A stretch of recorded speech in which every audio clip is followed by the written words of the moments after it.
I hope you liked this audiobook. If you'd like to hear more, please support us on patreon.com. It really helps us keep going. www.patreon.com/c/audiobooks752. Thank you, and I invite you to listen to the other books I have recorded. Chapter 16. Dr. Seward's Diary. It was just a quarter before 12 o'clock when we got into the churchyard over the low wall. The night was dark with occasional gleams of moonlight between the dents of the heavy clouds that scudded across the sky. We all kept somehow close together, with Van Helsing slightly in front as he led the way.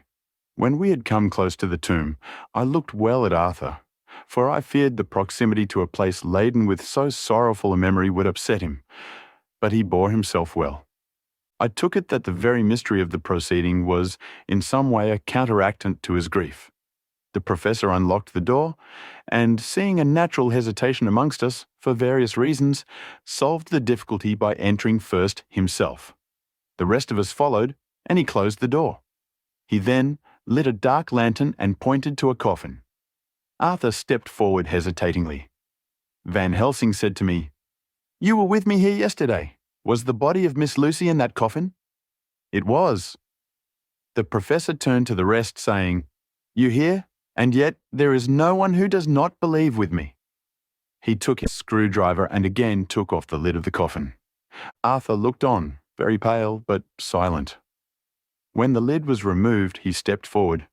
He evidently did not know that there was a leaden coffin, or at any rate, had not thought of it. When he saw the rent in the lid, the blood rushed to his face for an instant, but as quickly fell away again, so that he remained of a ghastly whiteness. He was still silent. Van Helsing forced back the leaden flange, and we all looked in and recoiled. The coffin was empty. For several minutes no one spoke a word. The silence was broken by Quincy Morris. "Professor, I answered for you. Your word is all I want. I wouldn't ask such a thing ordinarily. I wouldn't so dishonor you as to imply a doubt. But this is a mystery that goes beyond any honor or dishonor. Is this your doing? I swear to you by all that I hold sacred, that I have not removed or touched her. What happened was this. 2 nights ago my friend Seward and I came here, with good purpose, believe me. I opened that coffin, which was then sealed up, and we found it as now, empty. We then waited and saw something white come through the trees. The next day we came here in daytime, and she lay there. Did she not, friend John?" "Yes." That night we were just in time. One more so small child was missing, and we find it, thank God, unharmed amongst the graves. Yesterday I came here before sundown, for at sundown the undead can move. I waited here all night till the sun rose, but I saw nothing. It was most probable that it was because I had laid over the clamps of those doors garlic, which the undead cannot bear, and other things which they shun. Last night there was no exodus, so tonight before the sundown I took away my garlic and other things, and so it is we find this coffin empty. But bear with me. So far there is much that is strange. Wait you with me outside, unseen and unheard, and things much stranger are yet to be. So, here he shut the dark slide of his lantern, now to the outside.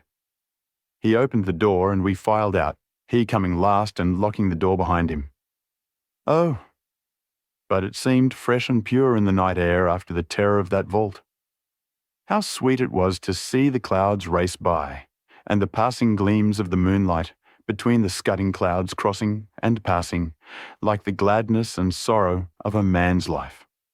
How sweet it was to breathe the fresh air, that had no taint of death and decay. How humanizing to see the red lighting of the sky beyond the hill, and to hear far away the muffled roar that marks the life of a great city. Each in his own way was solemn and overcome. Arthur was silent and was, I could see, striving to grasp the purpose and the inner meaning of the mystery.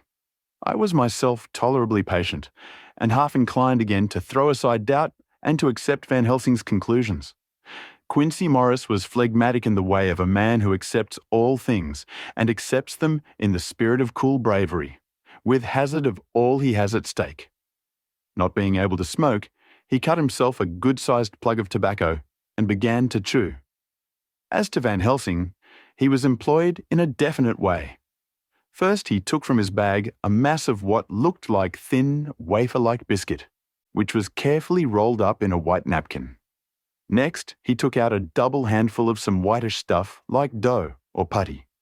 He crumbled the wafer up fine and worked it into the mass between his hands. This he then took, and rolling it into thin strips, began to lay them into the crevices between the door and its setting in the tomb. I was somewhat puzzled at this, and being close, asked him what it was that he was doing. Arthur and Quincy drew near also, as they too were curious. He answered, "I am closing the tomb so that the undead may not enter." "And is that stuff you have there going to do it?" "It is." "What is that which you are using?" This time the question was by Arthur. Van Helsing reverently lifted his hat as he answered, "The host, I brought it from Amsterdam. I have an indulgence." It was an answer that appalled the most sceptical of us, and we felt individually that in the presence of such earnest purpose as the Professor's, a purpose which could thus use the to him most sacred of things, it was impossible to distrust. In respectful silence, we took the places assigned to us close round the tomb, but hidden from the sight of anyone approaching. I pitied the others, especially Arthur. I had myself been apprenticed by my former visits to this watching horror, and yet I, who had up to an hour ago repudiated the proofs, felt my heart sink within me. Never did tombs look so ghastly white. Never did cypress, or yew, or juniper so seem the embodiment of funeral gloom. Never did tree or grass wave or rustle so ominously. Never did Bow Creek so mysteriously, and never did the faraway howling of dogs send such a woeful presage through the night. There was a long spell of silence, big, aching, void, and then from the Professor a keen "sss." He pointed, and far down the avenue of yews we saw a white figure advance, a dim white figure, which held something dark at its breast. The figure stopped, and at the moment a ray of moonlight fell upon the masses of driving clouds and showed in startling prominence a dark-haired woman dressed in the cerements of the grave. We could not see the face, for it was bent down over what we saw to be a fair-haired child. There was a pause and a sharp little cry, such as a child gives in sleep, or a dog as it lies before the fire and dreams. We were starting forward, but the Professor's warning hand, seen by us as he stood behind a yew tree, kept us back. And then, as we looked, the white figure moved forwards again. It was now near enough for us to see clearly, and the moonlight still held. My own heart grew cold as ice, and I could hear the gasp of Arthur, as we recognised the features of Lucy Westenra. Lucy Westenra, but yet how changed. The sweetness was turned to adamantine, heartless cruelty, and the purity to voluptuous wantonness. Van Helsing stepped out, and obedient to his gesture, we all advanced too. The four of us ranged in a line before the door of the tomb. Van Helsing raised his lantern and drew the slide. By the concentrated light that fell on Lucy's face, we could see that the lips were crimson with fresh blood, and that the stream had trickled over her chin and stained the purity of her lawn death robe. We shuddered with horror. I could see by the tremulous light that even Van Helsing's iron nerve had failed. Arthur was next to me, and if I'd not seized his arm and held him up, he would have fallen. When Lucy, I call the thing that was before us Lucy, because it bore her shape, saw us, she drew back with an angry snarl, such as a cat gives when taken unawares. Then her eyes ranged over us. Lucy's eyes in form and colour, but Lucy's eyes unclean and full of hellfire, instead of the pure, gentle orbs we knew. At that moment, the remnant of my love passed into hate and loathing. Had she then to be killed, I could have done it with savage delight. As she looked, her eyes blazed with unholy light, and the face became wreathed with a voluptuous smile. Oh God, how it made me shudder to see it. With a careless motion, she flung to the ground, callous as a devil, the child that up to now she had clutched strenuously to her breast, growling over it as a dog growls over a bone. The child gave a sharp cry and lay there moaning. There was a cold-bloodedness in the act which wrung a groan from Arthur. When she advanced to him with outstretched arms and a wanton smile, he fell back and hid his face in his hands. She still advanced, however, and with a languorous, voluptuous grace said, "Come to me, Arthur. Leave these others and come to me. My arms are hungry for you. Come and we can rest together. Come, my husband, come."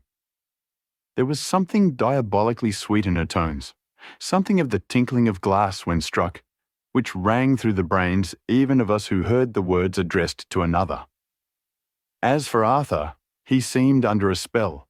Moving his hands from his face, he opened wide his arms. She was leaping for them, when Van Helsing sprang forward and held between them his little golden crucifix. She recoiled from it, and, with a suddenly distorted face, full of rage, dashed past him as if to enter the tomb. When within a foot or two of the door, however, she stopped, as if arrested by some irresistible force.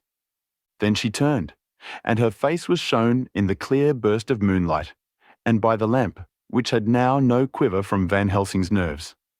Never did I see such a baffled malice on a face, and never, I trust, shall such ever be seen again by mortal eyes. The beautiful colour became livid.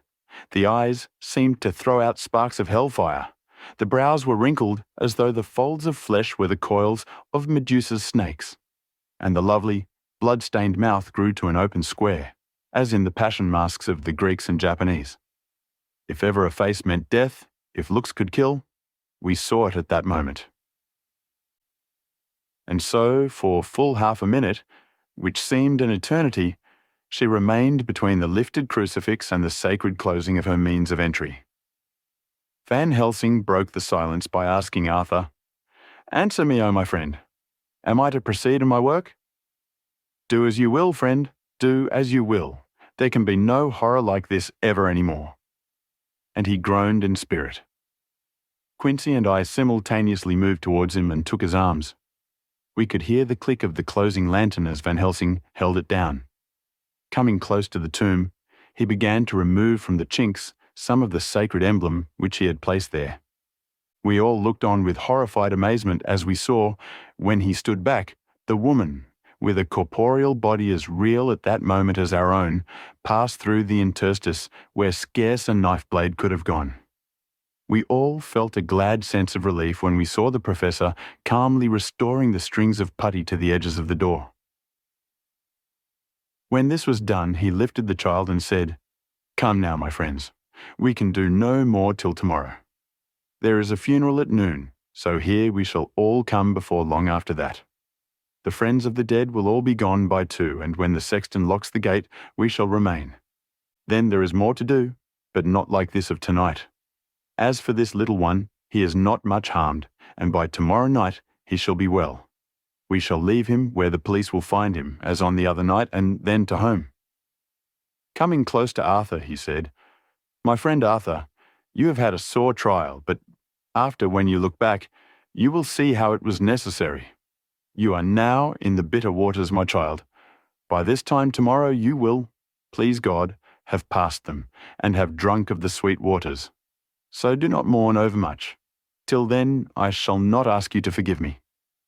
Arthur and Quincy came home with me, and we tried to cheer each other on the way.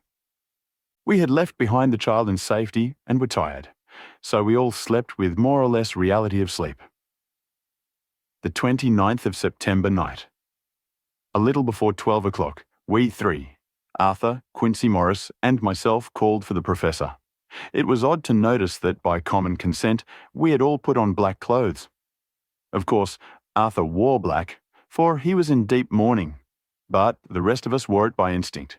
We got to the graveyard by 1:30, and strolled about, keeping out of official observation, so that when the grave diggers had completed their task, and the sexton, under the belief that everyone had gone, had locked the gate, we had the place all to ourselves. Van Helsing, instead of his little black bag, had with him a long leather one, something like a cricketing bag. It was manifestly of fair weight. When we were alone and had heard the last of the footsteps die out up the road, we silently, and as if by ordered intention, followed the professor to the tomb. He unlocked the door, and we entered, closing it behind us. Then he took from his bag the lantern, which he lit, and also 2 wax candles which, when lighted, he stuck by melting their own ends on other coffins, so that they might give light sufficient to work by. When he again lifted the lid off Lucy's coffin, we all looked, Arthur trembling like an aspen, and saw that the corpse lay there in all its death beauty. But there was no love in my own heart, nothing but loathing for the foul thing which had taken Lucy's shape without her soul. I could see even Arthur's face grow hard as he looked. Presently, he said to Van Helsing, "Is this really Lucy's body, or only a demon in her shape?" "It is her body, and yet not it. But wait a while, and you shall see her as she was, and is." She seemed like a nightmare of Lucy, as she lay there, the pointed teeth, the blood-stained, voluptuous mouth, which made one shudder to see the whole carnal and unspirited appearance, seeming like a devilish mockery of Lucy's sweet purity. Van Helsing, with his usual methodicalness, began taking the various contents from his bag and placing them ready for use.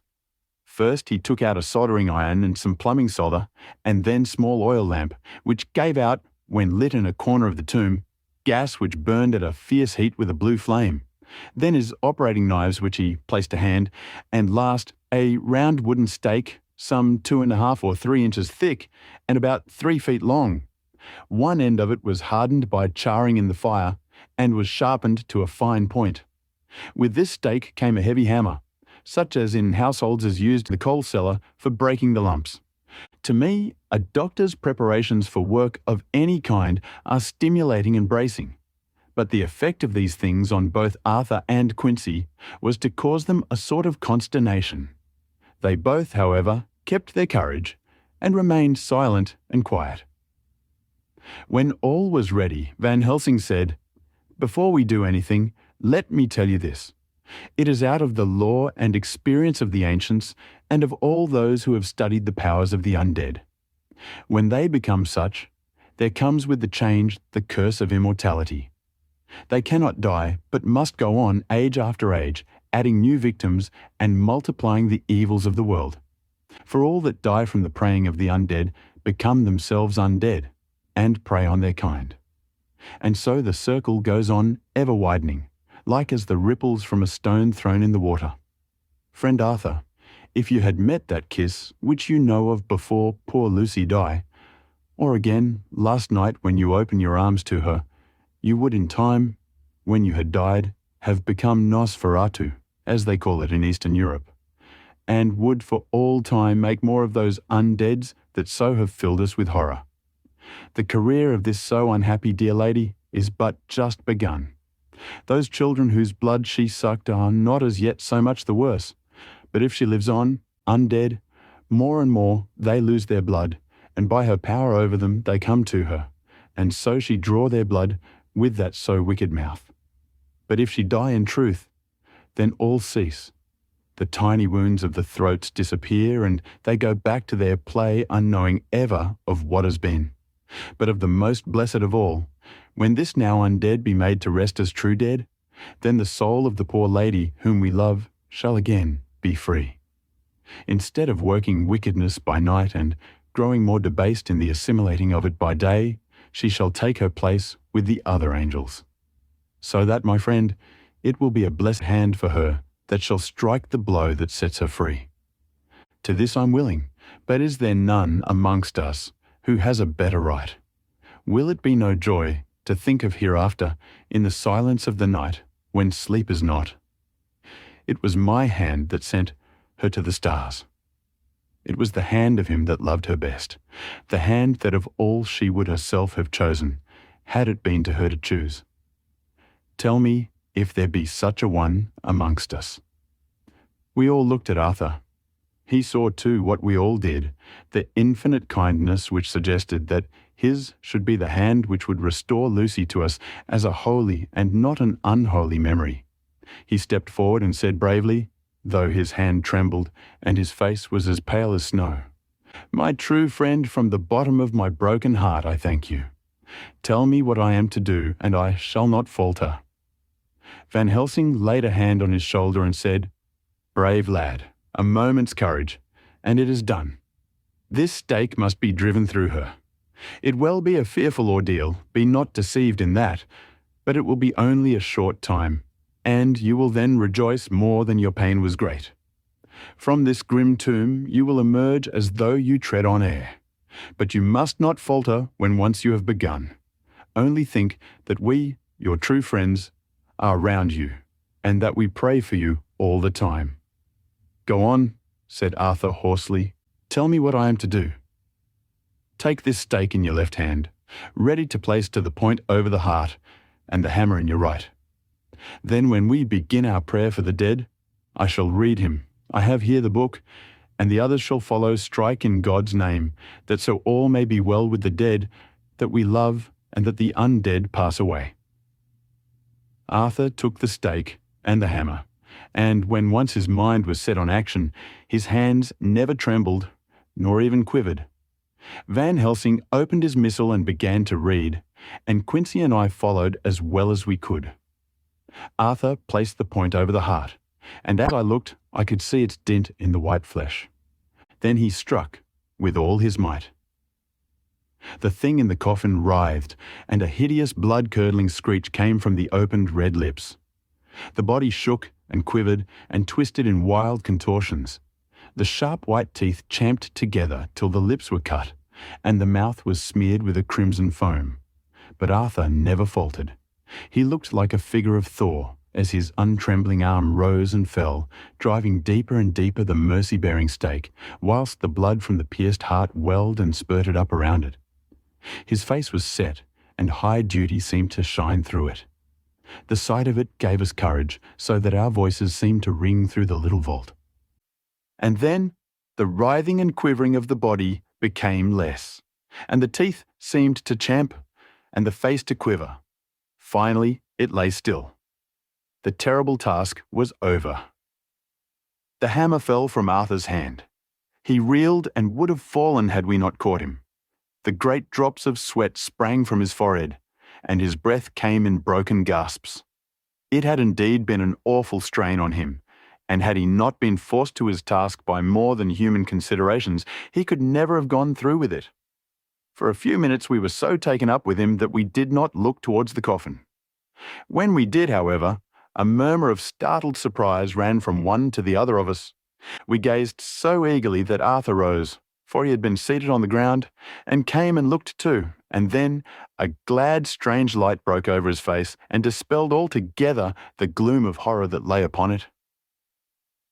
There, in the coffin, lay no longer the foul thing that we had so dreaded and grown to hate, that the work of her destruction was yielded as a privilege to the one best entitled to it. But Lucy, as we had seen her in life, with her face of unequalled sweetness and purity.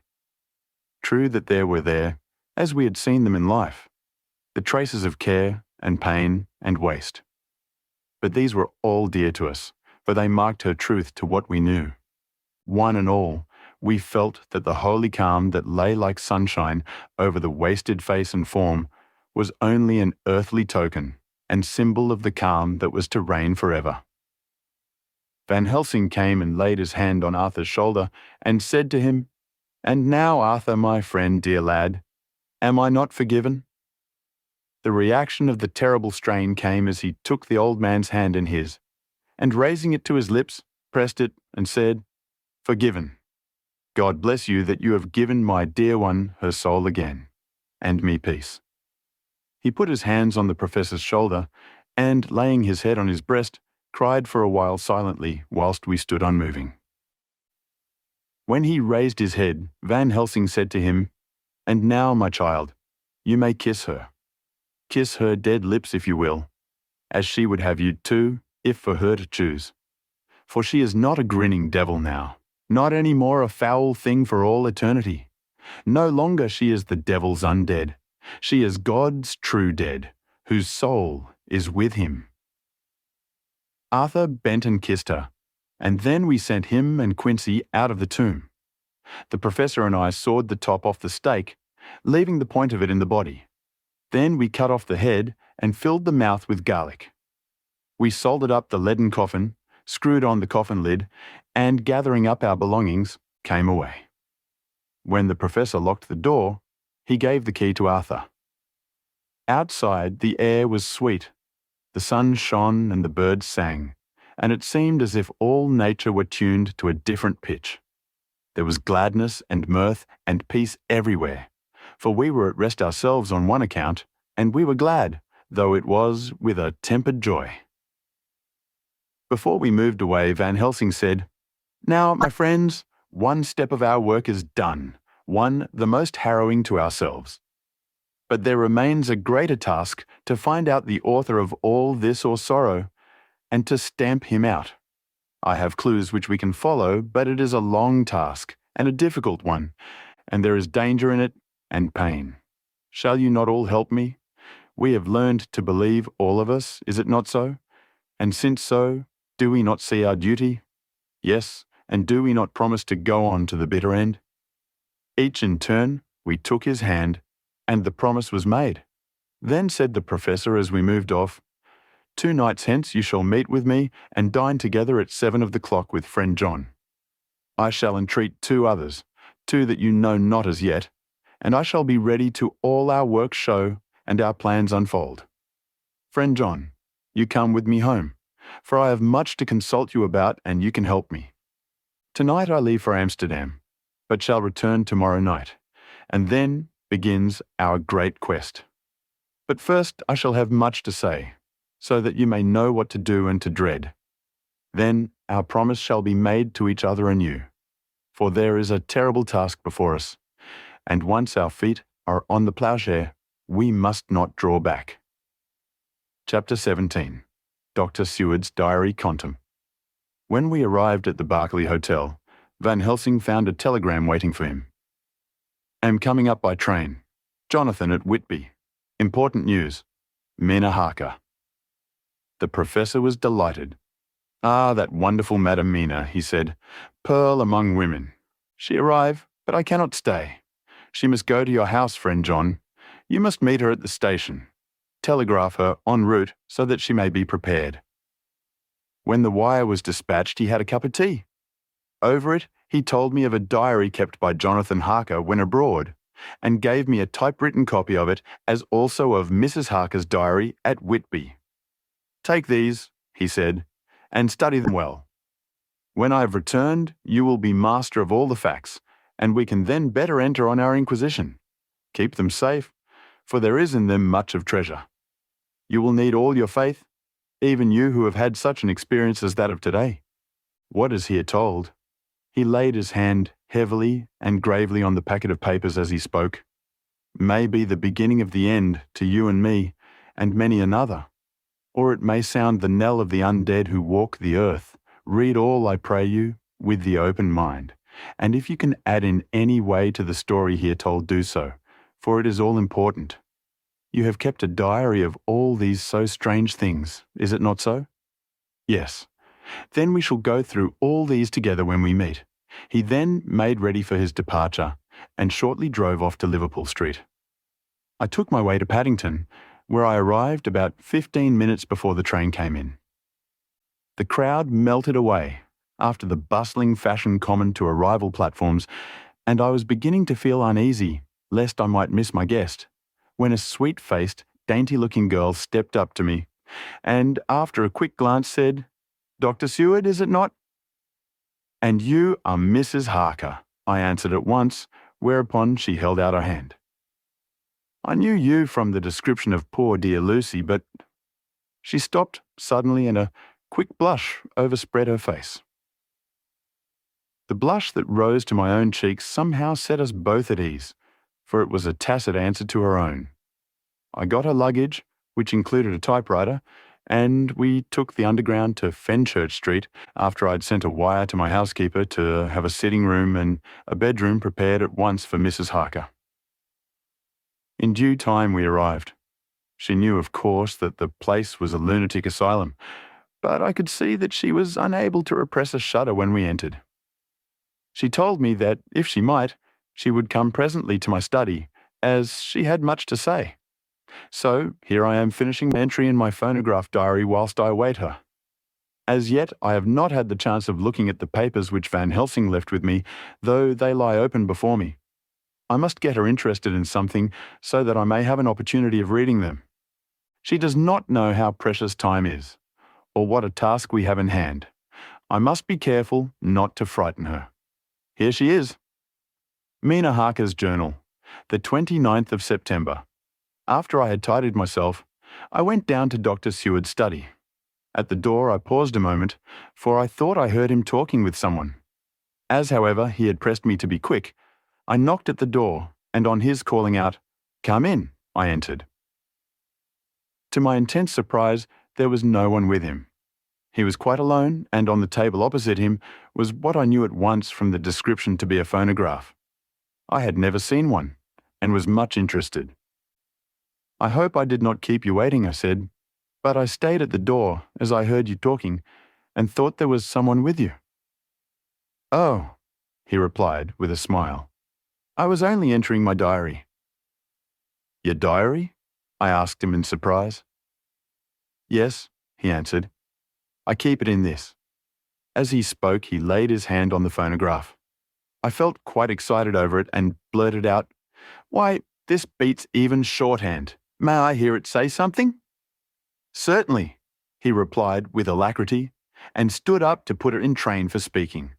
Then he paused, and a troubled look overspread his face. "The fact is," he began awkwardly, "I only keep my diary in it, and as it is almost entirely about my cases, it may be awkward. That is, I mean—" He stopped, and I tried to help him out of his embarrassment. "You helped to attend dear Lucy at the end. Let me hear how she died. For all that I know of her, I shall be very grateful. She was very, very dear to me." To my surprise, he answered, with a horror-struck look in his face, "Tell you of her death, not for the wide world." "Why not?" I asked, for some grave, terrible feeling was coming over me. Again he paused, and I could see that he was trying to invent an excuse. At length he stammered out, "You see, I do not know how to pick out any particular part of the diary." Even while he was speaking, an idea dawned upon him, and he said with unconscious simplicity, in a different voice, and with the naivete of a child, "That's quite true, upon my honour. Honest Indian." I could not but smile, at which he grimaced. "I gave myself away that time," he said, "but do you know that, although I have kept the diary for months past, it never once struck me how I was going to find any particular part of it in case I wanted to look it up?" By this time, my mind was made up that the diary of a doctor who attended Lucy might have something to add to the sum of our knowledge of that terrible being, and I said boldly, "Then, Dr. Seward, you had better let me copy it out for you on my typewriter." He grew to a positively deathly pallor as he said, "No, no, no, for all the world. I wouldn't let you know that terrible story." Then it was terrible. My intuition was right. For a moment I thought, and as my eyes ranged the room, unconsciously looking for something or some opportunity to aid me, they lit on a great batch of typewriting on the table. His eyes caught the look in mine, and, without his thinking, followed their direction. As they saw the parcel, he realized my meaning. "You do not know me," I said. "When you have read those papers, my own diary and my husband's also, which I have typed, you will know me better. I have not faltered in giving every thought of my own heart in this cause, but of course you do not know me yet, and I must not expect you to trust me so far. He is certainly a man of noble nature. Poor dear Lucy was right about him." He stood up and opened a large drawer, in which were arranged in order a number of hollow cylinders of metal covered with dark wax, and said, "You are quite right. I did not trust you because I did not know you. But I know you now, and let me say that I should have known you long ago. I know that Lucy told you of me. She told me of you too. May I make the only atonement in my power? Take the cylinders and hear them. The first half dozen of them are personal to me, and they will not horrify you.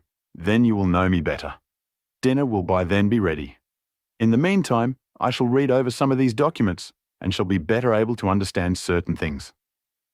He carried the phonograph himself up to my sitting room and adjusted it for me.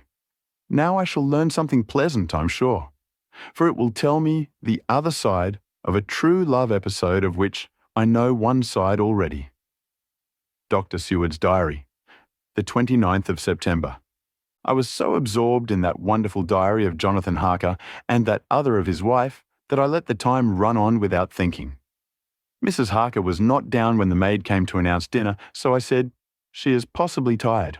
Let dinner wait an hour," and I went on with my work. I had just finished Mrs. Harker's diary when she came in. She looked sweetly pretty, but very sad, and her eyes were flushed with crying. This somehow moved me much. Of late, I have had cause for tears, God knows, but the relief of them was denied me, and now the sight of those sweet eyes, brightened by recent tears, went straight to my heart. So I said as gently as I could, "I greatly fear I have distressed you." "Oh, no, not distressed me," she replied, "but I have been more touched than I can say by your grief." That is a wonderful machine, but it is cruelly true.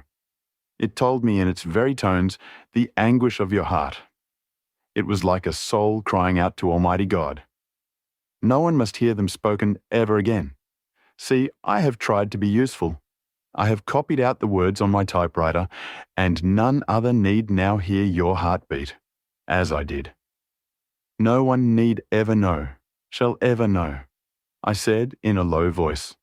She laid her hand on mine and said very gravely, "Ah, but they must." "Must, but why?" I asked. "Because it is a part of the terrible story, a part of poor Lucy's death and all that led to it. Because in the struggle which we have before us to rid the earth of this terrible monster, we must have all the knowledge and all the help which we can get. I think that the cylinders which you gave me contained more than you intended me to know, but I can see that there are in your record many lights to this dark mystery. You will let me help, will you not? I know all up to a certain point, and I see already, though your diary only took me to the 7th of September, how poor Lucy was beset, and how a terrible doom was being wrought out. Jonathan and I have been working day and night since Professor Van Helsing saw us. He has gone to Whitby to get more information, and he will be here tomorrow to help us. We need have no secrets amongst us. Working together and with absolute trust, we can surely be stronger than if some of us were in the dark." She looked at me so appealingly, and at the same time manifested such courage and resolution in her bearing, that I gave in at once to her wishes. "You shall," I said, "do as you like in the matter. God forgive me if I do wrong. There are terrible things yet to learn of. But if you have so far travelled on the road to poor Lucy's death, you will not be content, I know, to remain in the dark. Nay, the end, the very end, may give you a gleam of peace. Come, there is dinner.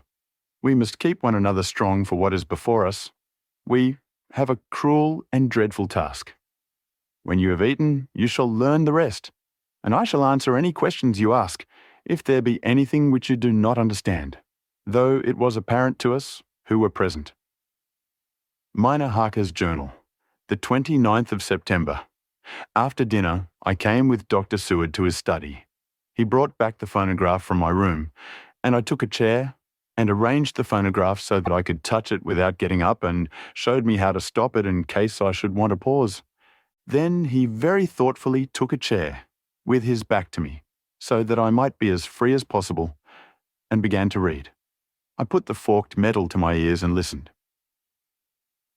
When the terrible story of Lucy's death and all that followed was done, I lay back in my chair powerless. Fortunately, I am not of a fainting disposition. When Dr. Seward saw me, he jumped up with a horrified exclamation, and hurriedly taking a case bottle from the cupboard, gave me some brandy, which in a few minutes somewhat restored me.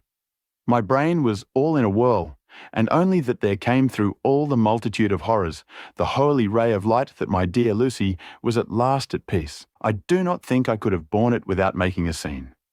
It is all so wild and mysterious and strange that if I had not known Jonathan's experience in Transylvania, I could not have believed. As it was, I didn't know what to believe, and so got out of my difficulty by attending to something else. I took the cover off my typewriter and said to Dr. Seward, "Let me write this all out now. We must be ready for Dr. Van Helsing when he comes. I have sent a telegram to Jonathan to come on here when he arrives in London from Whitby. In this matter, dates are everything, and I think that if we get all of our material ready and have every item put in chronological order, we shall have done much. You tell me that Lord Godalming and Mr. Morris are coming too. Let us be able to tell them when they come." He accordingly set the phonograph at a slow pace, and I began to typewrite from the beginning of the 17th cylinder. I used manifold, and so took 3 copies of the diary, just as I had done with the rest. It was late when I got through, but Dr. Seward went about his work of going his round of the patients. When he had finished, he came back and sat near me reading, so that I did not feel too lonely whilst I worked. How good and thoughtful he is. The world seems full of good men, even if there are monsters in it. Before I left him, I remembered what Jonathan put in his diary of the professor's perturbation at reading something in an evening paper at the station at Exeter. So, seeing that Dr. Seward keeps his newspapers, I borrowed the files of the Westminster Gazette and the Pall Mall Gazette and took them to my room. I remember how much the Daily Graph and the Whitby Gazette, of which I'd made cuttings, had helped us to understand the terrible events at Whitby when Count Dracula landed.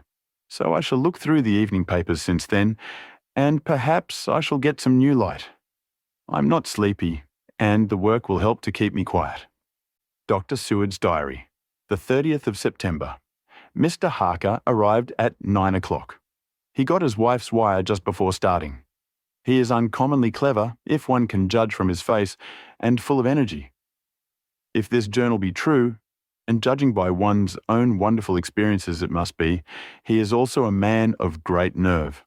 That going down to the vault a second time was a remarkable piece of daring. After reading his account of it, I was prepared to meet a good specimen of manhood, but hardly the quiet, businesslike gentleman who came here today. Later, after lunch, Harker and his wife went back to their own room, and as I passed a while ago, I heard the click of the typewriter. They are hard at it. Mrs. Harker says that, knitting together in chronological order every scrap of evidence they have. Harker has got the letters between the consignee of the boxes at Whitby and the carriers in London who took charge of them. He is now reading his wife's transcript of my diary. I wonder what they make out of it. Here it is. Strange that it never struck me that the very next house might be the Count's hiding place. Goodness knows that we had enough clues from the conduct of the patient Renfield. The bundle of letters relating to the purchase of the house were with the transcript.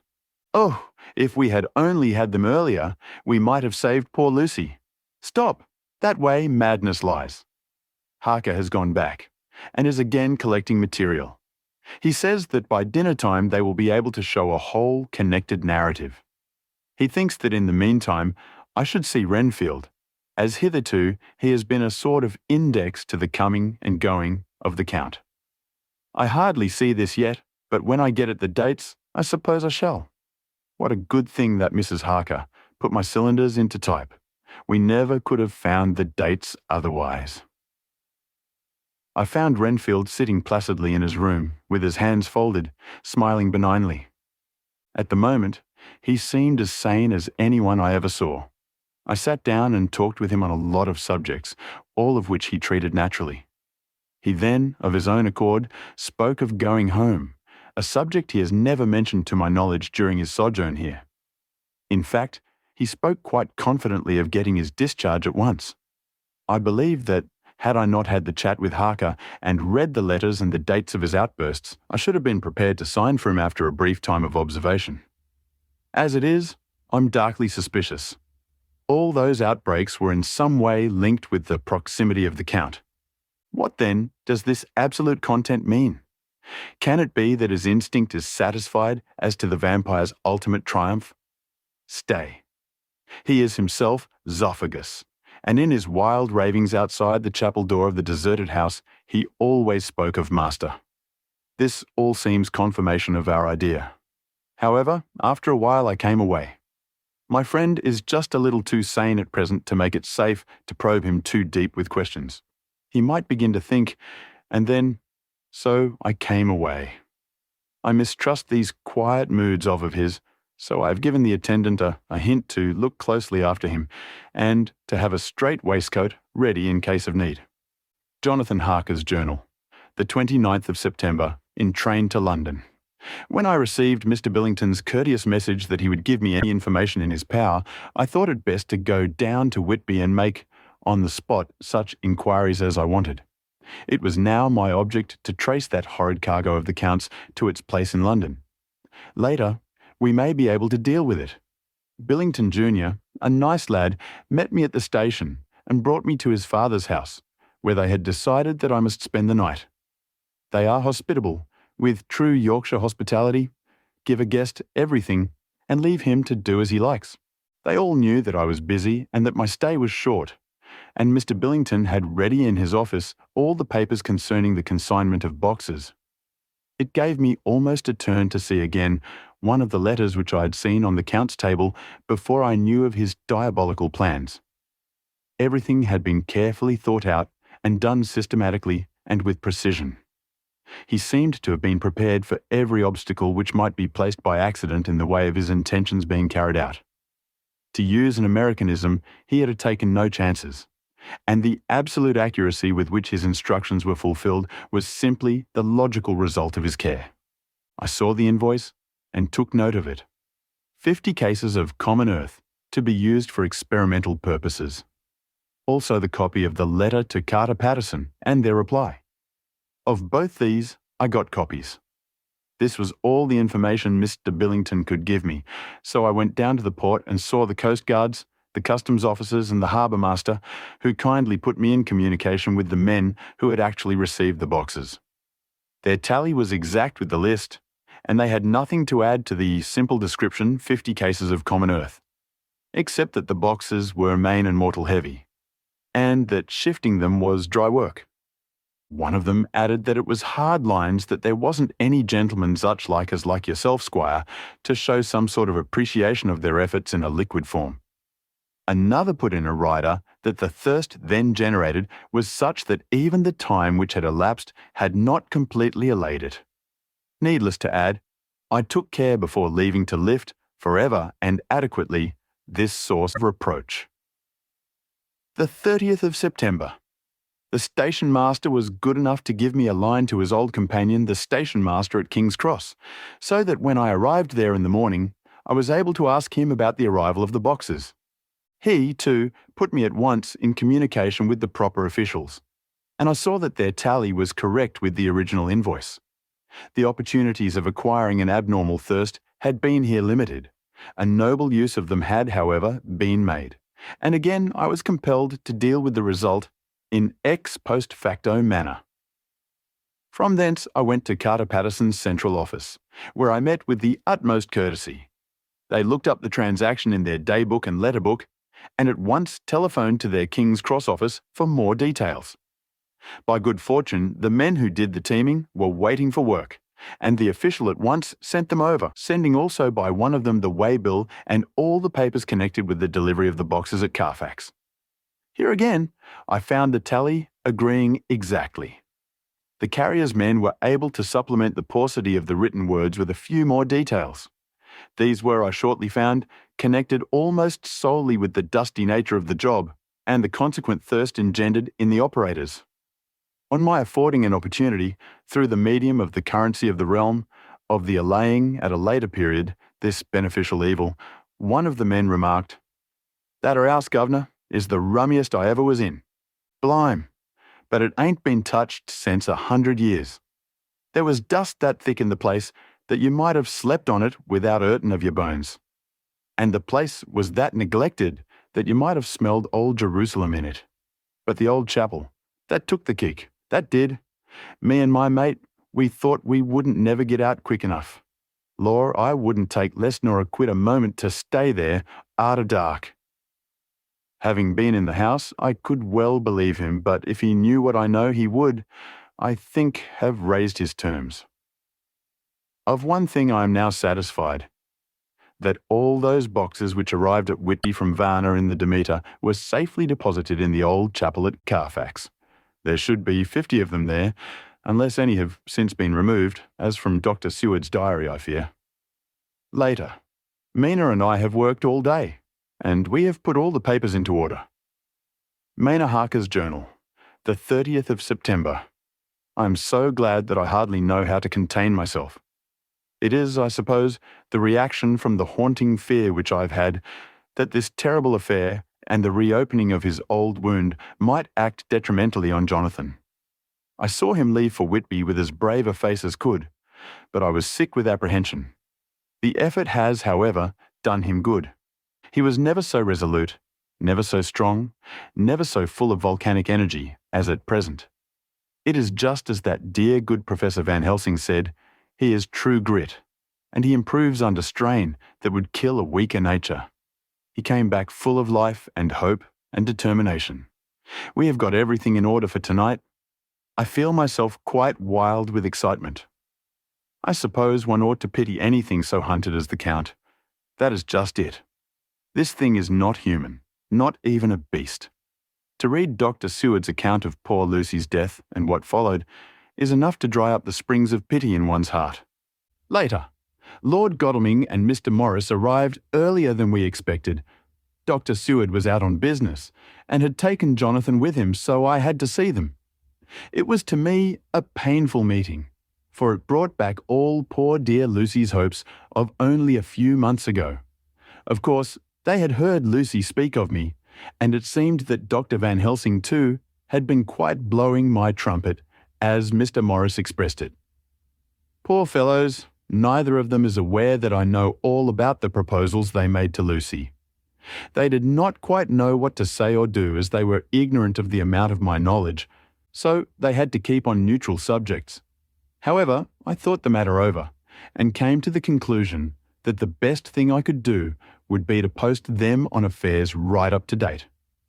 I knew from Dr. Seward's diary that they had been at Lucy's death, her real death, and that I need not fear to betray any secret before the time. So I told them, as well as I could, that I had read all the papers and diaries, and that my husband and I, having typewritten them, had just finished putting them in order. I gave them each a copy to read in the library. When Lord Godalming got his and turned it over, "It does make a pretty good pile," he said. "Did you write all this, Mrs. Harker?" I nodded, and he went on. "I don't quite see the drift of it, but you people are all so good and kind, and have been working so earnestly and so energetically that all I can do is to accept your ideas blindfold and try to help you. I have had one lesson already in accepting facts that should make a man humble to the last hour of his life. Besides, I know you loved my Lucy." Here he turned away and covered his face with his hands. I could hear the tears in his voice. Mr. Morris, with instinctive delicacy, just laid a hand for a moment on his shoulder and then walked quietly out of the room. I suppose there is something in a woman's nature that makes a man free to break down before her and express his feelings on the tender or emotional side without feeling it derogatory to his manhood. For when Lord Godalming found himself alone with me, he sat down on the sofa and gave way utterly and openly. I sat down beside him and took his hand. I hope he didn't think it forward of me, and that if he ever thinks of it afterwards, he never will have such a thought. There I wrong him. I know he never will. He is too true a gentleman. I said to him, for I could see that his heart was breaking, "I loved dear Lucy, and I know what she was to you, and what you were to her. She and I were like sisters, and now she is gone. Will you not let me be like a sister to you in your trouble? I know what sorrows you have had, though I cannot measure the depth of them. If sympathy and pity can help in your affliction, won't you let me be of some little service for Lucy's sake?" In an instant, the poor dear fellow was overwhelmed with grief. It seemed to me that all that he had of late been suffering in silence found a vent at once. He grew quite hysterical, and raising his open hands, beat his palms together in a perfect agony of grief. He stood up and then sat down again, and the tears rained down his cheeks. I felt an infinite pity for him, and opened my arms unthinkingly. With a sob, he laid his head on my shoulder and cried like a wearied child, whilst he shook with emotion. We women have something of the mother in us that makes us rise above smaller matters when the mother spirit is invoked. I felt this big sorrowing man's head resting on me, as though it were that of a baby that some day may lie on my bosom, and I stroked his hair as though he were my own child. I never thought at the time how strange it all was. So, after a little bit his sobs ceased, and he raised himself with an apology, though he made no disguise of his emotion. He told me that for days and nights past, weary days and sleepless nights, he had been unable to speak with anyone, as a man must speak in his time of sorrow. There was no woman whose sympathy could be given to him, or with whom, owing to the terrible circumstance with which his sorrow was surrounded, he could speak freely. "I know now how I suffered," he said as he dried his eyes, "but I do not know even yet, and none other can ever know, how much your sweet sympathy has been to me today. I shall know better in time, and believe me that, though I am not ungrateful now, my gratitude will grow with my understanding. You will let me be like a brother, will you not, for all our lives, for dear Lucy's sake?" "For dear Lucy's sake," I said as we clasped hands. "Aye, and for your own sake," he added, "for if a man's esteem and gratitude are ever worth the winning, you have won mine today. If ever the future should bring to you a time when you need a man's help, believe me, you will not call in vain. God grant that no such time may ever come to you to break the sunshine of your life, but if it should ever come, promise me that you will let me know." He was so earnest, and his sorrow was so fresh, that I felt it would comfort him, so I said, "I promise." As I came along the corridor, I saw Mr. Morris looking out of a window. He turned as he heard my footsteps. "How is Art?" he said. Then, noticing my red eyes, he went on, I see you have been comforting him. Poor old fellow, he needs it. No one but a woman can help a man when he is in trouble of the heart, and he had no one to comfort him." He bore his own trouble so bravely that my heart bled for him. I saw the manuscript in his hand, and I knew that when he read it, he would realize how much I knew, so I said to him, "I wish I could comfort all who suffer from the heart. Will you let me be your friend? And will you come to me for comfort if you need it? You will know later why I speak." He saw that I was in earnest, and stooping, took my hand, and raising it to his lips, kissed it.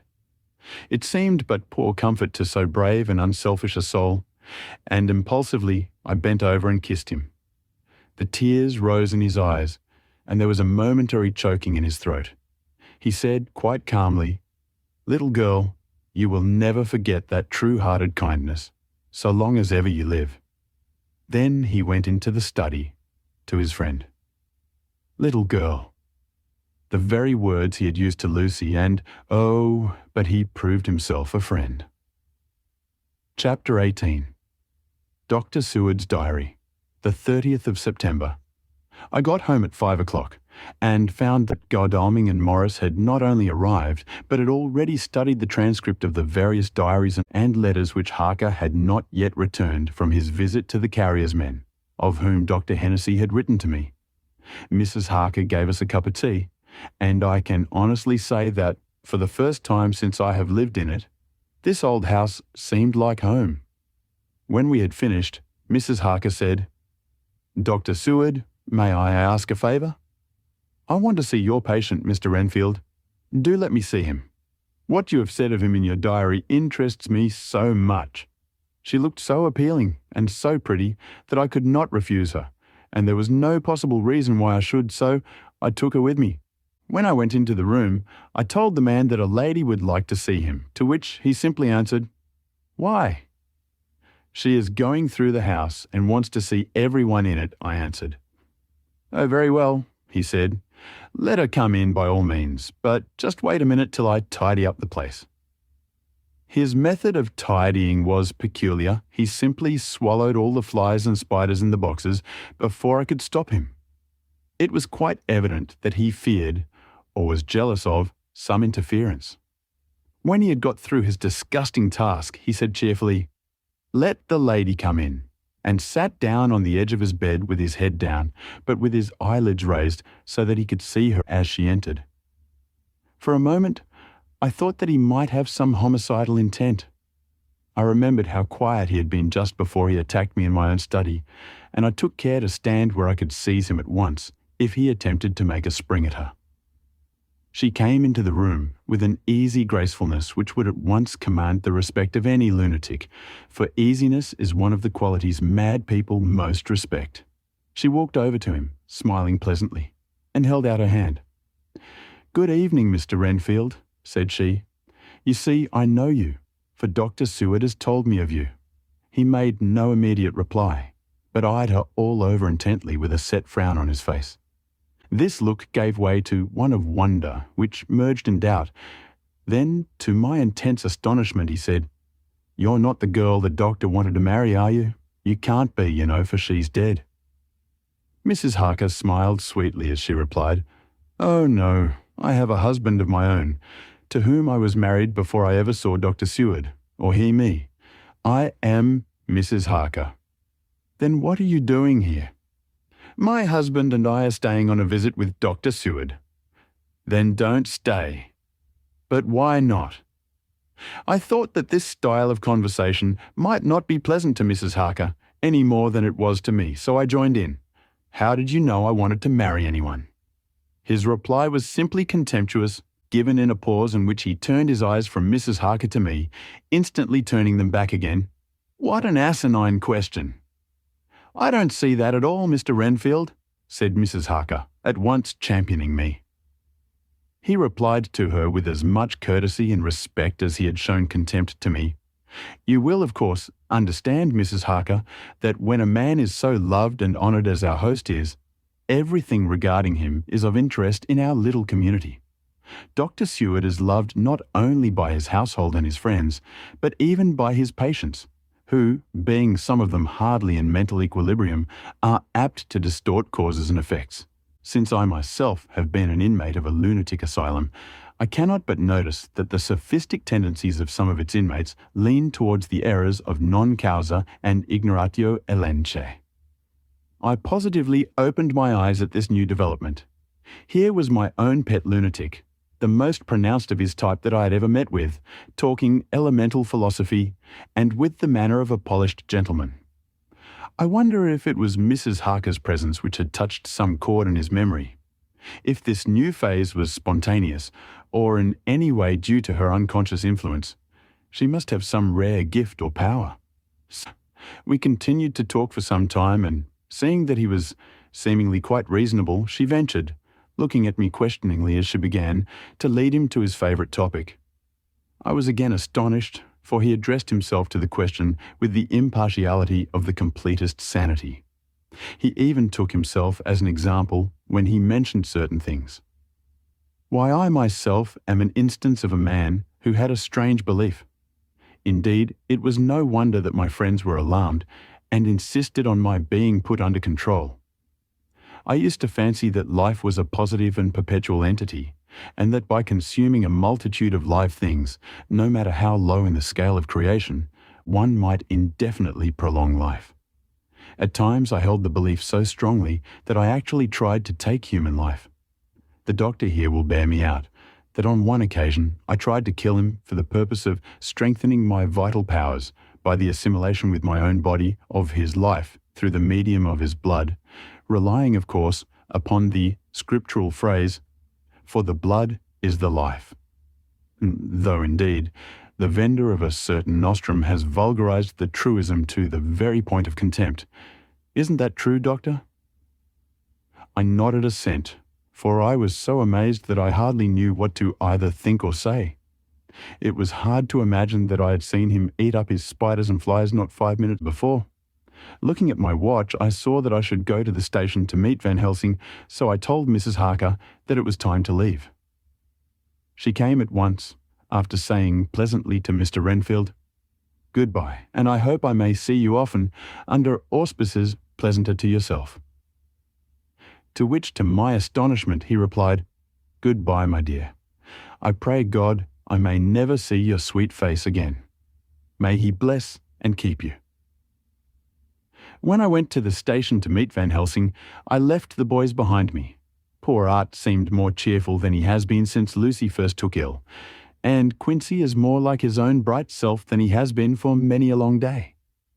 Van Helsing stepped from the carriage with the eager nimbleness of a boy. He saw me at once and rushed up to me saying, "Ah, friend John, how goes all? Well?" "So, I have been busy, for I come here to stay if need be. All affairs are settled with me, and I have much to tell. Madam Mina is with you?" "Yes, and her so fine husband, and Arthur and my friend Quincy, they are with you too? Good."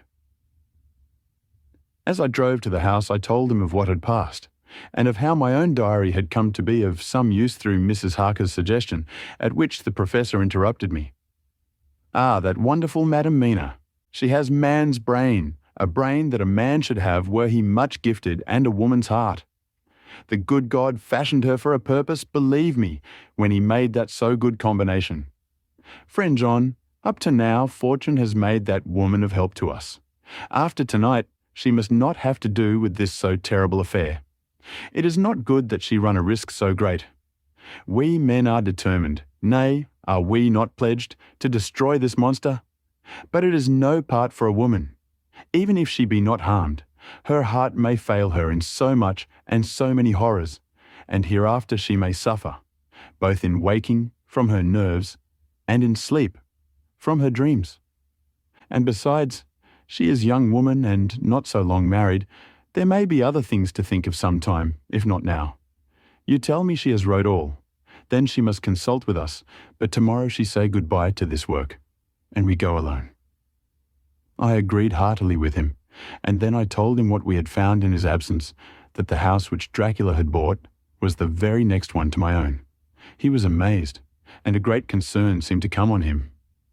"Oh, that we had known it before," he said, "for then we might have reached him in time to save poor Lucy. However, the milk that is spilt cries not out afterwards, as you say. We shall not think of that, but go on our way to the end." Then he fell into a silence that lasted till we entered my own gateway. Before we went to prepare for dinner, he said to Mrs. Harker, "I am told, Madam Mina, by my friend John, that you and your husband have put up in exact order all things that have been up to this moment." "Not up to this moment, Professor," she said impulsively, "but up to this morning." "But why not up to now? We have seen hitherto how good light all the little things have made. We have told our secrets, and yet no one who has told is the worse for it." Mrs. Harker began to blush, and taking a paper from her pockets, she said, "Dr. Van Helsing, will you read this, and tell me if it must go in? It is my record of today. I too have seen the need of putting down at present everything, however trivial, but there is little in this except what is personal. Must it go in?" The Professor read it over gravely and handed it back, saying, "It need not go in if you do not wish it, but I pray that it may. It can but make your husband love you the more, and all us, your friends, more honour you, as well as more esteem and love." She took it back with another blush and a bright smile. "And so now, up to this very hour, all the records we have are complete and in order." The Professor took away one copy to study after dinner, and before our meeting, which is fixed for 9 o'clock. The rest of us have already read everything, so when we meet in the study, we shall all be informed as to facts, and can arrange our plan of battle with this terrible and mysterious enemy. Mina Harker's Journal, the 30th of September. When we met in Dr. Seward's study 2 hours after dinner, which had been at 6 o'clock, we unconsciously formed a sort of board or committee. Professor Van Helsing took the head of the table, to which Dr. Seward motioned him as he came into the room. He made me sit next to him on his right and asked me to act as secretary. Jonathan sat next to me. Opposite us were Lord Godalming, Dr. Seward, and Mr. Morris, Lord Godalming being next to the Professor, and Dr. Seward in the centre. The Professor said, "I may, I suppose, take it that we are all acquainted with the facts that are in these papers." We all expressed assent, and he went on, "Then it were, I think, good that I tell you something of the kind of enemy with which we have to deal. I shall then make known to you something of the history of this man, which has been ascertained for me. So we then can discuss how we shall act, and can take our measure according. There are such beings as vampires. Some of us have evidence that they exist. Even had we not the proof of our own unhappy experience, the teachings and the records of the past give proof enough for sane peoples. I admit that at the first I was skeptic. Were it not that through long years I've trained myself to keep an open mind, I could not have believed until such time as that fact thunder on my ear. See, I prove. Alas, had I known at first what now I know, nay, had I even guessed at him, one so precious life had been spared to many of us who did love her. But that is gone, and we must so work that other poor souls perish not, whilst we can save. The Nosferatu do not die like the bee when he sting once. He is only stronger, and being stronger, have yet more power to work evil. This vampire which is amongst us is of himself so strong in person as 20 men. He is of cunning more than mortal, for his cunning be the growth of ages. He have still the aids of necromancy, which is, as his etymology imply, the divination by the dead, and all the dead that he can come nigh to are for him at command. He is brute, and more than brute. He is devil in callous, and the heart of him is not. He can, within his range, direct the elements, the storm, the fog, the thunder. He can command all the meaner things, the rat, and the owl, and the bat, the moth, and the fox, and the wolf. He can grow and become small, and he can at times vanish and come unknown. How then are we to begin our strike to destroy him? How shall we find his where, and having found it, how can we destroy? My friends, this is much. It is a terrible task that we undertake, and there may be consequence to make the brave shudder. For if we fail in this our fight, he must surely win, and then where end we? Life is nothing's, I heed him not. But to fail here is not mere life or death. It is that we become as him, that we henceforward become foul things of the night like him, without heart or conscience, preying on the bodies and the souls of those we love best. To us forever are the gates of heaven shut, for who shall open them to us again? We go on for all time abhorred by all, a blot on the face of God's sunshine, an arrow in the side of him who died for man. But we are face to face with duty, and in such case must we shrink? For me I say no, but then I am old, and life with his sunshine, his fair places, his song of birds, his music and his love lie far behind. You others are young. Some have seen sorrow, but there are fair days yet in store. What say you? Whilst he was speaking, Jonathan had taken my hand. I feared, oh so much, that the appalling nature of our danger was overcoming him when I saw his hand stretch out, but it was life to me to feel its touch, so strong, so self-reliant, so resolute. A brave man's hand can speak for itself. It does not even need a woman's love to hear its music. When the professor had done speaking, my husband looked in my eyes, and I in his. There was no need for speaking between us. I answer for Mina and myself, he said. Count me in, Professor, said Mr. Quincy Morris, laconically as usual. I am with you, said Lord Godalming, for Lucy's sake, if for no other reason. Dr. Seward simply nodded. The professor stood up and, after laying his golden crucifix on the table, held out his hand on either side. I took his right hand, and Lord Godalming his left. Jonathan held my right with his left and stretched across to Mr. Morris. So as we all took hands, our solemn compact was made. I felt my heart icy cold, but it did not even occur to me to draw back.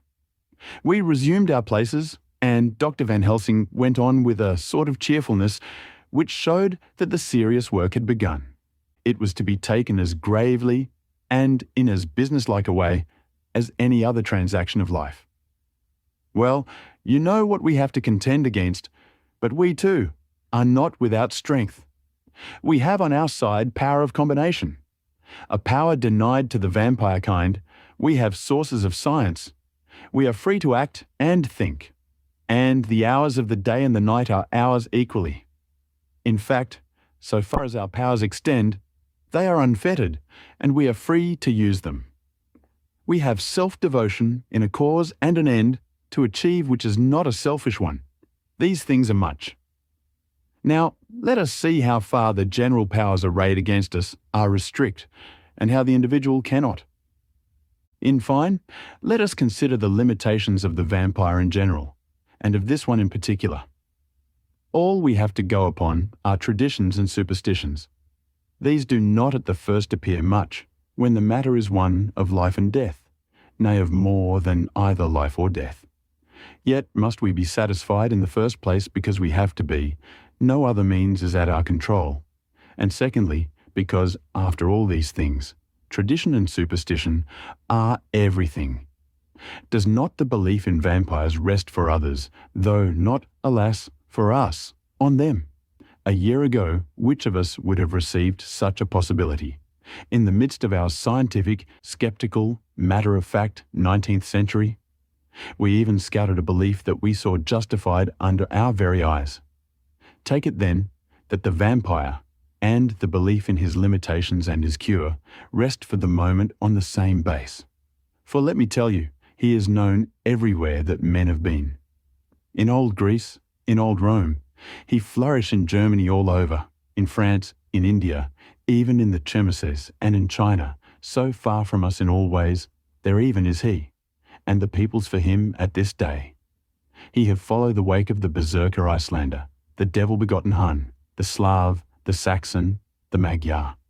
So far then, we have all we may act upon, and let me tell you that very much of the beliefs are justified by what we have seen in our own so unhappy experience. The vampire live on, and cannot die by mere passing of the time. He can flourish when that he can fatten on the blood of the living. Even more, we have seen amongst us that he can even grow younger, that his vital faculties grow strenuous, and seem as though they refresh themselves when his special pabulum is plenty. But he cannot flourish without this diet. He eat not as others. Even friend Jonathan, who lived with him for weeks, did never see him eat. Never. He throws no shadow. He make in the mirror no reflect, as again Jonathan observe. He has the strength of many of his hand. Witness again Jonathan when he shut the door against the wolves, and when he help him from the diligence too. He can transform himself to wolf, as we gather from the ship arrival in Whitby. When he tear open the dog, he can be as bat, as Madam Mina saw him on the window at Whitby, and as friend John saw him fly from this so near house, and as my friend Quincy saw him at the window of Miss Lucy. He can come in mist which he create. That noble ship's captain proved him of this. But, from what we know, the distance he can make this mist is limited, and it can only be round himself. He come on moonlight rays as elemental dust, as again Jonathan saw those sisters in the castle of Dracula. He becomes so small, we ourselves saw Miss Lucy, ere she was at peace, slip through a hairbreadth space at the tomb door. He can, when once he find his way, come out from anything or into anything, no matter how close it be bound or even fused up with fire, solder you call it. He can see in the dark, no small power this, in a world which is one half shut from the light. Ah, but hear me through. He can do all these things, yet he is not free. Nay, he is even more prisoner than the slave of the galley, than the madman in his cell. He cannot go where he lists. He who is not of nature has yet to obey some of nature's laws. Why we know not. He may not enter anywhere at the first, unless there be someone of the household who bid him to come, though afterwards he can come as he please. His power ceases, as does that of all evil things, at the coming of the day. Only at certain times can he have limited freedom. If he be not at the place whither he is bound, he can only change himself at noon or at exact sunrise or sunset. These things we are told, and in this record of ours we have proof by inference.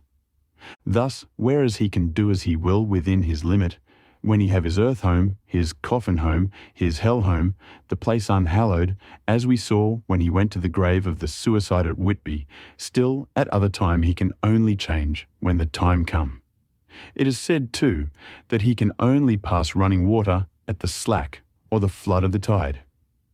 Then there are things which so afflict him that he has no power, as the garlic that we know of. And as for things sacred as this symbol, my crucifix, that was amongst us even now when we resolve, to them he is nothing, but in their presence he take his place far off and silent with respect.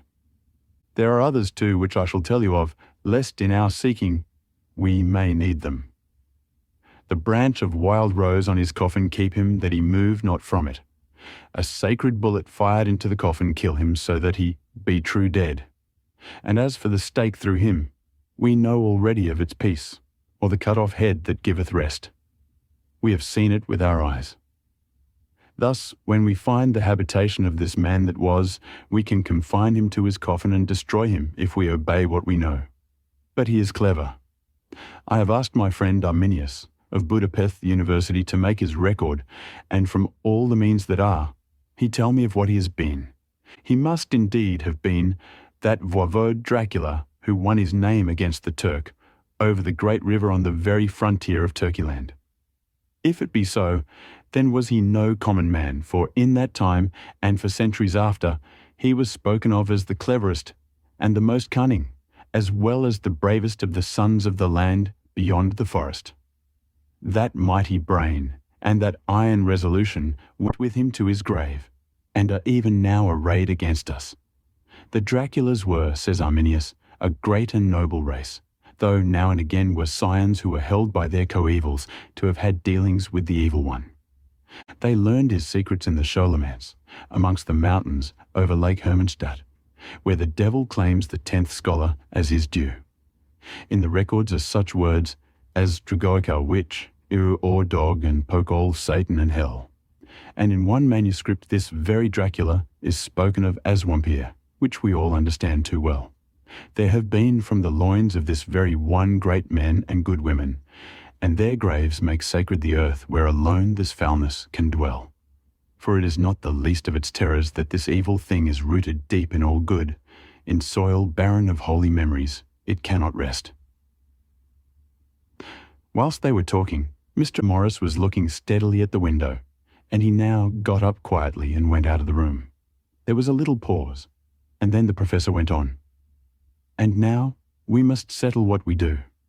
We have here much data, and we must proceed to lay out our campaign. We know from the inquiry of Jonathan that from the castle to Whitby came 50 boxes of earth, all of which were delivered at Carfax. We also know that at least some of these boxes have been removed.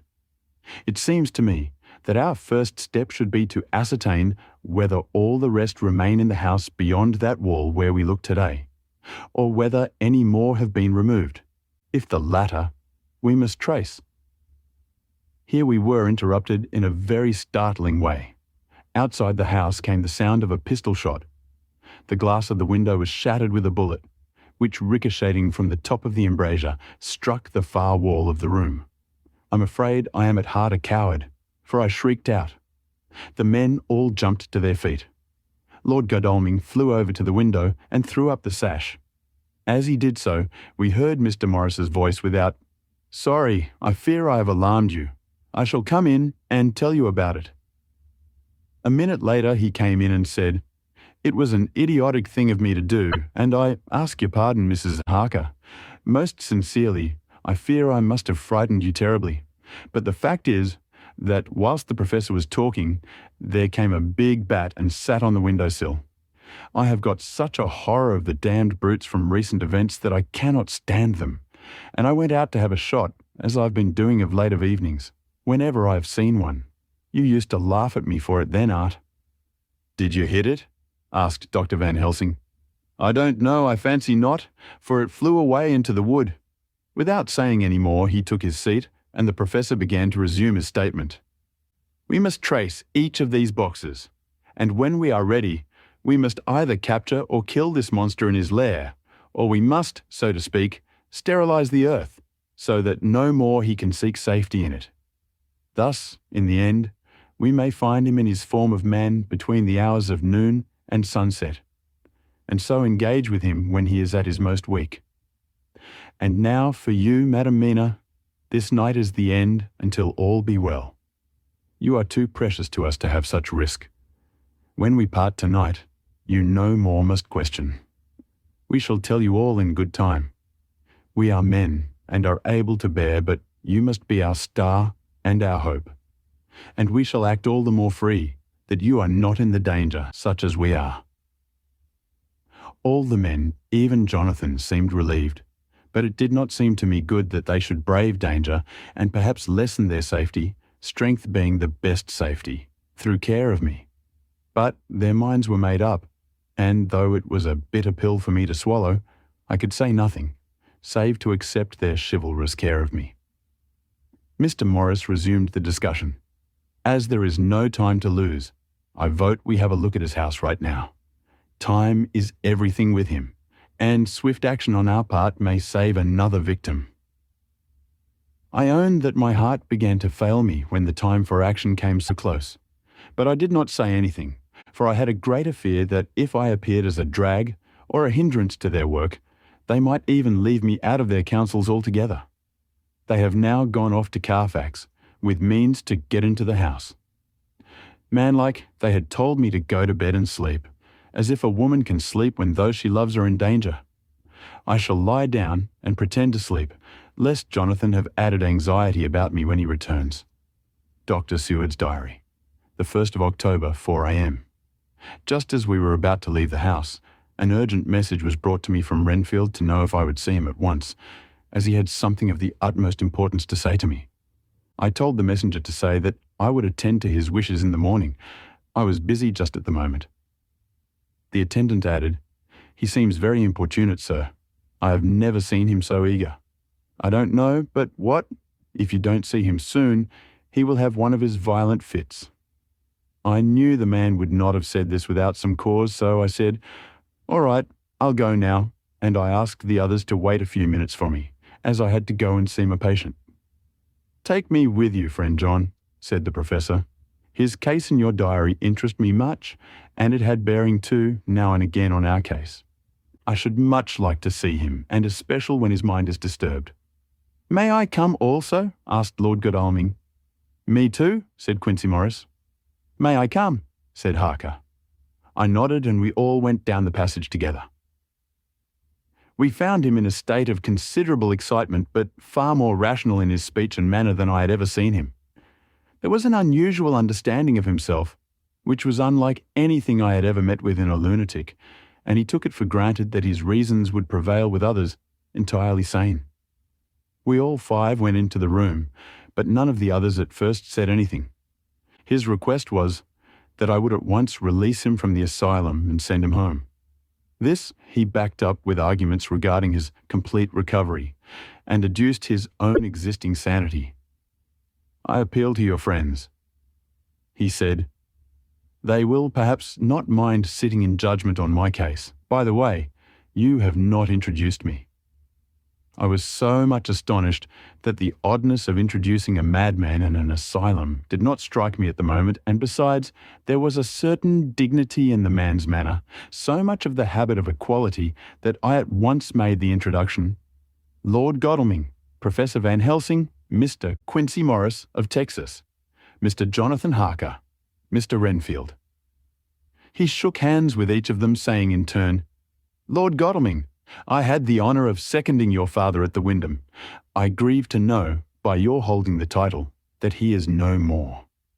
He was a man loved and honoured by all who knew him, and in his youth was, I have heard, the inventor of a burnt rum punch, much patronised on Derby night. Mr. Morris, you should be proud of your great state. Its reception into the Union was a precedent which may have far-reaching effects hereafter, when the pole and the tropics may hold alliance to the stars and stripes.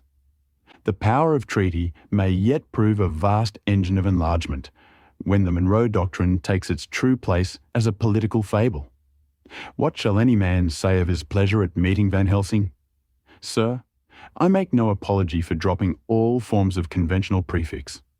When an individual has revolutionized therapeutics by his discovery of the continuous evolution of brain matter, conventional forms are unfitting, since they would seem to limit him to one of a class. You, gentlemen, who by nationality, by heredity, or by the possession of natural gifts, are fitted to hold your respective places in the moving world, I take to witness that I am as sane as at least the majority of men who are in full possession of their liberties. And I am sure that you, Dr. Seward, humanitarian and medico-jurist as well as scientist, will deem it a moral duty to deal with me as one to be considered as under exceptional circumstances.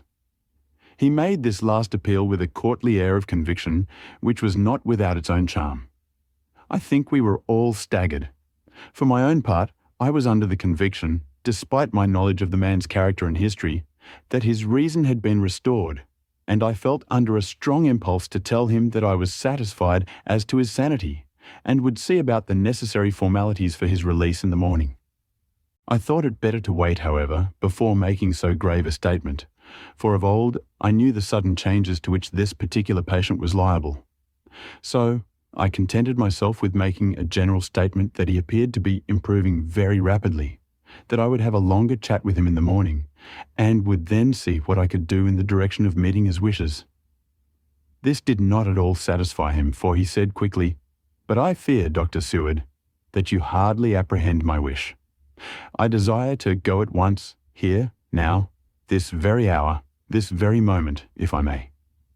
Time presses, and in our implied agreement with the old scytheman it is, of the essence of the contract. I am sure it is only necessary to put before so admirable a practitioner as Dr. Seward so simple, yet so momentous a wish to ensure its fulfilment." He looked at me keenly, and seeing the negative in my face, turned to the others and scrutinized them closely. Not meeting any sufficient response, he went on, "Is it possible that I have erred in my supposition?" "You have," I said frankly, but at the same time, as I felt, brutally. There was a considerable pause, and then he said slowly, "Then I suppose I must only shift my ground of request. Let me ask for this concession boon, privilege, what you will. I am content to implore in such a case, not on personal grounds, but for the sake of others. I am not at liberty to give you the whole of my reasons, but you may, I assure you, take it from me that they are good ones, sound and unselfish, and spring from the highest sense of duty. Could you look, sir, into my heart, you would approve to the full the sentiments which animate me. Nay, more, you would count me amongst the best and truest of your friends."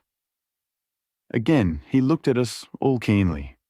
I had a growing conviction that this sudden change of his entire intellectual method was but yet another phase of his madness, and so determined to let him go on a little longer, knowing from experience that he would, like all lunatics, give himself away in the end. Van Helsing was gazing at him with a look of utmost intensity, his bushy eyebrows almost meeting with the fixed concentration of his look. He said to Renfield in a tone which did not surprise me at the time, but only when I thought of it afterwards, for it was as of one addressing an equal, "Can you not tell frankly your real reason for wishing to be free tonight? I will undertake that, if you will satisfy even me, a stranger, without prejudice, and with the habit of keeping an open mind, Dr. Seward will give you, at his own risk and on his own responsibility, the privilege you seek."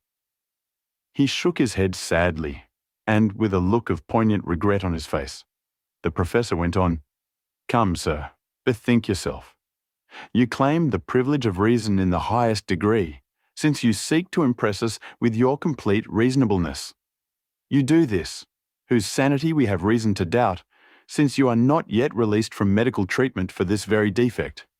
If you will not help us in our effort to choose the wisest course, how can we perform the duty which you yourself put upon us? Be wise and help us. And if we can, we shall aid you to achieve your wish." He still shook his head as he said, "Dr. Van Helsing, I have nothing to say. Your argument is complete, and if I were free to speak I should not hesitate a moment, but I am not my own master in the matter. I can only ask you to trust me.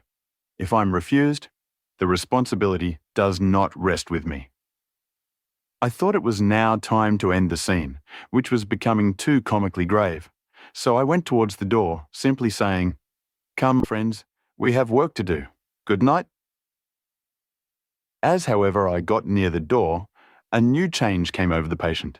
He moved towards me so quickly that for the moment I feared that he was about to make another homicidal attack. My fears, however, were groundless, for he held up his two hands imploringly and made his petition in a moving manner. As he saw that the very excess of his emotion was militating against him by restoring us more to our old relations, he became still more demonstrative. I glanced at Van Helsing and saw my conviction reflected in his eyes, so I became a little more fixed in my manner, if not more stern, and motioned to him that his efforts were unavailing. I had previously seen something of the same constantly growing excitement in him when he had to make some request of which at the time he had thought much, such, for instance, as when he wanted a cat, and I was prepared to see the collapse into the same sullen acquiescence on this occasion. My expectation was not realized, for when he found that his appeal would not be successful, he got into quite a frantic condition. He threw himself on his knees and held up his hands, wringing them in plaintive supplication, and poured forth a torrent of entreaty, with the tears rolling down his cheeks and his whole face and form expressive of the deepest emotion. "Let me entreat you, Dr. Seward. Oh, let me implore you, to let me out of this house at once. Send me away how you will, and where you will. Send keepers with me with whips and chains. Let them take me in a strait waistcoat, manacled and leg-ironed, even to jail. But let me go out of this. You don't know what you do by keeping me here. I am speaking from the depths of my heart, of my very soul. You don't know whom you wrong or how, and I may not tell. Woe is me, I may not tell.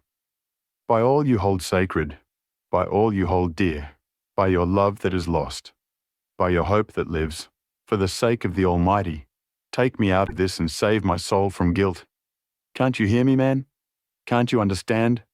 Will you never learn? Don't you know that I am sane and earnest now? That I am no lunatic in a mad fit, but a sane man fighting for his soul? Oh, hear me, hear me. Let me go, let me go, let me go." I thought that the longer this went on, the wilder he would get, and so would bring on a fit, so I took him by the hand and raised him up. "Come," I said sternly, "no more of this. We have had quite enough already. Get to your bed and try to behave more discreetly." He suddenly stopped and looked at me intently for several moments. Then, without a word, he rose and moving over, sat down on the side of the bed. The collapse had come, as on former occasions, just as I had expected. When I was leaving the room, last of our party, he said to me in a quiet, well-bred voice, "You will, I trust, Dr. Seward, do me the justice to bear in mind, later on, that I did what I could to convince you tonight." Chapter 19. Jonathan Harker's Journal. The 1st of October, 5 a.m. I went with the party to the search with an easy mind, for I think I never saw Mina so absolutely strong and well. I'm so glad that she consented to hold back and let us men do the work. Somehow, it was a dread to me that she was in this fearful business at all, but now that her work is done, and that it is due to her energy and brains and foresight, that the whole story is put together in such a way that every point tells, she may well feel that her part is finished, and that she can henceforth leave the rest to us. We were, I think, all a little upset by the scene with Mr. Renfield. When we came away from his room, we were silent till we got back to the study. Then Mr. Morris said to Dr. Seward, "Say, Jack, if that man wasn't attempting a bluff, he is about the sanest lunatic I ever saw. I'm not sure, but I believe that he had some serious purpose, and if he had, it was pretty rough on him not to get a chance." Lord Godalming and I were silent, but Dr. Van Helsing added, "Friend John, you know more lunatics than I do, and I'm glad of it, for I fear that if it had been to me to decide I would, before that last hysterical outburst, have given him free. But we live and learn, and in our present task we must take no chance, as my friend Quincy would say. All is best as they are." Dr. Seward seemed to answer them both in a dreamy kind of way. "I don't know but that I agree with you. If that man had been an ordinary lunatic, I would have taken my chance of trusting him. But he seems so mixed up with the Count in an indexy kind of way that I am afraid of doing anything wrong by helping his fads. I can't forget how he prayed with almost equal fervour for a cat, and then tried to tear my throat out with his teeth. Besides, he called the counter-lord and master, and he may want to get out to help him in some diabolical way. That horrid thing has the wolves and the rats and his own kind to help him, so I suppose he isn't above trying to use a respectable lunatic. He certainly did seem earnest, though. I only hope we have done what is best. These things, in conjunction with the wild work we have in hand, help to unnerve a man. The professor stepped over, and laying his hand on his shoulder, said in his grave, kindly way, "Friend John, have no fear. We are trying to do our duty in a very sad and terrible case. We can only do as we deem best. What else have we to hope for, except the pity of the good God?" Lord Godalming had slipped away for a few minutes, but now he returned.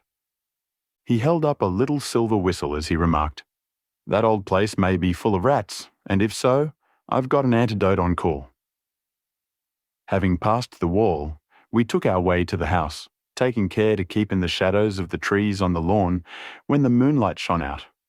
When we got to the porch, the professor opened his bag and took out a lot of things, which he laid on the step, sorting them into 4 little groups, evidently one for each. Then he spoke. "My friends, we are going into a terrible danger, and we need arms of many kinds. Our enemy is not merely spiritual.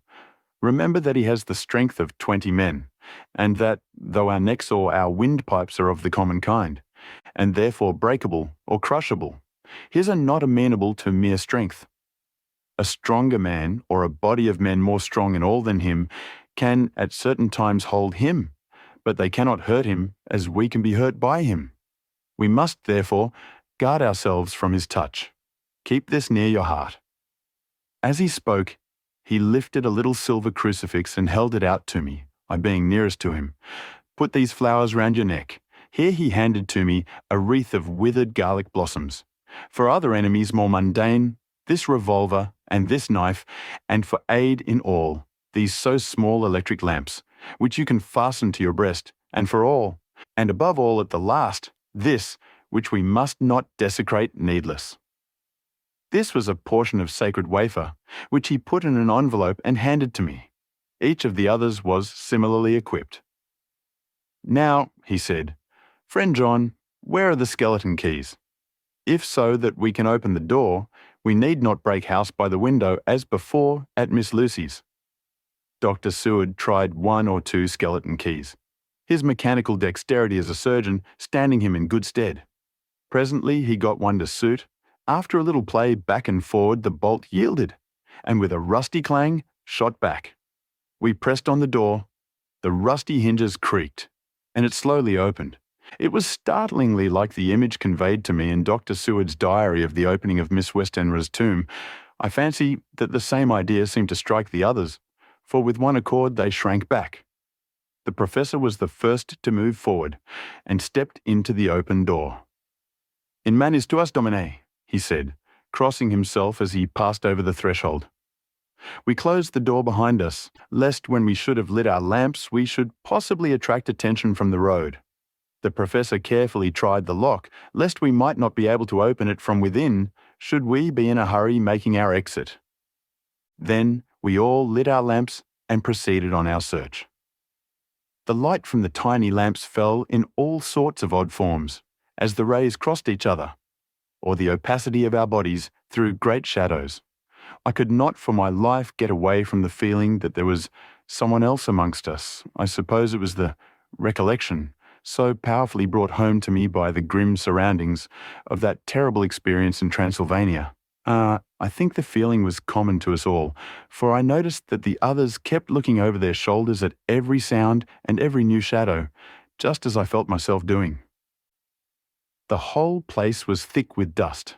The floor was seemingly inches deep, except where there were recent footsteps, in which, on holding down my lamp, I could see marks of hobnails where the dust was cracked.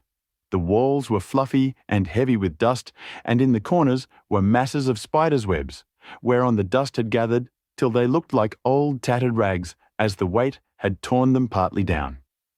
On a table in the hall was a great bunch of keys, with a time-yellowed label on each. They had been used several times, for on the table were several similar rents in the blanket of dust, similar to that exposed when the professor lifted them. He turned to me and said, "You know this place, Jonathan. You have copied maps of it, and you know it at least more than we do. Which is the way to the chapel?" I had an idea of its direction, though on my former visit I had not been able to get admission to it. So I led the way, and after a few wrong turnings, found myself opposite a low arched oaken door, ribbed with iron bands. "This is the spot," said the professor as he turned his lamp on a small map of the house, copied from the file of my original correspondence regarding the purchase. With a little trouble, we found the key on the bunch and opened the door. We were prepared for some unpleasantness, for as we were opening the door, a faint, malodorous air seemed to exhale through the gaps, but none of us ever expected such an odour as we encountered. None of the others had met the Count at all at close quarters, and when I'd seen him, he was either in the fasting stage of his existence in his rooms, or, when he was bloated with fresh blood, in a ruined building open to the air. But here the place was small and close, and the long disuse had made the air stagnant and foul. There was an earthy smell, as of some dry miasma, which came through the fouler air. But as to the odour itself, how shall I describe it? It was not alone that it was composed of all the ills of mortality and with the pungent, acrid smell of blood, but it seemed as though corruption had become itself corrupt. Faugh! It sickens me to think of it. Every breath exhaled by that monster seemed to have clung to the place and intensified its loathsomeness. Under ordinary circumstances, such a stench would have brought our enterprise to an end. But this was no ordinary case, and the high and terrible purpose in which we were involved gave us a strength which rose above merely physical considerations. After the involuntary shrinking consequent on the first nauseous whiff, we one and all set about our work as though that loathsome place were a garden of roses. We made an accurate examination of the place, the professor saying as we began. "The first thing is to see how many of the boxes are left. We must then examine every hole and corner and cranny and see if we cannot get some clue as to what has become of the rest." A glance was sufficient to show how many remained, for the great earth chests were bulky, and there was no mistaking them. There were only 29 left out of the 50. Once I got a fright, for seeing Lord Godalming suddenly turn and look out of the vaulted door into the dark passage beyond, I looked too, and for an instant my heart stood still. Somewhere, looking out from the shadow, I seemed to see the highlights of the Count's evil face, the ridge of the nose, the red eyes, the red lips, the awful pallor. It was only for a moment, for, as Lord Godalming said, I thought I saw a face, but it was only the shadows, and resumed his inquiry. I turned my lamp in the direction and stepped into the passage. There was no sign of anyone, and as there were no corners, no doors, no aperture of any kind, but only the solid walls of the passage, there could be no hiding place even for him. I took it that fear had helped imagination, and said nothing. A few minutes later, I saw Morris step suddenly back from a corner, which he was examining. We all followed his movements with our eyes, for undoubtedly some nervousness was growing on us, and we saw a whole mass of phosphorescence, which twinkled like stars. We all instinctively drew back. The whole place was becoming alive with rats.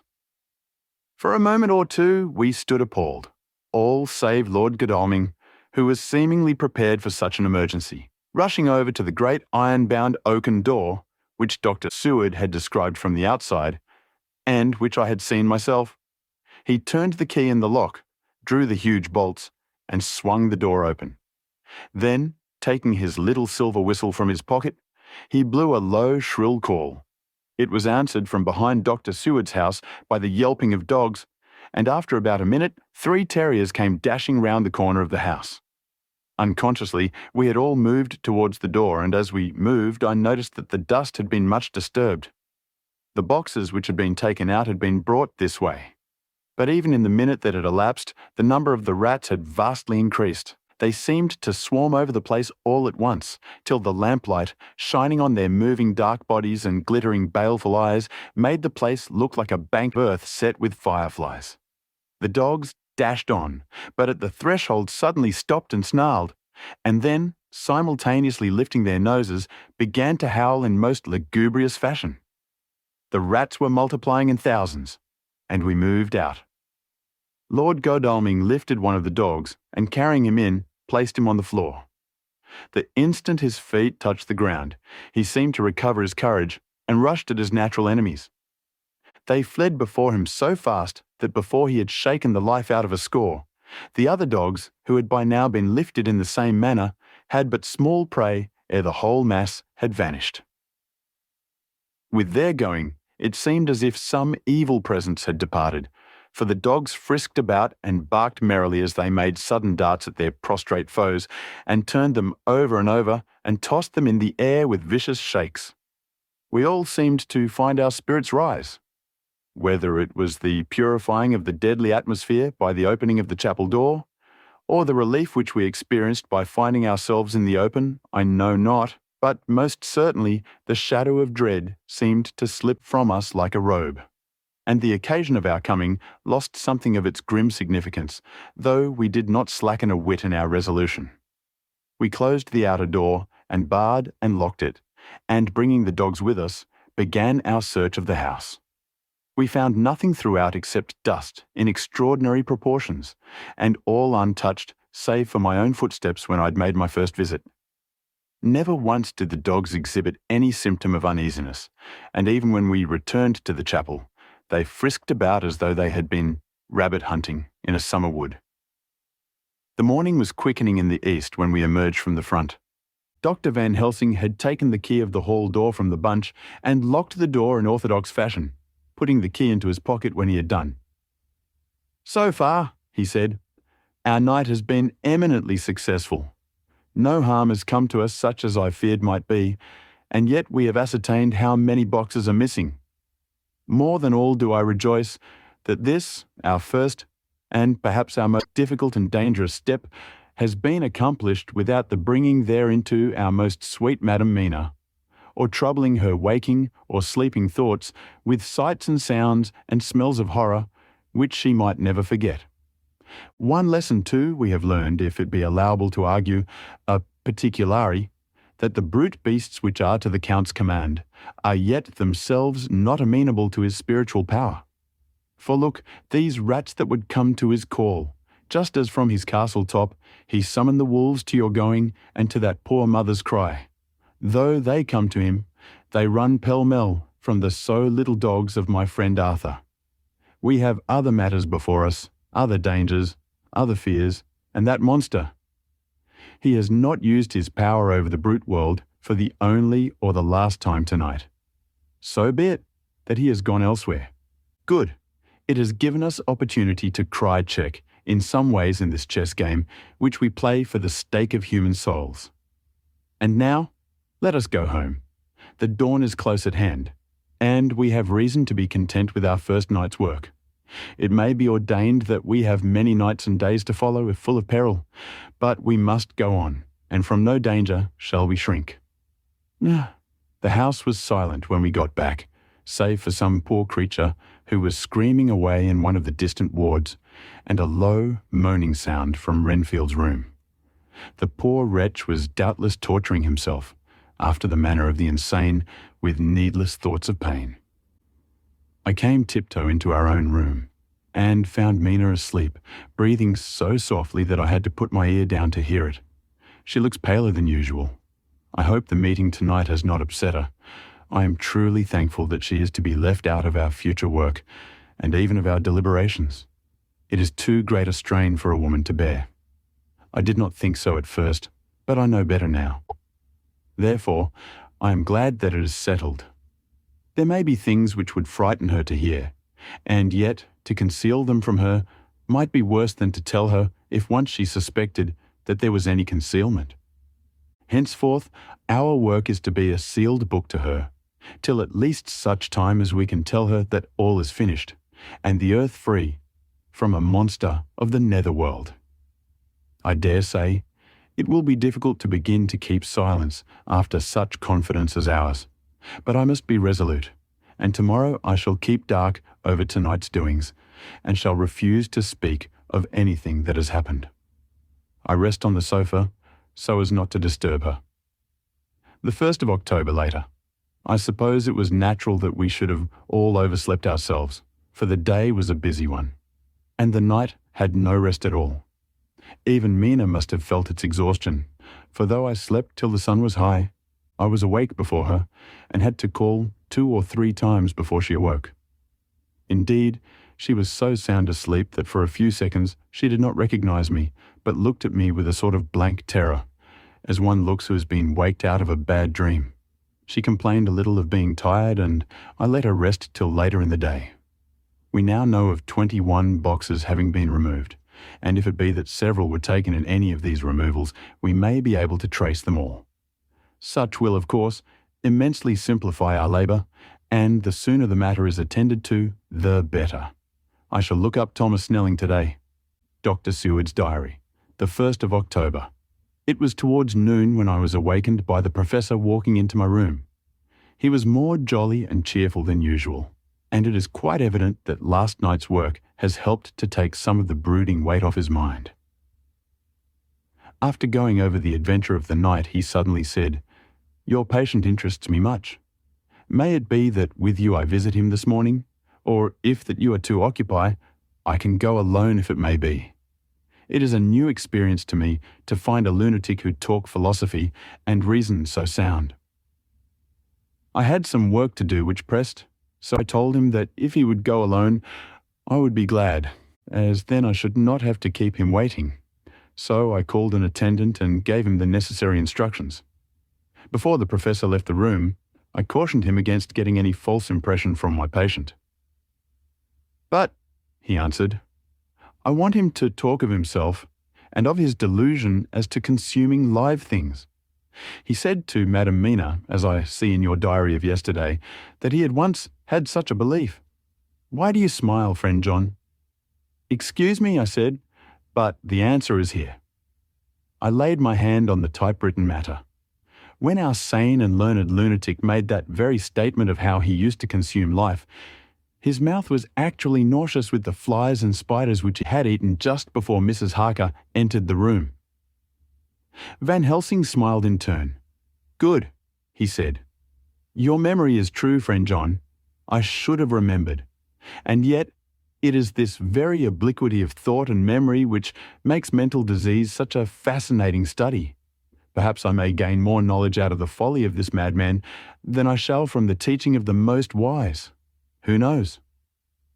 I went on with my work, and before long was through that in hand. It seemed that the time had been very short indeed, but there was Van Helsing back in the study. "Do I interrupt?" he asked politely as he stood at the door. "Not at all," I answered. "Come in. My work is finished and I'm free. I can go with you now if you like." "It is needless. I have seen him." "Well?" "I fear that he does not appraise me at much. Our interview was short. When I entered his room, he was sitting on a stool in the centre with his elbows on his knees, and his face was the picture of sullen discontent. I spoke to him as cheerfully as I could, and with such a measure of respect as I could assume. He made no reply whatever. "Don't you know me?" I asked. His answer was not reassuring. "I know you well enough. You are the old fool, Van Helsing. I wish you would take yourself and your idiotic brain theories somewhere else. Damn all thick-headed Dutchmen."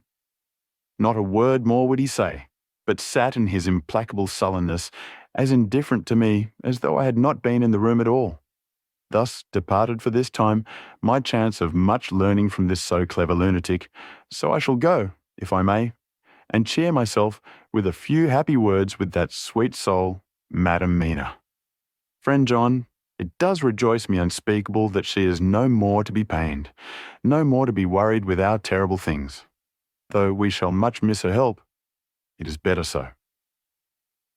"I agree with you with all my heart," I answered earnestly, "for I did not want him to weaken in this matter.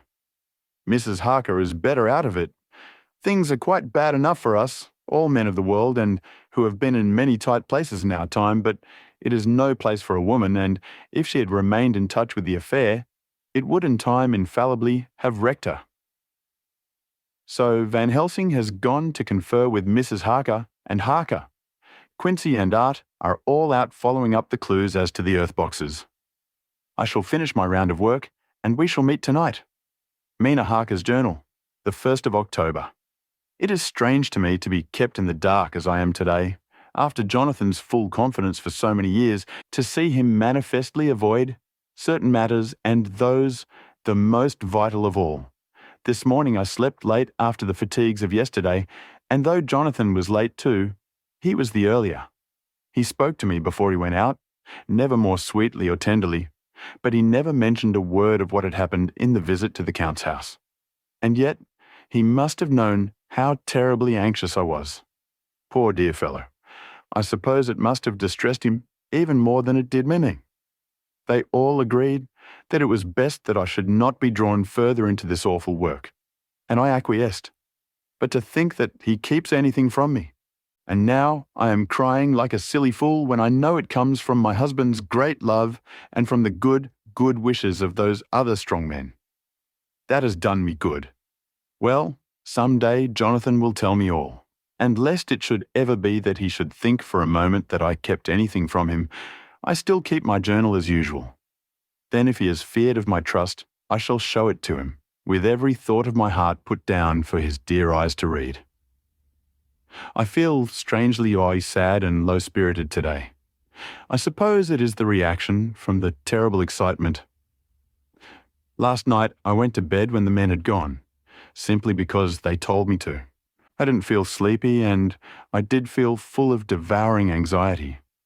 I kept thinking over everything that has been ever since Jonathan came to see me in London, and it all seems like a horrible tragedy, with fate pressing on relentlessly to some destined end. Everything that one does seems, no matter how right it may be, to bring on the very thing which is most to be deplored.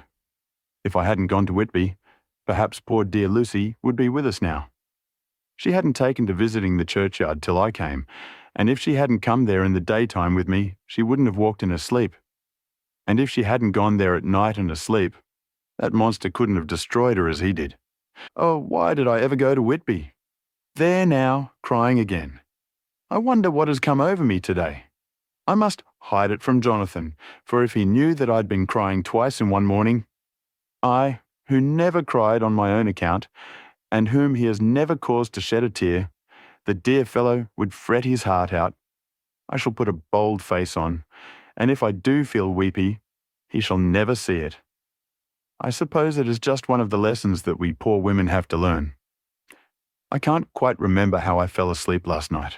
I remember hearing the sudden barking of the dogs and a lot of queer sounds, like praying on a very tumultuous scale, from Mr. Renfield's room, which is somewhere under this.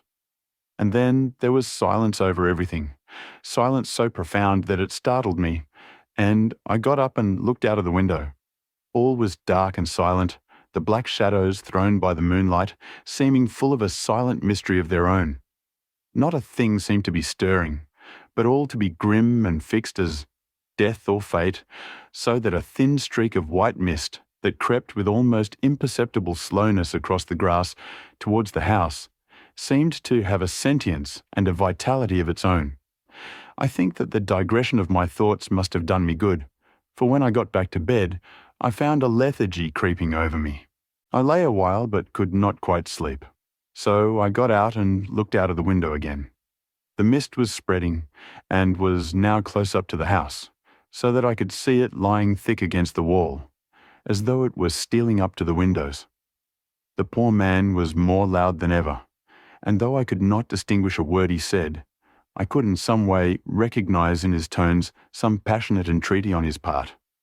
Then there was the sound of a struggle, and I knew that the attendants were dealing with him. I was so frightened that I crept into bed and pulled the clothes over my head, putting my fingers in my ears. I was not then a bit sleepy, at least so I thought, but I must have fallen asleep, for except dreams, I do not remember anything until the morning, when Jonathan woke me. I think that it took me an effort and a little time to realize where I was, and that it was Jonathan who was bending over me. My dream was very peculiar and was almost typical of the way that waking thoughts become merged in or continued in dreams. I thought that I was asleep and waiting for Jonathan to come back.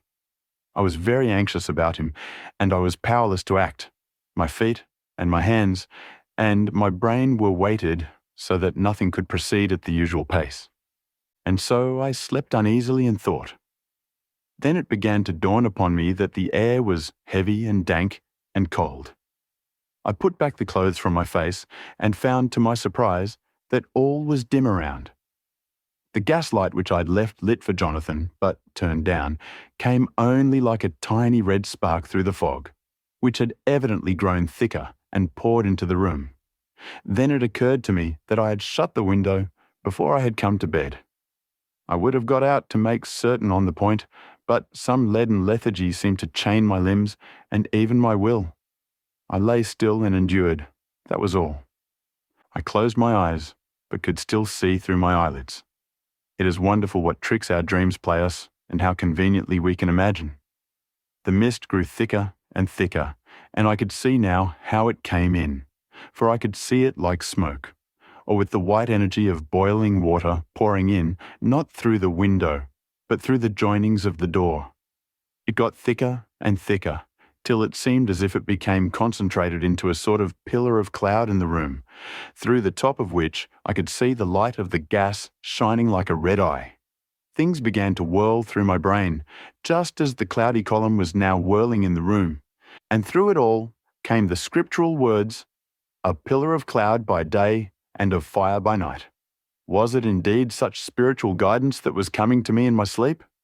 But the pillar was composed of both the day and the night guiding, for the fire was in the red eye, which at the thought get a new fascination for me, till, as I looked, the fire divided and seemed to shine on me through the fog like two red eyes, such as Lucy told me of in her momentary mental wandering when, on the cliff, the dying sunlight struck the windows of St. Mary's Church. Suddenly the horror burst upon me that it was thus that Jonathan had seen those awful women growing into reality through the whirling mist in the moonlight. And in my dream I must have fainted, for all became black darkness. The last conscious effort which imagination made was to show me a livid white face bending over me out of the mist. I must be careful of such dreams, for they would unseat one's reason if there were too much of them. I would get Dr. Van Helsing or Dr. Seward to prescribe something for me which would make me sleep, only that I fear to alarm them. Such a dream at the present time would become woven into their fears for me. Tonight I shall strive hard to sleep naturally. If I do not, I shall tomorrow night get them to give me a dose of chloral that cannot hurt me for once, and it will give me a good night's sleep. Last night tired me more than if I had not slept at all. The 2nd of October, 10 p.m. Last night I slept, but did not dream. I must have slept soundly, for I was not waked by Jonathan coming to bed, but the sleep has not refreshed me. For today I feel terribly weak and spiritless. I spent all yesterday trying to read or lying down dozing. In the afternoon, Mr. Renfield asked if he might see me. Poor man, he was very gentle, and when I came away he kissed my hand and bade God bless me. Some way it affected me much. I'm crying when I think of him. This is a new weakness of which I must be careful. Jonathan would be miserable if he knew I'd been crying. He and the others were out till dinner time, and they all came in tired.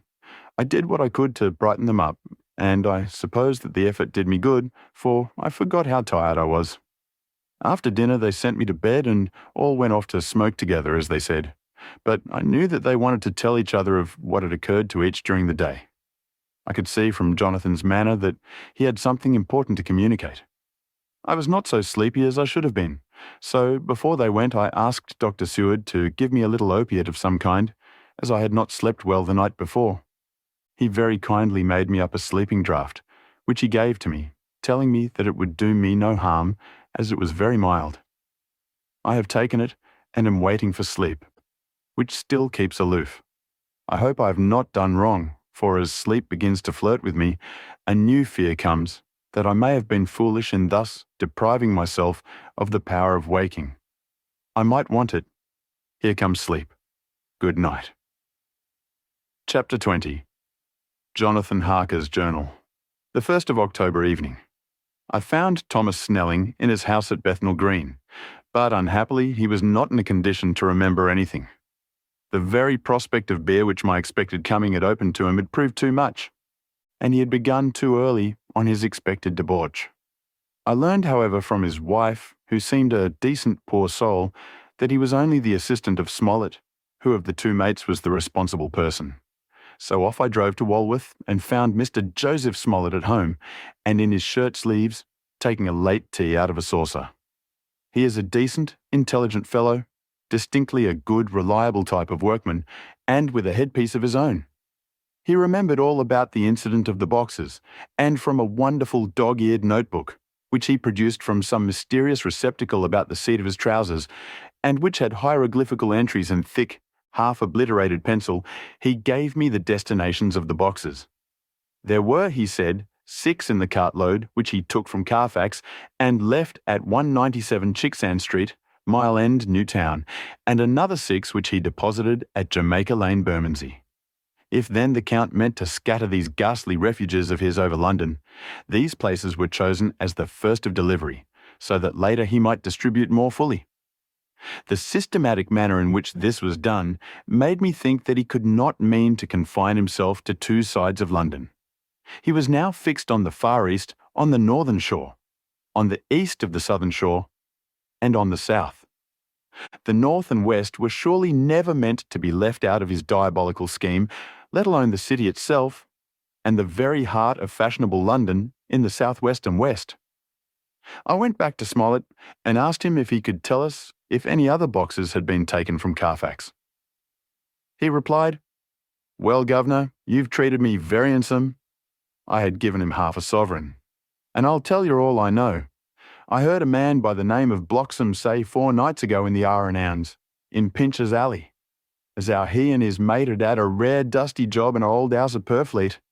There ain't a many such jobs as this, sir, and I'm thinking that maybe Sam Bloxham could tell you summat." I asked if he could tell me where to find him. I told him that if he could get me the address, it would be worth another half sovereign to him. So he gulped down the rest of his tea and stood up, saying that he was going to begin the search then and there.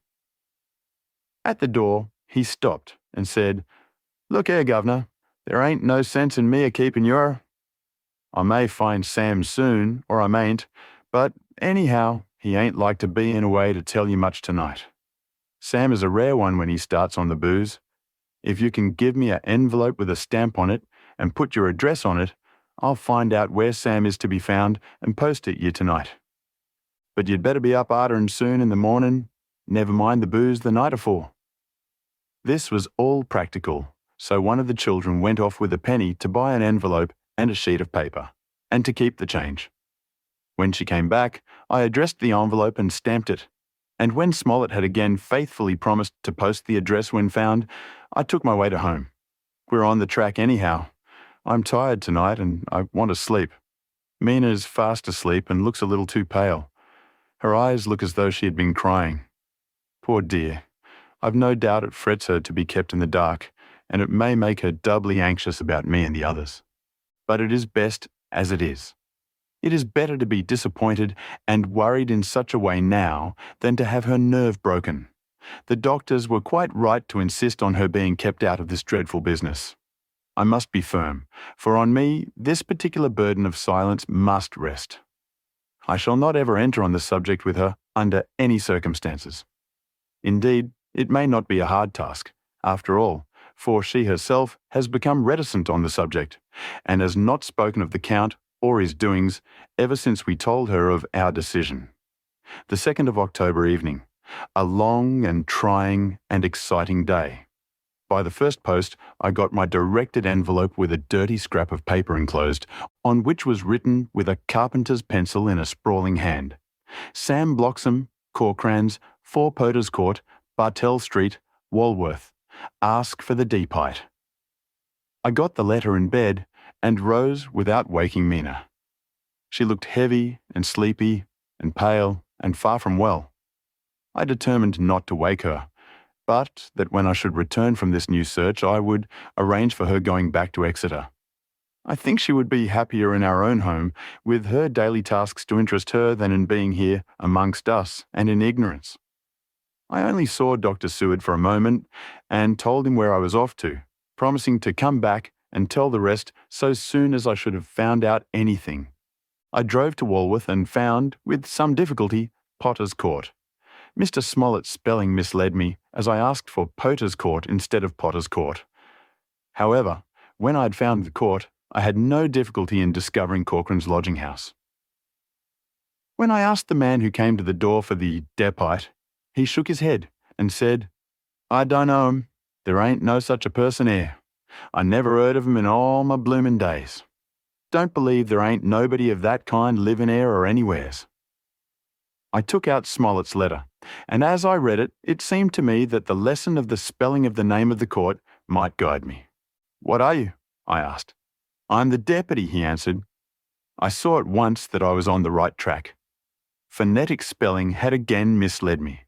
A half-crown tip put the deputy's knowledge at my disposal, and I learned that Mr. Bloxham, who had slept off the remains of his beer on the previous night at Corcoran's, had left for his work at Poplar at 5 o'clock that morning.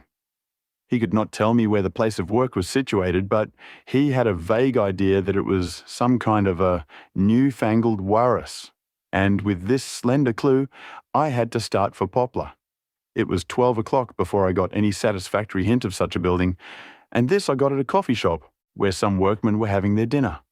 One of them suggested that there was being erected at Cross Angel Street a new cold storage building, and as this suited the condition of a newfangled warris, I at once drove to it. An interview with a surly gatekeeper and a surlier foreman, both of whom were appeased with the coin of the realm, put me on the track of Bloxham. He was sent for on my suggestion that I was willing to pay his day's wages to his foreman for the privilege of asking him a few questions on a private matter. He was a smart enough fellow, though rough of speech and bearing. When I had promised to pay for his information and given him an earnest, he told me that he had made 2 journeys, between Carfax and a house in Piccadilly, and had taken from this house to the latter 9 great boxes, main heavy ones, with a horse and cart hired by him for this purpose. I asked him if he could tell me the number of the house in Piccadilly, to which he replied, "Well, governor, I forgets the number, but it was only a few door from a big white church, or something of the kind, not long built. It was a dusty old house too, though nothing to the dustiness of the house we took the bloomin' boxes from." "How did you get in if both houses were empty?" "There was the old party what engaged me a-waitin' in the house at Purfleet. He helped me to lift the boxes and put them in the dray. Curse me, but he was the strongest chap I ever struck, and him a old fella, with a white moustache, one that thin you would think he couldn't throw a shadder." How this phrase thrilled through me. Why, he took up his end of the boxes like they was pounds of tea, and me a puffin' and a blowin' afore I could upend mine anyhow, and I'm no chicken, neither. "How did you get into the house in Piccadilly?" I asked. "He was there too. He must have started off and got there afore me, for when I rung of the bell, he came and opened the door hisself and helped me carry the boxes into the hall." "The whole 9? I asked. "Yes, there was 5 in the first load, and 4 in the second. It was main dry work, and I don't so well remember how I got home." I interrupted him. "Were the boxes left in the hall?" "Yes, it was a big hall, and there was nothing else in it." I made one more attempt to further matters. "You didn't have any key?" "Never used no key nor nothink. The old gent, he opened the door herself and shut it again when I druv off. I don't remember the last time, but that was the beer." "And you can't remember the number of the house?" "No, sir. But you needn't have no difficulty about that. It's ironed with a stone front with a bow on it, and I steps up to the door. I know them steps. Haven't had to carry the boxes up with 3 loafers what come round to earn a copper. The old gent give them shillings, and they seen they got so much they wanted more. But he took one of them by the shoulder and was like to throw him down the steps, till the lot of them went away cussing. I thought that with this description I could find the house, so having paid my friend for his information, I started off for Piccadilly. I had gained a new painful experience. The Count could, it was evident, handle the earth boxes himself. If so, time was precious, for now that he had achieved a certain amount of distribution, he could, by choosing his own time, complete the task unobserved. At Piccadilly Circus, I discharged my cab and walked westward. Beyond the Junior Constitutional, I came across the house, described, and was satisfied that this was the next of the lairs arranged by Dracula. The house looked as though it had been long untenanted. The windows were encrusted with dust, and the shutters were up. All the framework was black with time, and from the iron, the paint had mostly scaled away. It was evident that up to lately there had been a large notice board in front of the balcony. It had, however, been roughly torn away, the uprights which had supported it still remaining. Behind the rails of the balcony I saw there were some loose boards, whose raw edges looked white. I would have given a good deal to have been able to see the notice board intact, as it would perhaps have given some clue to the ownership of the house. I remembered my experience of the investigation and purchase of Carfax, and I could not but feel that I could find the former owner there might be some means discovered of gaining access to the house. There was at present nothing to be learned from the Piccadilly side, and nothing could be done, so I went around to the back to see if anything could be gathered from this quarter. The mews were active, the Piccadilly houses being mostly in occupation. I asked one or two of the grooms and helpers whom I saw around if they could tell me anything about the empty house. One of them said that he heard it had lately been taken, but he couldn't say from whom. He told me, however, that up to very lately there had been a notice board of "for sale" up, and that perhaps Mitchell, Sons, Candy, the house agents, could tell me something, as he thought he remembered seeing the name of that firm on the board. I did not wish to seem too eager, or to let my informant know or guess too much, so thanking him in the usual manner, I strolled away. It was now growing dusk, and the autumn night was closing in, so I did not lose any time. Having learned the address of Mitchell, Sons, Candy from a directory at the Berkeley, I was soon at their office in Sackville Street. The gentleman who saw me was particularly suave in manner, but uncommunicative in equal proportion. Having once told me that the Piccadilly house, which throughout our interview he called a mansion, was sold, he considered my business as concluded. When I asked who had purchased it, he opened his eyes a thought wider and paused a few seconds before replying, "It is sold, sir." "Pardon me," I said, with equal politeness, "but I have a special reason for wishing to know who purchased it." Again he paused longer and raised his eyebrows still more. "It is sold, sir," was again his laconic reply. "Surely," I said, "you do not mind letting me know so much." "But I do mind," he answered. "The affairs of their clients are absolutely safe in the hands of Mitchell, Sons, Candy."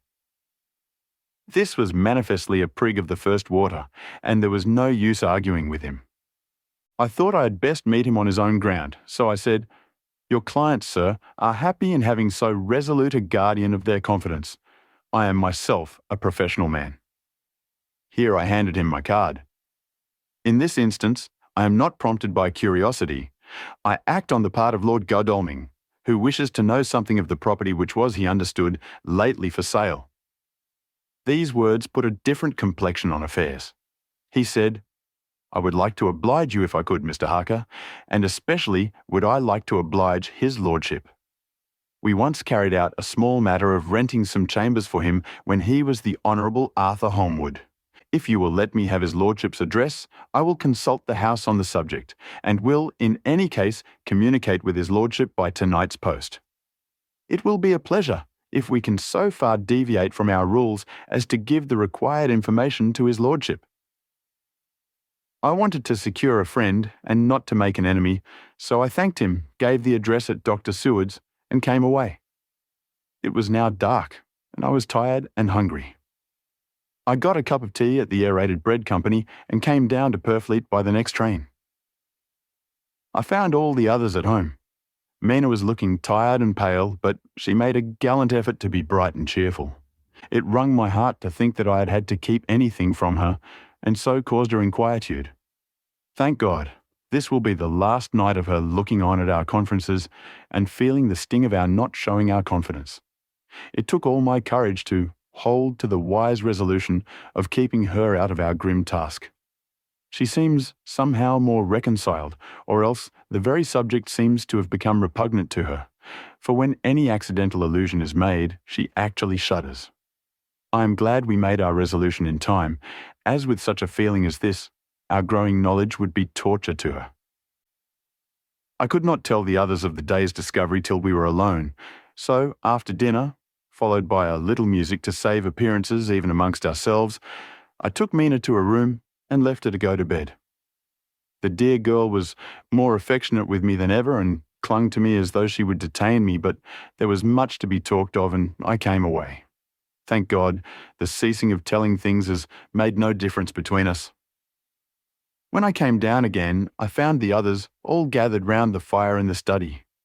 In the train, I had written my diary so far and simply read it off to them as the best means of letting them get abreast of my own information. When I had finished, Van Helsing said, "This has been a great day's work, friend Jonathan. Doubtless we are on the track of the missing boxes. If we find them all in that house, then our work is near the end. But if there be some missing, we must search until we find them. Then shall we make our final coup and hunt the wretch to his real death." We all sat silent a while, and all at once Mr. Morris spoke. "Say, how are we going to get into that house?" "We got into the other," answered Lord Godalming quickly. "But Art, this is different.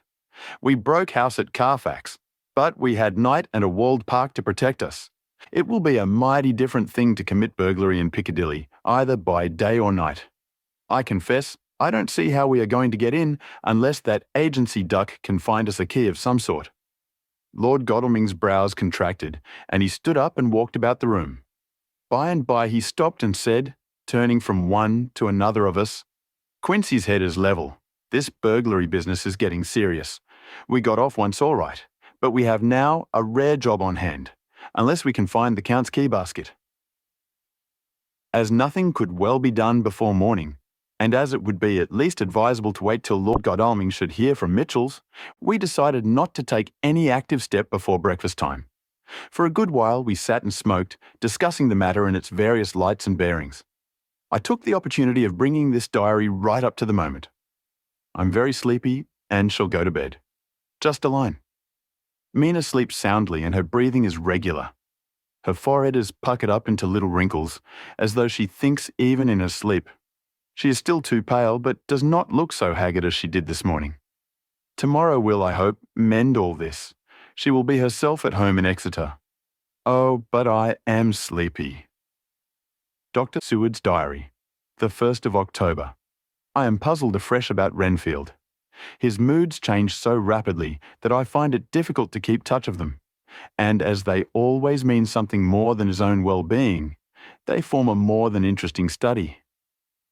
This morning, when I went to see him after his repulse of Van Helsing, his manner was that of a man commanding destiny. He was, in fact, commanding destiny subjectively. He did not really care for any of the things of mere earth. He was in the clouds and looked down on all the weaknesses and wants of us poor mortals. I thought I would improve the occasion and learn something, so I asked him, "What about the flies these times?" He smiled on me in quite a superior sort of way, such a smile as would have become the face of Malvolio, as he answered me, "The fly, my dear sir, has one striking feature. Its wings are typical of the aerial powers of the psychic faculties. The ancients did well when they typified the soul as a butterfly." I thought I would push his analogy to its utmost logically, so I said quickly, "Oh, it is a soul you are after now, is it?" His madness foiled his reason, and a puzzled look spread over his face as, shaking his head with a decision which I had but seldom seen in him, he said, oh no, I want no souls. Life is all I want." Here he brightened up. "I'm pretty indifferent about it at present. Life is all right. I have all I want. You must get a new patient, doctor. if you wish to study zoophagy. This puzzled me a little, so I drew him on. Then you command life. You are a god, I suppose. He smiled with an ineffably benign superiority. Oh no, far be it from me to arrogate to myself the attributes of the deity. I'm not even concerned in his especially spiritual doings. If I may state my intellectual position, I am, so far as concerns things purely terrestrial, somewhat in the position which Enoch occupied spiritually. This was a poser to me. I could not at the moment recall Enoch's appositeness, so I had to ask a simple question, though I felt that by so doing I was lowering myself in the eyes of the lunatic. And why with Enoch? Because he walked with God. I could not see the analogy, but did not like to admit it, so I harked back to what he had denied. So you don't care about life, and you don't want souls. Why not? I put my question quickly and somewhat sternly, on purpose to disconcert him. The effort succeeded. For an instant, he unconsciously relapsed into his old servile manner, bent low before me, and actually fawned upon me as he replied, I don't want any souls, indeed I don't. I couldn't use them if I had them. They would be no manner of use to me. I couldn't eat them or... He suddenly stopped, and the old cunning look spread over his face, like a wind sweep on the surface of the water. And doctor, as to life, what is it after all? When you've got all you require, and you know that you will never want, that is all. I have friends, good friends, like you, Dr. Seward. This was said with a leer of inexpressible cunning.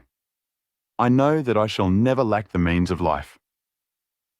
I think that through the cloudiness of his insanity, he saw some antagonism in me, for he at once fell back on the last refuge of such as he, a dogged silence.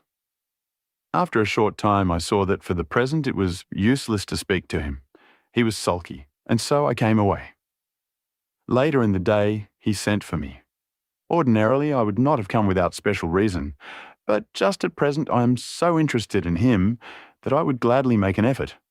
Besides, I'm glad to have anything to help pass the time. Harker is out, following up clues, and so are Lord Godalming and Quincy. Van Helsing sits in my study poring over the record prepared by the Harkers. He seems to think that by accurate knowledge of all details, he will light up on some clue. He does not wish to be disturbed in the work without cause. I would have taken him with me to see the patient, only I thought that after his last repulse, he might not care to go again. There was also another reason. Renfield might not speak so freely before a third person as when he and I were alone. I found him sitting in the middle of the floor on his stool, a pose which is generally indicative of some mental energy on his part. When I came in, he said at once, as though the question had been waiting on his lips, "What about souls?"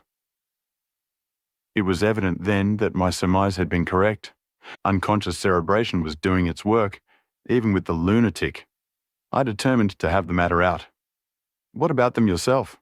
I asked. He did not reply for a moment, but looked all around him and up and down as though he expected to find some inspiration for an answer. "I don't want any souls," he said in a feeble, apologetic way. The matter seemed preying on his mind, and so I determined to use it to be cruel only to be kind. So I said, "You like life, and you want life?" "Oh yes, but that is all right. You needn't worry about that."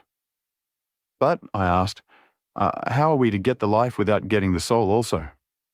This seemed to puzzle him, so I followed it up. "A nice time you'll have some time when you're flying out here, with the souls of thousands of flies and spiders and birds and cats buzzing and twittering and moaning all around you. You've got their lives, you know, and you must put up with their souls." Something seemed to affect his imagination, for he put his fingers to his ears and shut his eyes, screwing them up tightly, just as a small boy does when his face is being soaped. There was something pathetic in it that touched me. It also gave me a lesson, for it seemed that before me was a child, only a child, though the features were worn, and the stubble on the jaws was white. It was evident that he was undergoing some process of mental disturbance, and knowing how his past moods had interpreted things seemingly foreign to himself, I thought I would enter into his mind as well as I could and go with him. The first step was to restore confidence. So I asked him, speaking pretty loud so that he would hear me through his closed ears, "Would you like some sugar to get your flies around again?" He seemed to wake up all at once and shook his head. With a laugh, he replied, "Not much. Flies are poor things after all." After a pause, he added, "But I don't want their souls buzzing round me all the same." Or spiders?" I went on. "Blow spiders. What's the use of spiders? There isn't anything in them to eat or—" He stopped as suddenly as though reminded of a forbidden topic. So, I thought to myself, this is the second time he has suddenly stopped at the word a drink. What does it mean? Renfield seemed himself aware of having made a lapse, for he hurried on as though to distract my attention from it. "I don't take any stock at all in such matters. Rats and mice and such small deer, as Shakespeare has it. Chicken feed of the larder, they might be called. I'm past all that sort of nonsense. You might as well ask a man to eat molecules with a pair of chopsticks as to try to interest me about the less carnivora when I know of what is before me." "I see," I said. "You want big things that you can make your teeth meet in? How would you like to breakfast on an elephant?" "What ridiculous nonsense you are talking." He was getting too wide awake, so I thought I would press him hard. "I wonder," I said reflectively, "what an elephant's soul is like."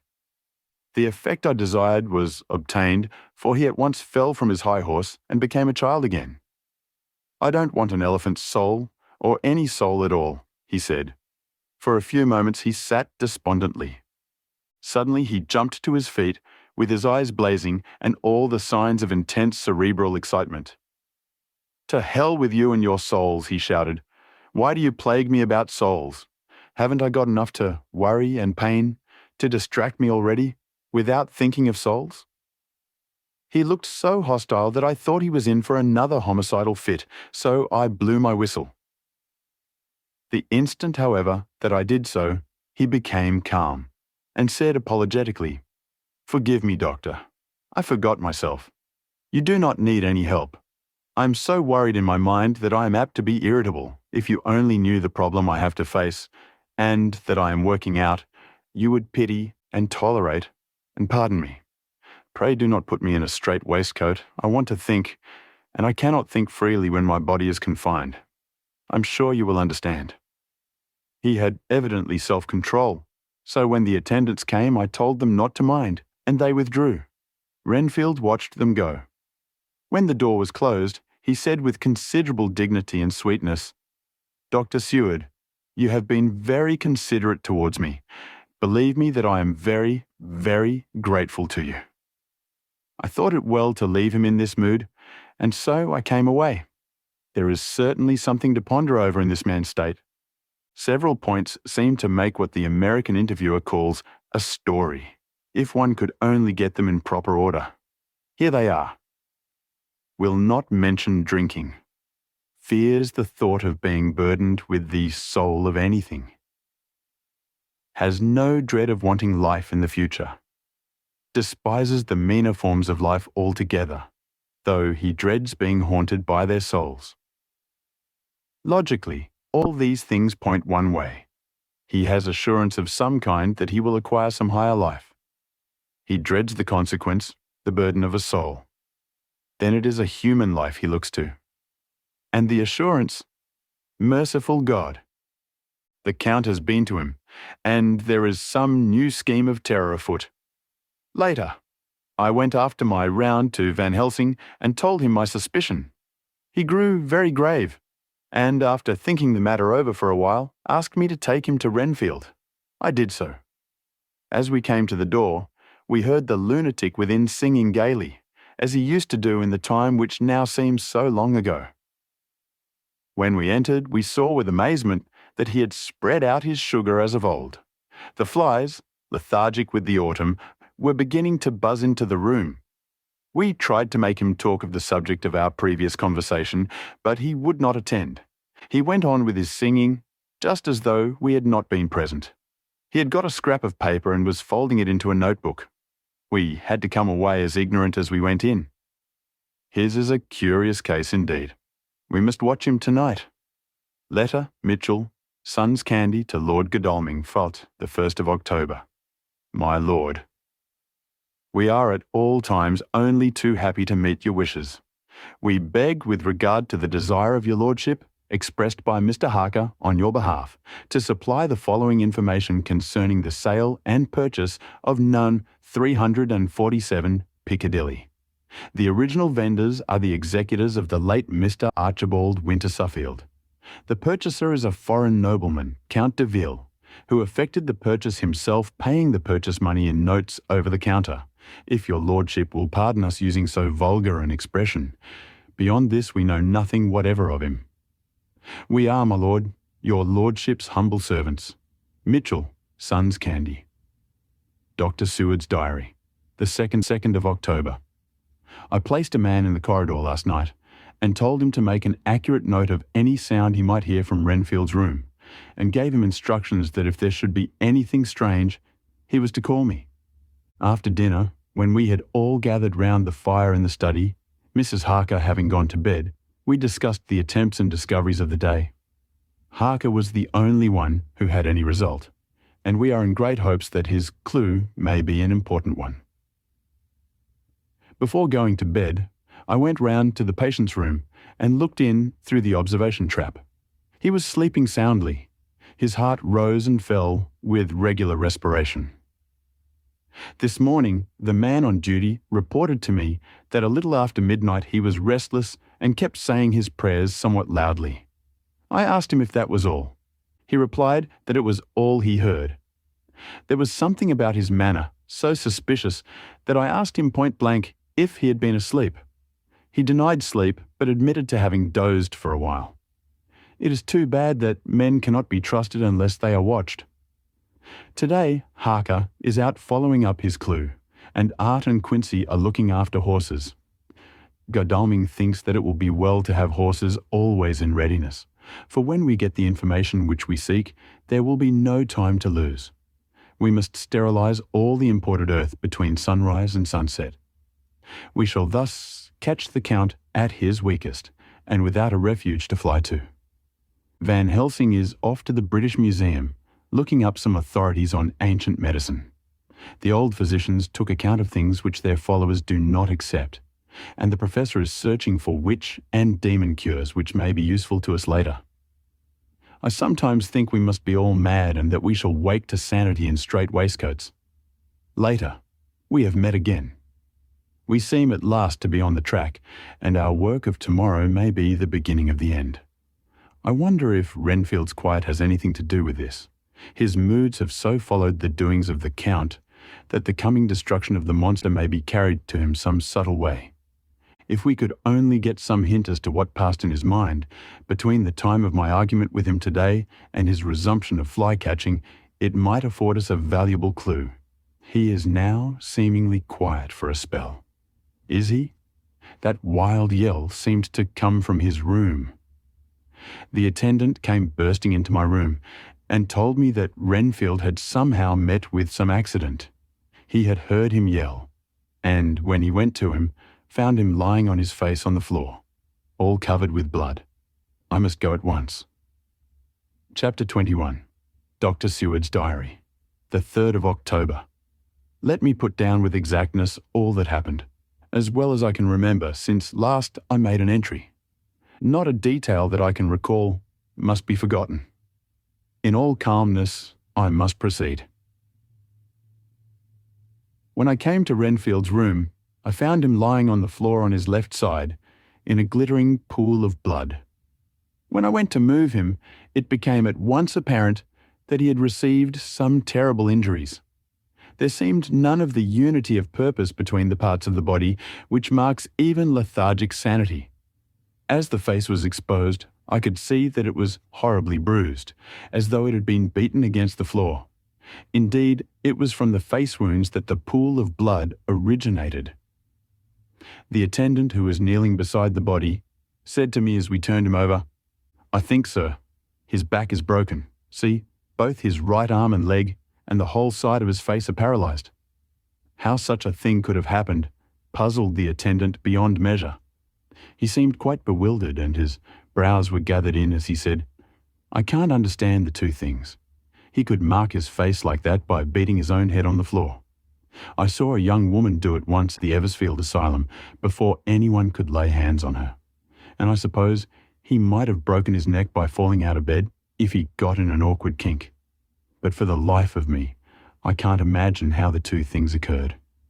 If his back was broke, he couldn't beat his head. And if his face was like that before the fall out of bed, there would be marks of it. I said to him, "Go to Dr. Van Helsing and ask him to kindly come here at once. I want him without an instant's delay." The man ran off, and within a few minutes the professor in his dressing gown and slippers appeared. When he saw Renfield on the ground, he looked keenly at him a moment and then turned to me. I think he recognized my thought in my eyes, for he said very quietly, manifestly for the ears of the attendant, "Ah, sad accident. He will need very careful watching and much attention. I shall stay with you myself, but I shall first address myself. If you will remain, I shall in a few minutes join you." The patient was now breathing stertorously, and it was easy to see that he had suffered some terrible injury. Van Helsing returned with extraordinary celerity, bearing with him a surgical case. He had evidently been thinking and had his mind made up, for almost before he looked at the patient, he whispered to me, "Send the attendant away. We must be alone with him when he becomes conscious, after the operation." I said, "I think that will do now, Simmons. We have done all that we can at present. You had better go your round and Dr. Van Helsing will operate. Let me know instantly if there be anything unusual anywhere." The man withdrew, and we went into a strict examination of the patient.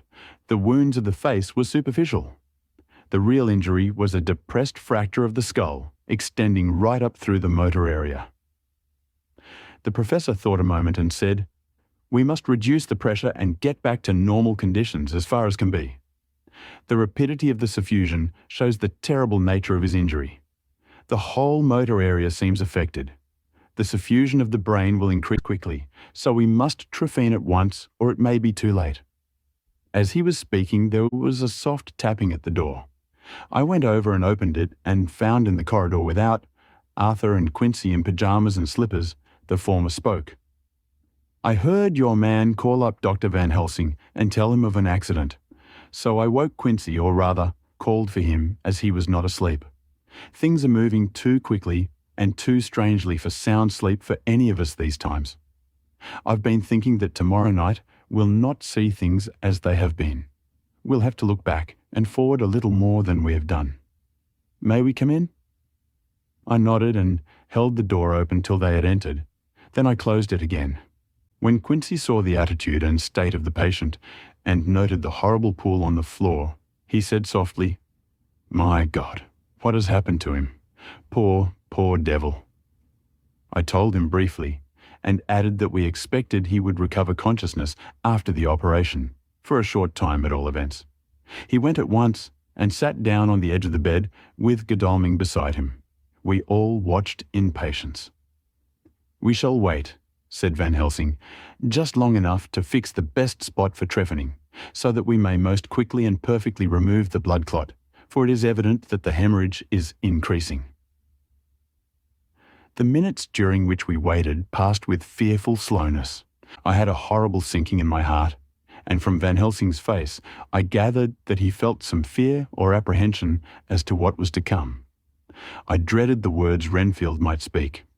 I was positively afraid to think. But the conviction of what was coming was on me, as I have read of men who have heard the death watch. The poor man's breathing came in uncertain gasps.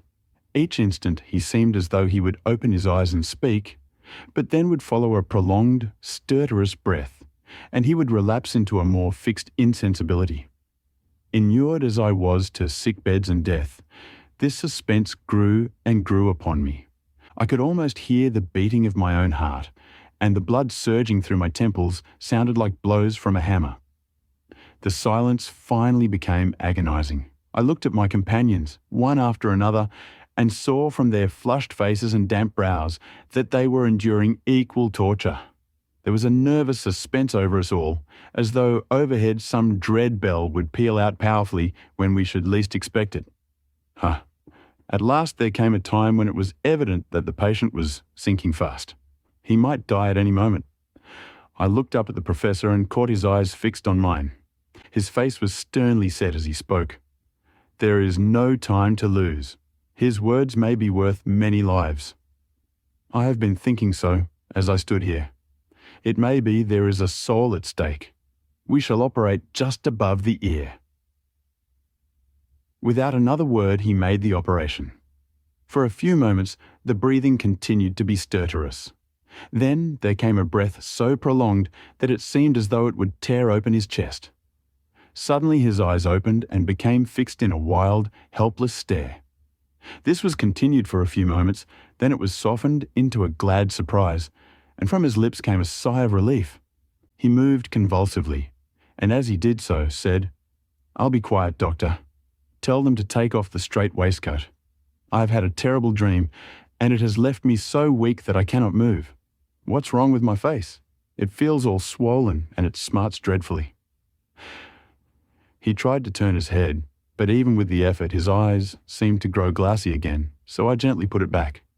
Then Van Helsing said in a quiet, grave tone, "Tell us your dream, Mr. Renfield." As he heard the voice, his face brightened through its mutilation, and he said, "That is Dr. Van Helsing. How good it is of you to be here. Give me some water. My lips are dry, and I shall try to tell you, I dreamed." He stopped and seemed fainting. I called quietly to Quincy, "The brandy, it is in my study, quick." He flew and returned with a glass, the decanter of brandy and a carafe of water. We moistened the parched lips, and the patient quickly revived. So, it seemed, however, that his poor injured brain had been working in the interval, for when he was quite conscious, he looked at me piercingly with an agonized confusion which I shall never forget, and said, "I must not deceive myself. It was no dream, but all a grim reality." Then his eyes roved round the room. As they caught sight of the two figures sitting patiently on the edge of the bed, he went on, "If I were not sure already, I would know from them." For an instant his eyes closed, not with pain or sleep, but voluntarily, as though he were bringing all his faculties to bear. When he opened them, he said, hurriedly, and with more energy than he had yet displayed, "Quick, doctor, quick! I'm dying. I feel that I have but a few minutes, and then I must go back to death, or worse, wet my lips with brandy again. I have something that I must say before I die, or before my poor crushed brain dies anyhow. Thank you. It was that night after you left me, when I implored you to let me go away. I couldn't speak then, for I felt my tongue was tied. But I was as sane then, except in that way, as I am now. I was in an agony of despair for a long time after you left me. It seemed hours.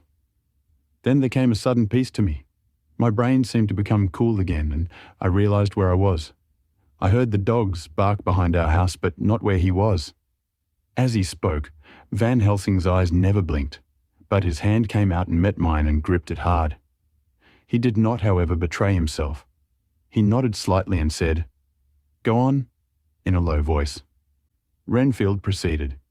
He came up to the window in the mist, as I had seen him often before, but he was solid then, not a ghost, and his eyes were fierce like a man's angry.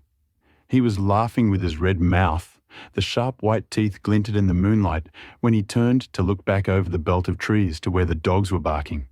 I wouldn't ask him to come in at first, though I knew he wanted to, just as he had wanted all along. Then he began promising me things, not in words, but by doing them.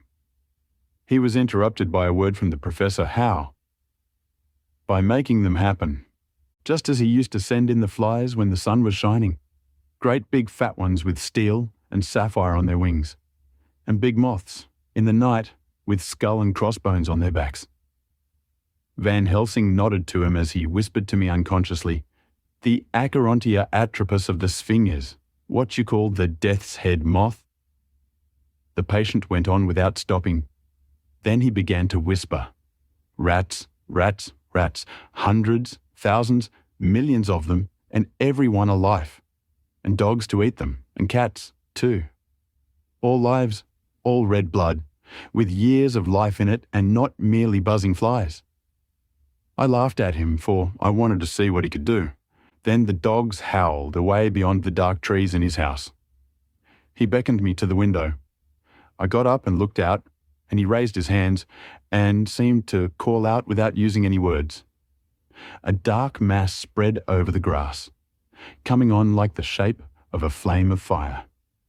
And then he moved the mist to the right and left, and I could see that there were thousands of rats with their eyes blazing red, like his, only smaller. He held up his hand, and they all stopped, and I thought he seemed to be saying, "All these lives will I give you, I and many more and greater, through countless ages, if you will fall down and worship me." And then a red cloud, like the colour of blood, seemed to close over my eyes, and before I knew what I was doing, I found myself opening the sash and saying to him, "Come in, Lord and Master." The rats were all gone, but he slid into the room through the sash, though it was only open an inch wide, just as the moon herself has often come in through the tiniest crack, and has stood before me in all her size and splendour. His voice was weaker, so I moistened his lips with the brandy again, and he continued, but it seemed as though his memory had gone on working in the interval, for his story was further advanced. I was about to call him back to the point, but Van Helsing whispered to me, "Let him go on. Do not interrupt him. He cannot go back, and maybe could not proceed at all if once he lost the thread of his thought."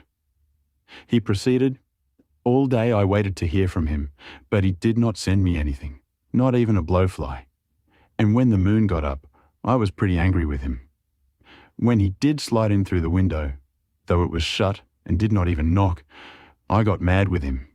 He sneered at me, and his white face looked out of the mist with his red eyes gleaming, and he went on as though he owned the whole place.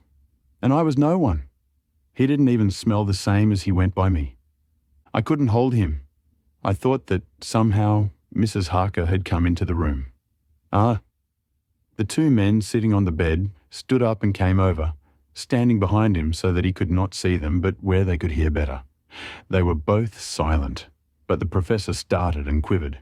His face, however, grew grimmer and sterner still. Renfield went on without noticing. "When Mrs. Harker came in to see me this afternoon, she wasn't the same. It was like tea after the teapot has been watered. Here we all moved, but no one said a word." He went on, "I didn't know that she was here till she spoke, and she didn't look the same. I don't care for the pale people. I like them with lots of blood in them, and hers all seemed to have run out. I didn't think of it at the time, but when she went away, I began to think, and it made me mad to know that he had been taking the life out of her. I could feel that the rest quivered as I did, but we remained otherwise still. So when he came tonight, I was ready for him. I saw the mist stealing in, and I grabbed it tight. I had heard that madmen have unnatural strength, and as I knew I was a madman, at times anyhow, I resolved to use my power. And he felt it too, for he had to come out of the mist to struggle with me. I held tight, and I thought I was going to win, for I didn't mean him to take any more of her life till I saw his eyes. They burned into me, and my strength became like water. He slipped through it, and when I tried to cling to him, he raised me up and flung me down. There was a red cloud before me, and a noise like thunder, and the mist seemed to steal away under the door. His voice was becoming fainter and his breath more stertorous. Van Helsing stood up instinctively. "We know the worst now," he said. "He is here, and we know his purpose. It may not be too late. Let us be armed, the same as we were the other night, but lose no time. There is not an instant to spare." There was no need to put our fear, nay, our conviction, into words. We shared them in common. We all hurried and took from our rooms the same things that we had when we entered the Count's house. The professor had his ready, and as we met in the corridor, he pointed to them significantly as he said, "They never leave me, and they shall not till this unhappy business is over. Be wise also, my friends. It is no common enemy that we deal with, alas. Alas, that dear Madam Mina should suffer." He stopped, His voice was breaking, and I do not know if rage or terror predominated in my own heart. Outside the Harker's door we paused. Art and Quincy held back, and the latter said, "Should we disturb her?" "We must," said Van Helsing grimly. "If the door be locked, I shall break it in." "May it not frighten her terribly? It is unusual to break into a lady's room." Van Helsing said solemnly, "You are always right. But this is life and death. All chambers are alike to the doctor. And even were they not, they are all as one to me tonight. Friend John, when I turn the handle, if the door does not open, do you put your shoulder down and shove. And you too, my friends. Now." He turned the handle as he spoke, but the door did not yield. We threw ourselves against it. With a crash, it burst open, and we almost fell headlong into the room. The professor did actually fall, and I saw across him as he gathered himself up from hands and knees. What I saw appalled me. I felt my hair rise like bristles on the back of my neck, and my heart seemed to stand still. The moonlight was so bright that through the thick yellow blind, the room was light enough to see. On the bed beside the window lay Jonathan Harker, his face flushed and breathing heavily as though in a stupor. Kneeling on the near edge of the bed facing outwards was the white-clad figure of his wife. By her side stood a tall, thin man, clad in black. His face was turned from us, but the instant we saw, we all recognized the Count, in every way, even to the scar on his forehead. With his left hand, he held both Mrs. Harker's hands, keeping them away with her arms at full tension. His right hand gripped her by the back of the neck, forcing her face down on his bosom. Her white nightdress was smeared with blood, and a thin stream trickled down the man's bare chest, which was shown by his torn open dress. The attitude of the two had a terrible resemblance to a child forcing a kitten's nose into a saucer of milk to compel it to drink. As we burst into the room, the Count turned his face, and the hellish look that I had heard described seemed to leap into it. His eyes flamed red with devilish passion.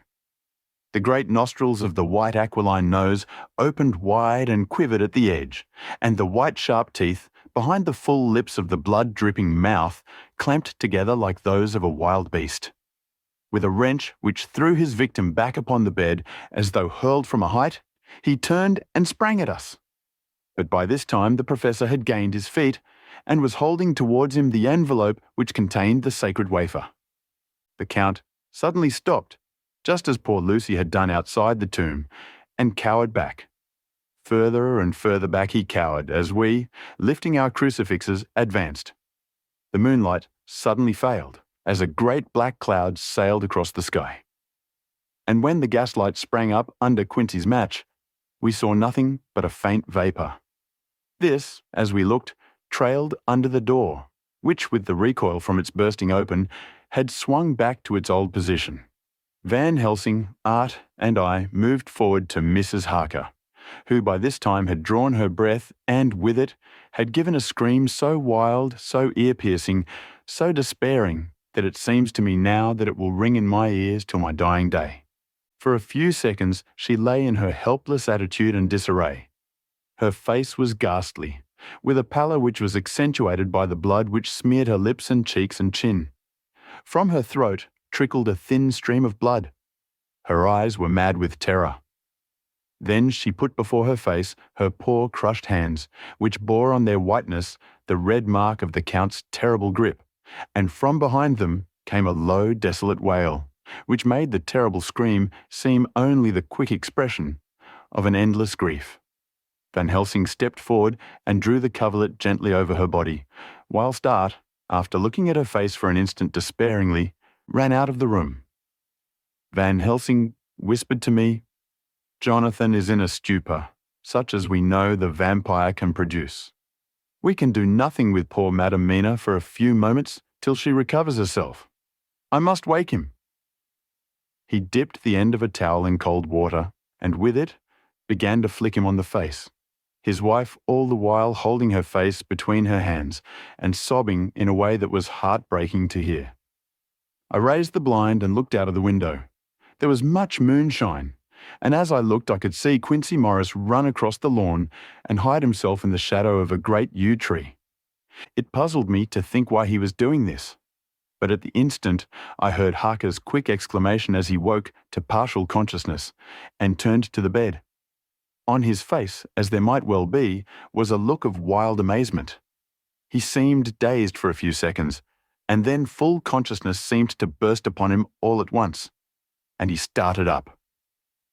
His wife was aroused by the quick movement and turned to him with her arms stretched out, as though to embrace him. Instantly, however, she drew them in again, and, putting her elbows together, held her hands before her face and shuddered till the bed beneath her shook. "In God's name, what does this mean?" Harker cried out. "Dr. Seward, Dr. Van Helsing, what is it? What has happened? What is wrong? Mina, dear, what is it? What does that blood mean? My God, has it come to this?" And raising himself to his knees, he beat his hands wildly together. "Good God, help us! Help her! Oh, help her!" With a quick movement he jumped from bed and began to pull on his clothes, all the man in him awake at the need for instant exertion. "What has happened? Tell me all about it," he cried, without pausing. "Dr. Van Helsing, you love Mina, I know. Oh, do something to save her. It cannot have gone too far yet. Guard her while I look for him." His wife, through her terror and horror and distress, saw some sure danger to him. Instantly forgetting her own grief, she seized hold of him and cried out, "No, no, Jonathan, you must not leave me. I have suffered enough tonight, God knows, without the dread of his harming you. You must stay with me. Stay with these friends who will watch over you." Her expression became frantic as she spoke, and, he yielding to her, she pulled him down sitting on the bedside and clung to him fiercely. Van Helsing and I tried to calm them both. The professor held up his golden crucifix and said with wonderful calmness, "Do not fear, my dear. We are here, and whilst this is close to you, no foul thing can approach. You are safe for tonight, and we must be calm and take counsel together." She shuddered and was silent, holding down her head on her husband's breast. When she raised it, his white nightrobe was stained with blood where her lips had touched, and where the thin, open wound in the neck had sent forth drops. The instant she saw it, she drew back, with a low wail, and whispered amidst choking sobs, "Unclean, unclean, I must touch him or kiss him no more. Oh, that it should be that it is I who am now his worst enemy, and whom he may have most cause to fear." To this he spoke out resolutely, "Nonsense, Mina. It is a shame to me to hear such a word. I would not hear it of you, and I shall not hear it from you. May God judge me by my deserts, and punish me with more bitter suffering than even this hour, if by any act or will of mine anything ever come between us." He put out his arms and folded her to his breast, and for a while she lay there sobbing. He looked at us over her bowed head, with eyes that blinked damply above his quivering nostrils. His mouth was set as steel.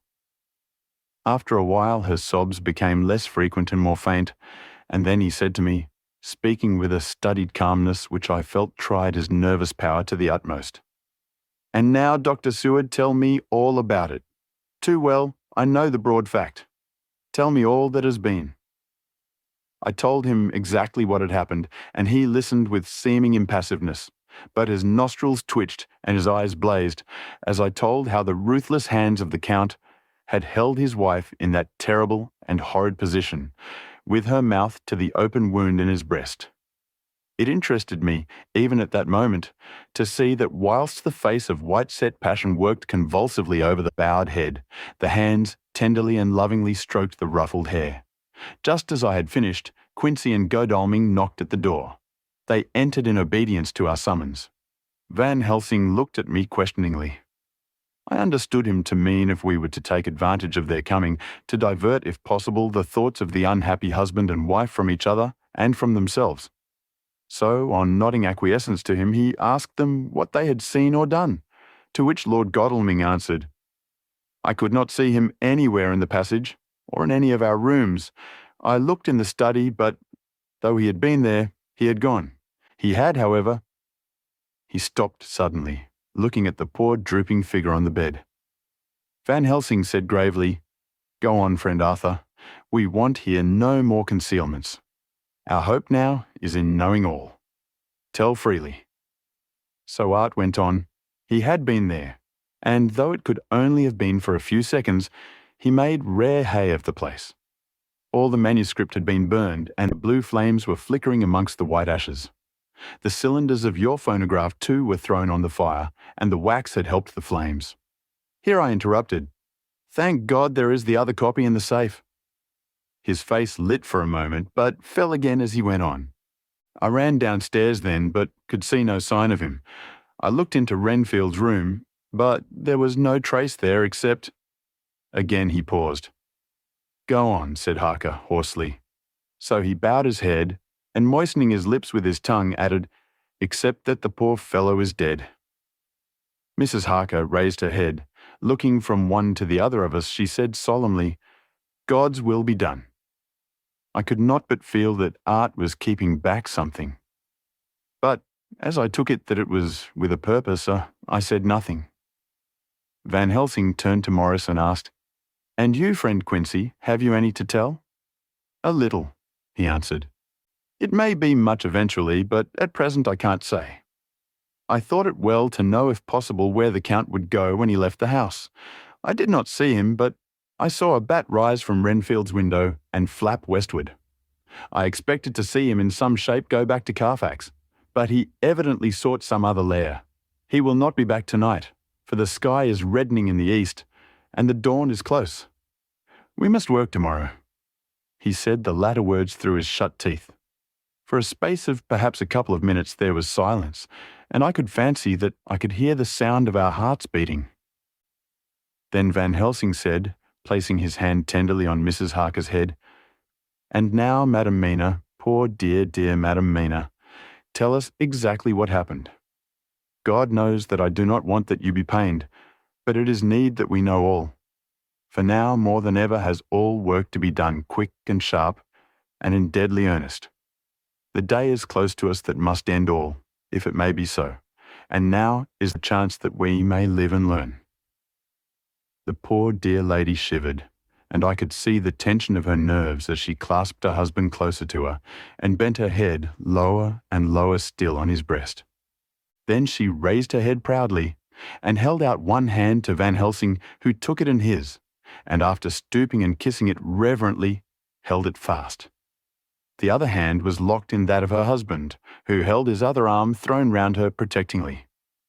After a pause in which she was evidently ordering her thoughts, she began.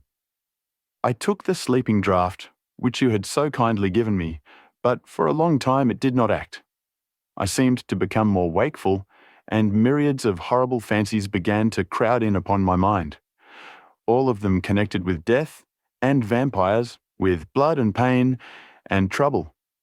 Her husband involuntarily groaned as she turned to him and said lovingly, "Do not fret, dear. You must be brave and strong, and help me through the horrible task. If you only knew what an effort it is to me to tell of this fearful thing at all, you would understand how much I need your help. Well, I saw that I must try to help the medicine to its work with my will, if it was to do me any good, so I resolutely set myself to sleep. Sure enough, sleep must soon have come to me, for I remember no more. Jonathan coming in had not waked me, for he lay by my side when next I remember. There was in the room the same thin white mist that I had before noticed, but I forget now if you know of this. You will find it in my diary, which I shall show you later. I felt the same vague terror which had come to me before, and the same sense of some presence. I turned to wake Jonathan, but found that he slept so soundly that it seemed as if it was he who had taken the sleeping draught, and not I. I tried, but I could not wake him. This caused me a great fear, and I looked around terrified. Then, indeed, my heart sank within me. Beside the bed, as if he had stepped out of the mist, or rather, as if the mist had turned into his figure, for it had entirely disappeared, stood a tall, thin man, all in black. I knew him at once from the description of the others. The waxen face, the high aquiline nose, on which the light fell in a thin white line, the parted red lips, with the sharp white teeth showing between, and the red eyes that I had seemed to see in the sunset on the windows of St. Mary's Church at Whitby. I knew, too, the red scar on his forehead where Jonathan had struck him. For an instant, my heart stood still, and I would have screamed out only that I was paralysed. In the pause, he spoke in a sort of keen, cutting whisper, pointing as he spoke to Jonathan. "Silence. If you make a sound, I shall take him and dash his brains out before your very eyes." I was appalled and was too bewildered to do or say anything. With a mocking smile, he placed one hand upon my shoulder and, holding me tight, bared my throat with the other, saying, as he did so, "First, a little refreshment to reward my exertions. You may as well be quiet. It is not the first time or the second that your veins have appeased my thirst." I was bewildered and, strangely enough, I did not want to hinder him. I suppose it is a part of the horrible curse that such is, when his touch is on his victim. And oh, my God, pity me. He placed his reeking lips upon my throat. Her husband groaned again. She clasped his hand harder and looked at him pityingly as if he were the injured one, and went on. I felt my strength fading away, and I was in a half swoon. How long this horrible thing lasted I know not, but it seemed that a long time must have passed before he took his foul, awful, sneering mouth away. I saw it drip with the fresh blood. The remembrance seemed for a while to overpower her, and she drooped and would have sunk down but for her husband's sustaining arm. With a great effort, she recovered herself and went on. Then he spoke to me mockingly. "And so you, like the others, would play your brains against mine. You would help these men to hunt me and frustrate me in my design. You know now, and they know in part already, and will know in full before long, what it is to cross my path. They should have kept their energies for use closer to home, whilst they played wits against me who commanded nations, and intrigued for them, and fought for them, hundreds of years before they were born. I was countermining them. And you, their best beloved one, are now to me, flesh of my flesh, blood of my blood, kin of my kin, my bountiful winepress for a while, and shall be later on my companion and my helper. You shall be avenged in turn, for not one of them but shall minister to your needs. But as yet you are to be punished for what you have done. You have aided in thwarting me. Now you shall come to my call. When my brain says come, to you, you shall cross land or sea to do my bidding, and to that end, this." With that, he pulled open his shirt, and with his long, sharp nails opened a vein in his breast. When the blood began to spurt out, he took my hands in one of his, holding them tight, and with the other seized my neck and pressed my mouth to the wound, so that I must either suffocate or swallow some to the— Oh, my God, what have I done? What have I done to deserve such a fate, I who have tried to walk in meekness and righteousness all my days? God pity me. Look down on a poor soul in worse than mortal peril, and in mercy pity those to whom she is dear. Then she began to rub her lips as though to cleanse them from pollution. As she was telling her terrible story, the eastern sky began to quicken, and everything became more and more clear. Harker was still and quiet, but over his face, as the awful narrative went on, came a grey look which deepened and deepened in the morning light, till, when the first red streak of the coming dawn shot up, the flesh stood darkly out against the whitening hair. "We have arranged that one of us is to stay within call of the unhappy pair till we can meet together and arrange about taking action. Of this I'm sure. The sun rises today on no more miserable house in all the great round of its daily course." Chapter 22. Jonathan Harker's Journal. The 3rd of October. As I must do something or go mad, I write this diary. It is now 6 o'clock, and we are to meet in the study in half an hour and take something to eat, for Dr. Van Helsing and Dr. Seward are agreed that if we do not eat, we cannot work our best. Our best will be, God knows, required today. I must keep writing at every chance, for I dare not stop to think. All, big and little, must go down.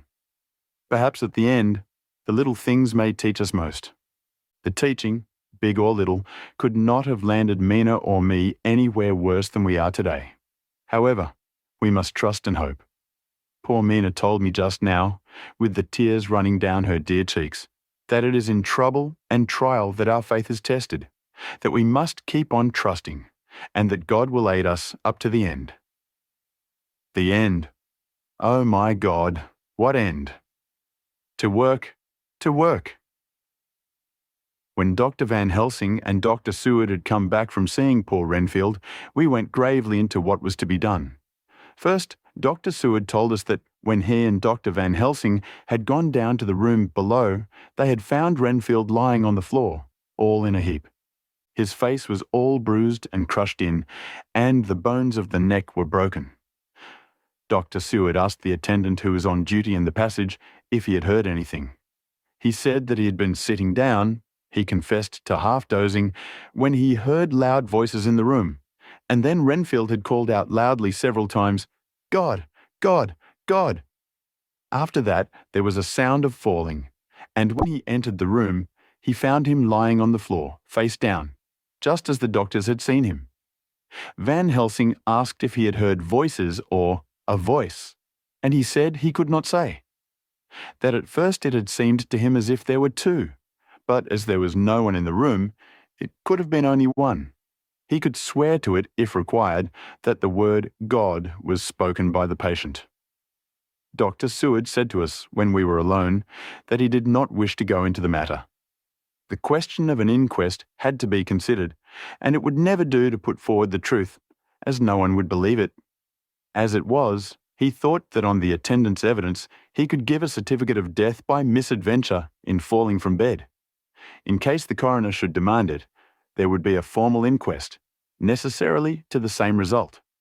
When the question began to be discussed as to what should be our next step, the very first thing we decided was that Mina should be in full confidence, that nothing of any sort, no matter how painful, should be kept from her. She herself agreed as to its wisdom, and it was pitiful to see her so brave and yet so sorrowful, and in such a depth of despair. "There must be no concealment," she said. "Alas, we have had too much already. And besides, there is nothing in all the world that can give me more pain than I have already endured, than I suffer now. Whatever may happen, it must be of new hope or of new courage to me."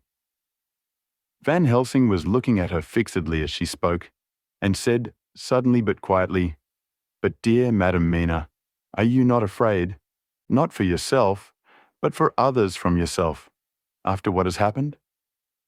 Her face grew set in its lines, but her eyes shone with the devotion of a martyr as she answered, "Ah, no, for my mind is made up." "To what?" he asked gently, whilst we were all very still, for each in our own way we had a sort of vague idea of what she meant. Her answer came with direct simplicity, as though she was simply stating a fact.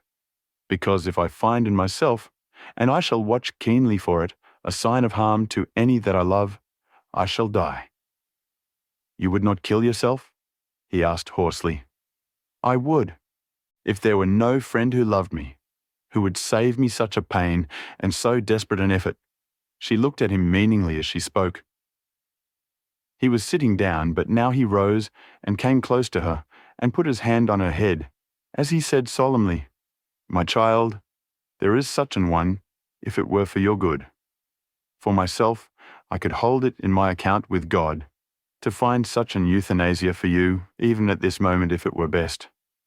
Nay, were it safe, but my child."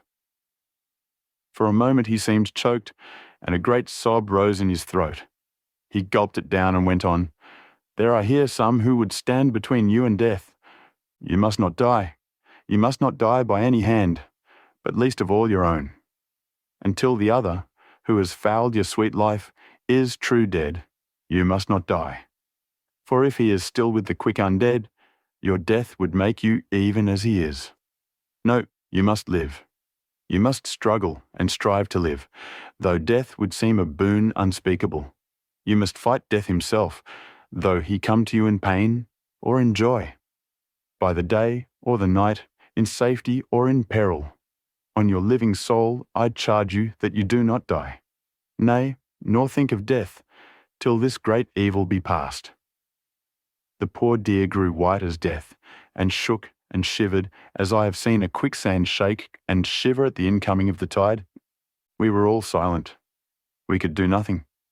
At length she grew more calm, and turning to him said sweetly, but oh so sorrowfully, as she held out her hand, "I promise you, my dear friend, that if God will let me live, I shall strive to do so, till, if it may be in his good time, this horror may have passed away from me."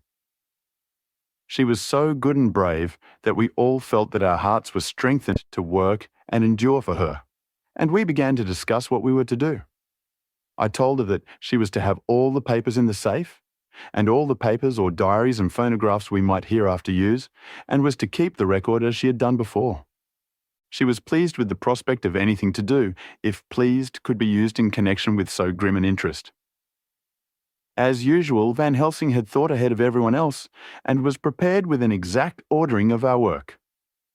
"It is perhaps well," he said, "that at our meeting after our visit to Carfax, we decided not to do anything with the earth boxes that lay there. Had we done so, the Count must have guessed our purpose, and would doubtless have taken measures in advance to frustrate such an effort with regard to the others. But now he does not know our intentions. Nay, more, in all probability, he does not know that such a power exists to us as can sterilize his lairs, so that he cannot use them as of old. We are now so much further advanced in our knowledge as to their disposition, that, when we have examined the house in Piccadilly, we may track the very last of them. Today, then, is ours, and in it rests our hope. The sun that rose on our sorrow this morning guards us in its course. Until it sets tonight, that monster must retain whatever form he now has. He is confined within the limitations of his earthly envelope. He cannot melt into thin air nor disappear through cracks or chinks or crannies. If he go through a doorway, he must open the door like a mortal. And so we have this day to hunt out all his lairs and sterilize them. So we shall, if we have not yet catch him and destroy him, drive him to bay in some place where the catching and the destroying shall be in time, sure." Here I started up, for I could not contain myself at the thought that the minutes and seconds so preciously laden with Mina's life and happiness were flying from us, since whilst we talked, action was impossible. But Van Helsing held up his hand warningly. "Nay, friend Jonathan," he said, "in this, the quickest way home is the longest way, so your proverbs say. We shall all act and act with desperate quick when the time has come. But think, in all probable, the key of the situation is in that house in Piccadilly. The Count may have many houses which he has bought. Of them he will have deeds of purchase, keys and other things. He will have paper that he write on. He will have his book of cheques. There are many belongings that he must have somewhere.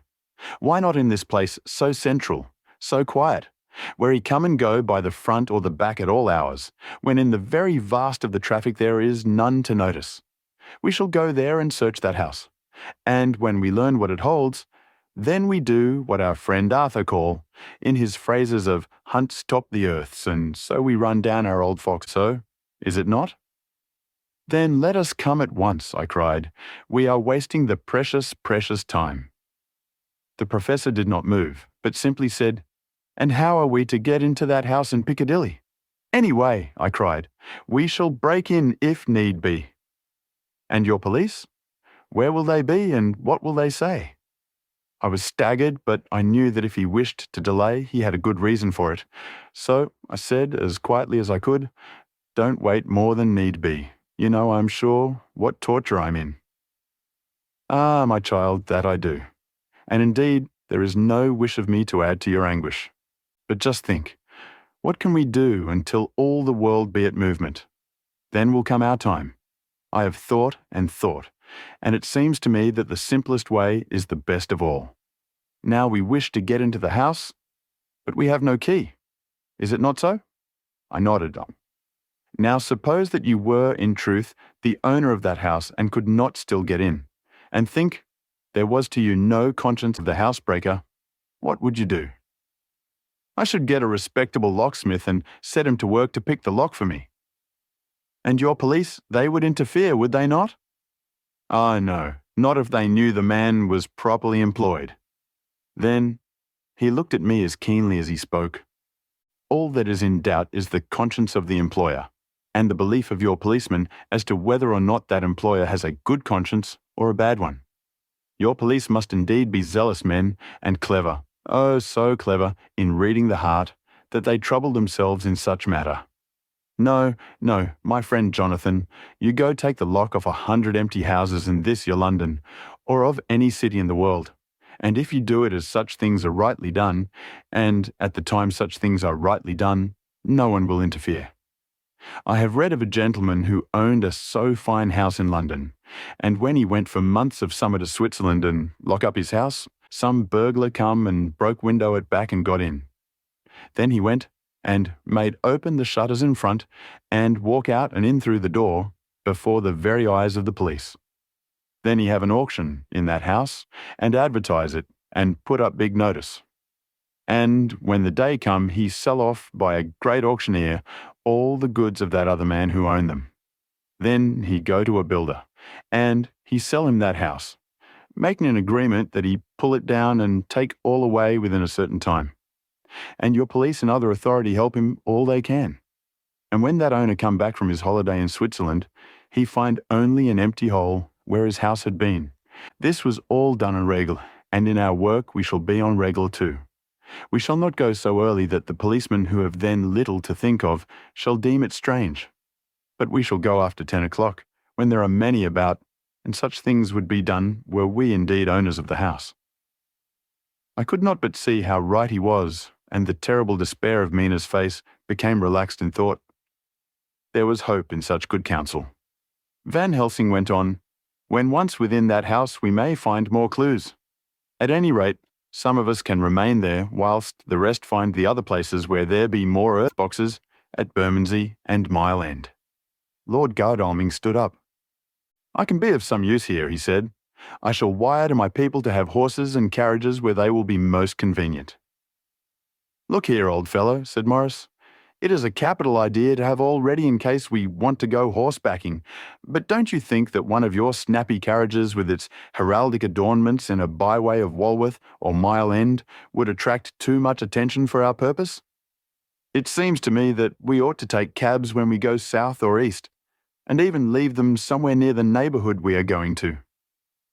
"Friend Quincy is right," said the Professor. "His head is what you call in plain with the horizon. It is a difficult thing that we go to do, and we do not want no peoples to watch us, if so it may." Mina took a growing interest in everything, and I was rejoiced to see that the exigency of affairs was helping her to forget for a time the terrible experience of the night. She was very, very pale, almost ghastly, and so thin that her lips were drawn away, showing her teeth in somewhat of prominence. I did not mention this last, lest it should give her needless pain, but it made my blood run cold in my veins to think of what had occurred with poor Lucy when the Count had sucked her blood. As yet, there was no sign of the teeth growing sharper, but the time as yet was short, and there was time for fear. When we came to the discussion of the sequence of our efforts and of the disposition of our forces, there were new sources of doubt. It was finally agreed that before starting for Piccadilly, we should destroy the Count's lair close at hand. In case he should find it out too soon, we should thus be still ahead of him in our work of destruction. And his presence, in his purely material shape, and at his weakest, might give us some new clue. As to the disposal of forces, it was suggested by the Professor that, after our visit to Carfax, we should all enter the house in Piccadilly, that the two doctors and I should remain there, whilst Lord Godalming and Quincy found the lairs at Walworth and Mile End and destroyed them. It was possible, if not likely, the Professor urged, that the Count might appear in Piccadilly during the day, and that if so, we might be able to cope with him then and there. At any rate, we might be able to follow him in force. To this plan I strenuously objected, and so far as my going was concerned, for I said that I intended to stay and protect Mina.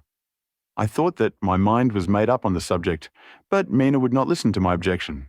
She said that there might be some law matter in which I could be useful, that amongst the Count's papers might be some clue which I could understand out of my experience in Transylvania, and that, as it was, all the strength we could muster was required to cope with the Count's extraordinary power. I had to give in, for Mina's resolution was fixed. She said that it was the last hope for her that we should all work together. As for me, she said, I have no fear. Things have been as bad as they can be, and whatever may happen must have in it some element of hope or comfort. Go, my husband. God can, if he wishes it, guard me as well alone as with anyone present. So I started up crying out, Then in God's name let us come at once, for we are losing time. The Count may come to Piccadilly earlier than we think.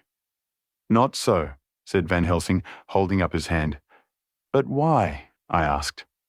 Do you forget, he said, with actually a smile, that last night he banqueted heavily and will sleep late? Did I forget? Shall I ever? Can I ever?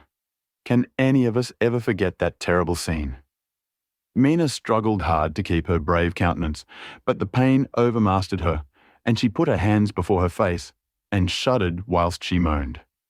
Van Helsing had not intended to recall her frightful experience. He had simply lost sight of her and her part in the affair in his intellectual effort. When it struck him what he said, he was horrified at his thoughtlessness and tried to comfort her. Oh, Madam Mina, he said. Dear, dear Madam Mina, alas, that I of all who so reverence you should have said anything so forgetful. These stupid old lips of mine and this stupid old head do not deserve so, but you will forget it, will you not? He bent low beside her as he spoke. She took his hand, and looking at him through her tears, said hoarsely, No, I shall not forget, for it is well that I remember. And with it I have so much in memory of you that is sweet, that I take it all together. Now, you must all be going soon. Breakfast is ready, and we must all eat that we may be strong. Breakfast was a strange meal to us all. We tried to be cheerful and encourage each other, and Mina was the brightest and most cheerful of us. When it was over, Van Helsing stood up and said, Now, my dear friends, we go forth to our terrible enterprise. Are we all armed as we were on that night when first we visited our enemy's lair? Armed against ghostly as well as carnal attack? We all assured him. Then it is well. Now, Madam Mina, you are in any case quite safe here until the sunset. And before then, we shall return. If we shall return. But before we go, let me see you armed against personal attack. I have myself, since you came down, prepared your chamber by the placing of things of which we know, so that he may not enter. Now let me guard yourself. On your forehead I touch this piece of sacred wafer in the name of the Father, the Son, and... There was a fearful scream which almost froze our hearts to hear. As he had placed the wafer on Mina's forehead, it had seared it, had burned into the flesh as though it had been a piece of white-hot metal. My poor darling's brain had told her the significance of the fact as quickly as her nerves received the pain of it, and the two so overwhelmed her that her overwrought nature had its voice in that dreadful scream. But the words to her thought came quickly. The echo of the scream had not ceased to ring on the air when there came the reaction, and she sank on her knees on the floor in an agony of abasement. Pulling her beautiful hair over her face, as the leper of old his mantle, she wailed out, Unclean, unclean, even the Almighty shuns my polluted flesh. I must bear this mark of shame upon my forehead until the judgment day. They all paused. I had thrown myself beside her in an agony of helpless grief, and putting my arms around, held her tight. For a few minutes our sorrowful hearts beat together, whilst the friends around us turned away their eyes that ran tears silently. Then Van Helsing turned and said gravely, so gravely that I could not help feeling that he was, in some way, inspired, and was stating things outside himself.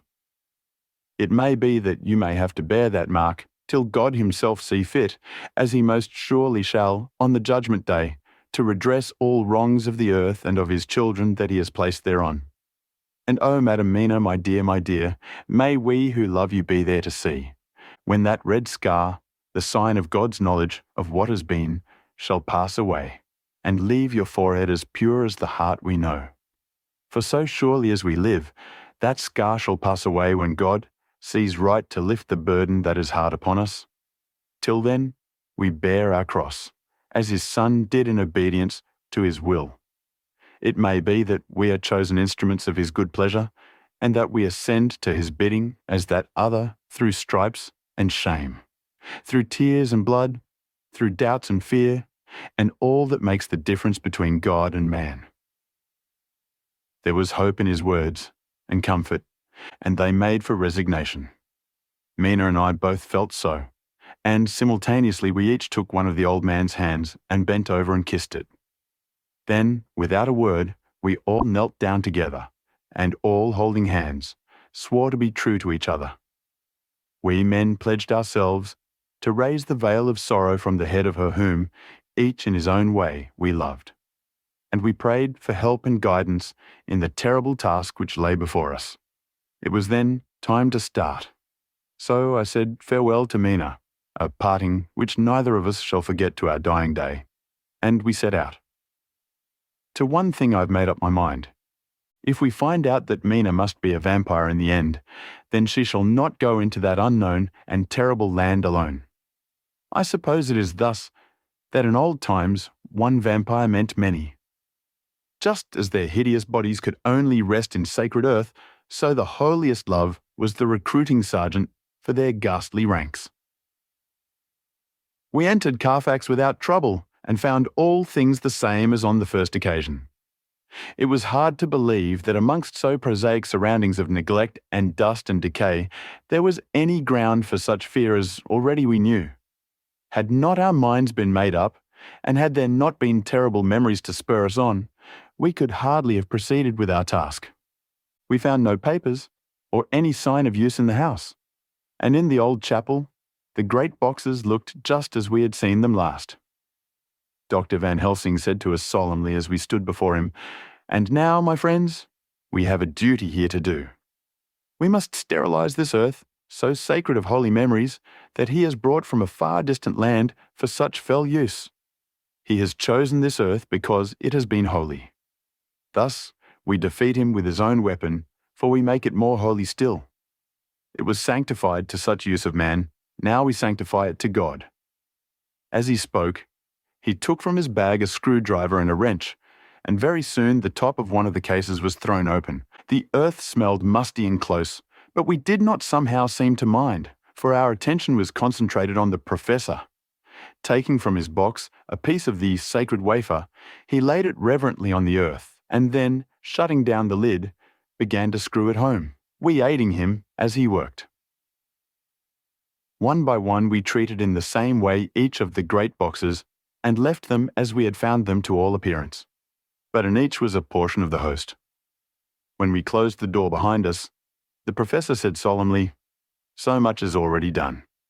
It may be that with all the others we can be so successful. Then the sunset of this evening may shine of Madam Mina's forehead all white as ivory and with no stain." As we passed across the lawn on our way to the station to catch our train, we could see the front of the asylum. I looked eagerly, and in the window of my own room saw Mina. I waved my hand to her and nodded to tell that our work there was successfully accomplished.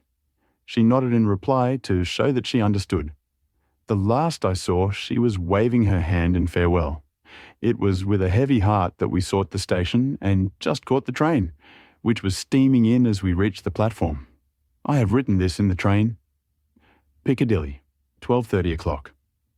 Just before we reached Fenchurch Street, Lord Godalming said to me, "Quincy and I will find a locksmith. You had better not come with us in case there should be any difficulty, for under the circumstances it wouldn't seem so bad for us to break into an empty house. But you are a solicitor, and the Incorporated Law Society might tell you that you should have known better." I demurred as to my not sharing any danger even of odium. But he went on, "Besides, it will attract less attention if there are not too many of us. My title will make it all right with the locksmith, and with any policeman that may come along. You had better go with Jack and the professor and stay in the Green Park, somewhere in sight of the house. And when you see the door opened and the smith has gone away, do you all come across? We shall be on the lookout for you and shall let you in." "The advice is good," said Van Helsing. So we said no more. Godalming and Morris hurried off in a cab, we following in another. At the corner of Arlington Street, our contingent got out and strolled into the Green Park.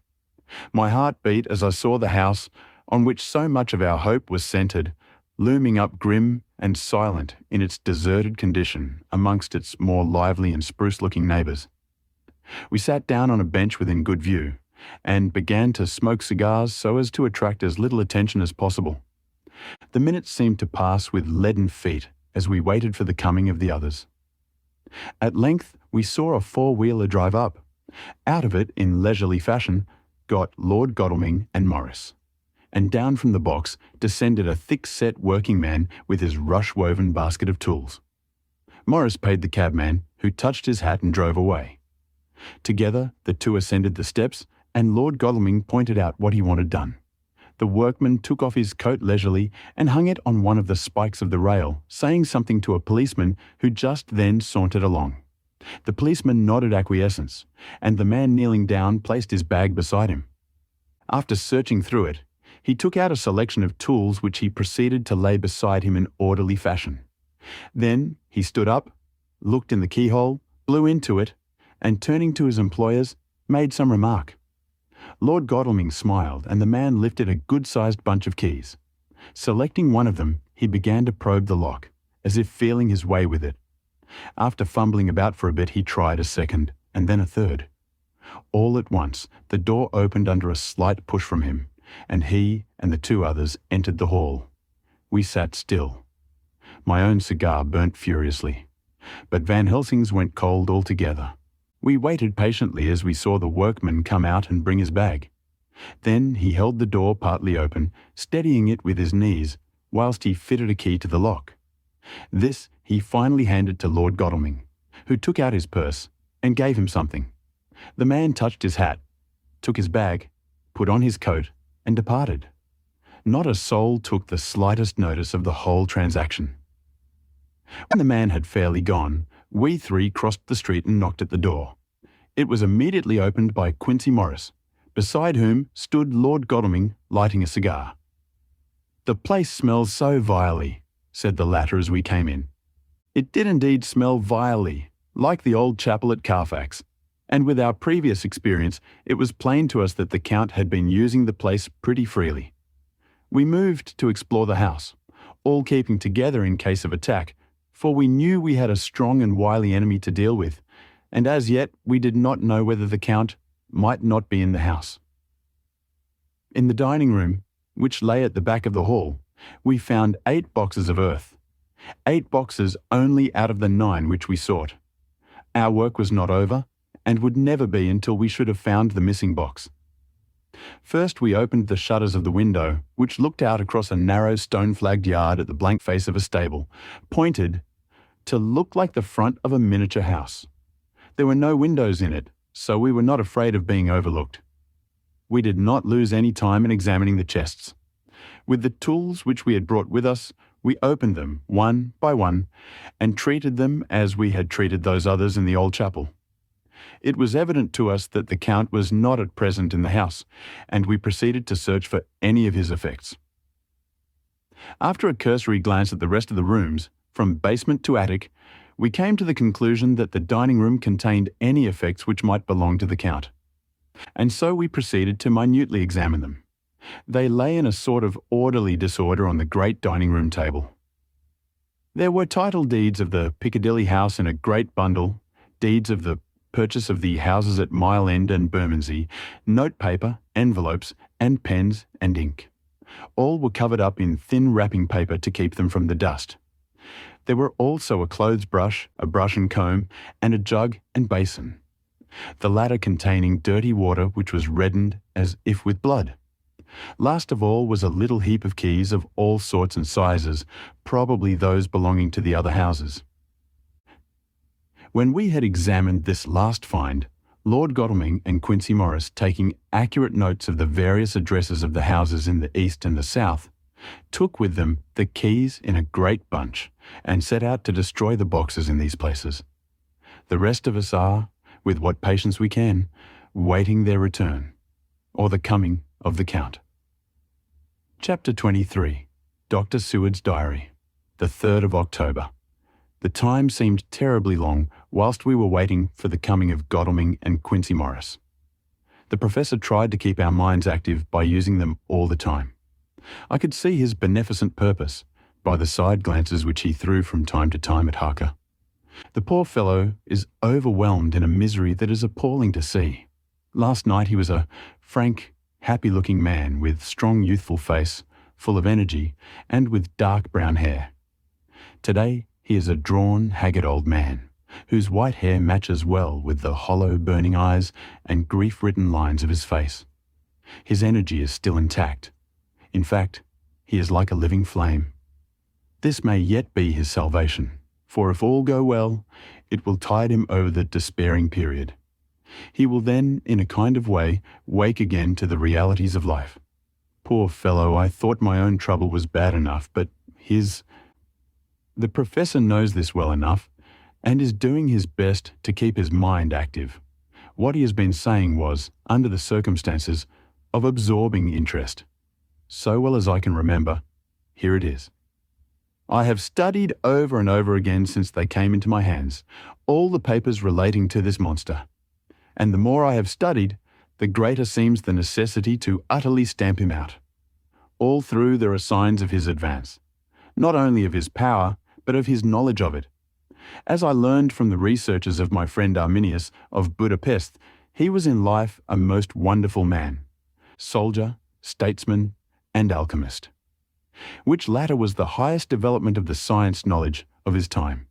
He had a mighty brain, a learning beyond compare, and a heart that knew no fear and no remorse. He dared even to attend the Scholomance, and there was no branch of knowledge of his time that he did not essay. Well, in him the brain powers survived the physical death, though it would seem that memory was not all complete. In some faculties of mind, he has been, and is, only a child. But he is growing, and some things that were childish at the first are now of man's stature. He is experimenting and doing it well, and if it had not been that we have crossed his path, he would be yet, he may be yet if we fail, the father or furtherer of a new order of beings, whose road must lead through death, not life. Harker groaned and said, "And this is all arrayed against my darling. But how is he experimenting? The knowledge may help us to defeat him. He has all along, since his coming, been trying his power slowly but surely. That big child brain of his is working. Well, for us, it is as yet a child brain. For had he dared at the first to attempt certain things, he would long ago have been beyond our power. However, he means to succeed, and a man who has centuries before him can afford to wait and to go slow. Festina lenti may well be his motto." "I fail to understand," said Harker wearily. "Oh, do be more plain to me. Perhaps grief and trouble are dulling my brain." The Professor laid his hand tenderly on his shoulder as he spoke. "Ah, my child, I will be plain. Do you not see how, of late, this monster has been creeping into knowledge experimentally? How he has been making use of the zoophagus patient to effect his entry into friend John's home? For your vampire, though in all afterwards he can come when and how he will, must at the first make entry only when asked thereto by an inmate. But these are not his most important experiments. Do we not see how at the first all these so great boxes were moved by others? He knew not then, but that must be so. But all the time that so great child brain of his was growing, and he began to consider whether he might not himself move the box. So he began to help, and then, when he found that this be all right, he tried to move them all alone. And so he progress, and he scatter these graves of him, and none but he know where they are hidden. He may have intended to bury them deep in the ground, so that only he use them in the night, or at such time as he can change his form. They do him equal well, and none may know these are his hiding place. But my child, do not despair. This knowledge came to him just too late. Already all of his lairs but one be sterilized as for him, and before the sunset this shall be so. Then he have no place where he can move and hide. I delayed this morning that so we might be sure. Is there not more at stake for us than for him? Then why not be more careful than him? By my clock, it is 1 hour, and already, if all be well, friend Arthur and Quincy are on their way to us. Today is our day, and we must go sure, if slow, and lose no chance. See, there are 5 of us when those absent ones return. Whilst we were speaking, we were startled by a knock at the hall door, the double postman's knock of the telegraph boy.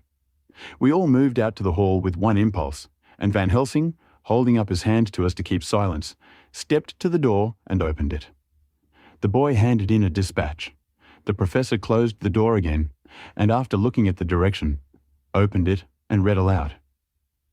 Look out for D. He has, just now, 12:45, come from Carfax hurriedly and hastened towards the south. He seems to be going the round and may want to see you. Mina. There was a pause, broken by Jonathan Harker's voice. Now, God be thanked, we shall soon meet.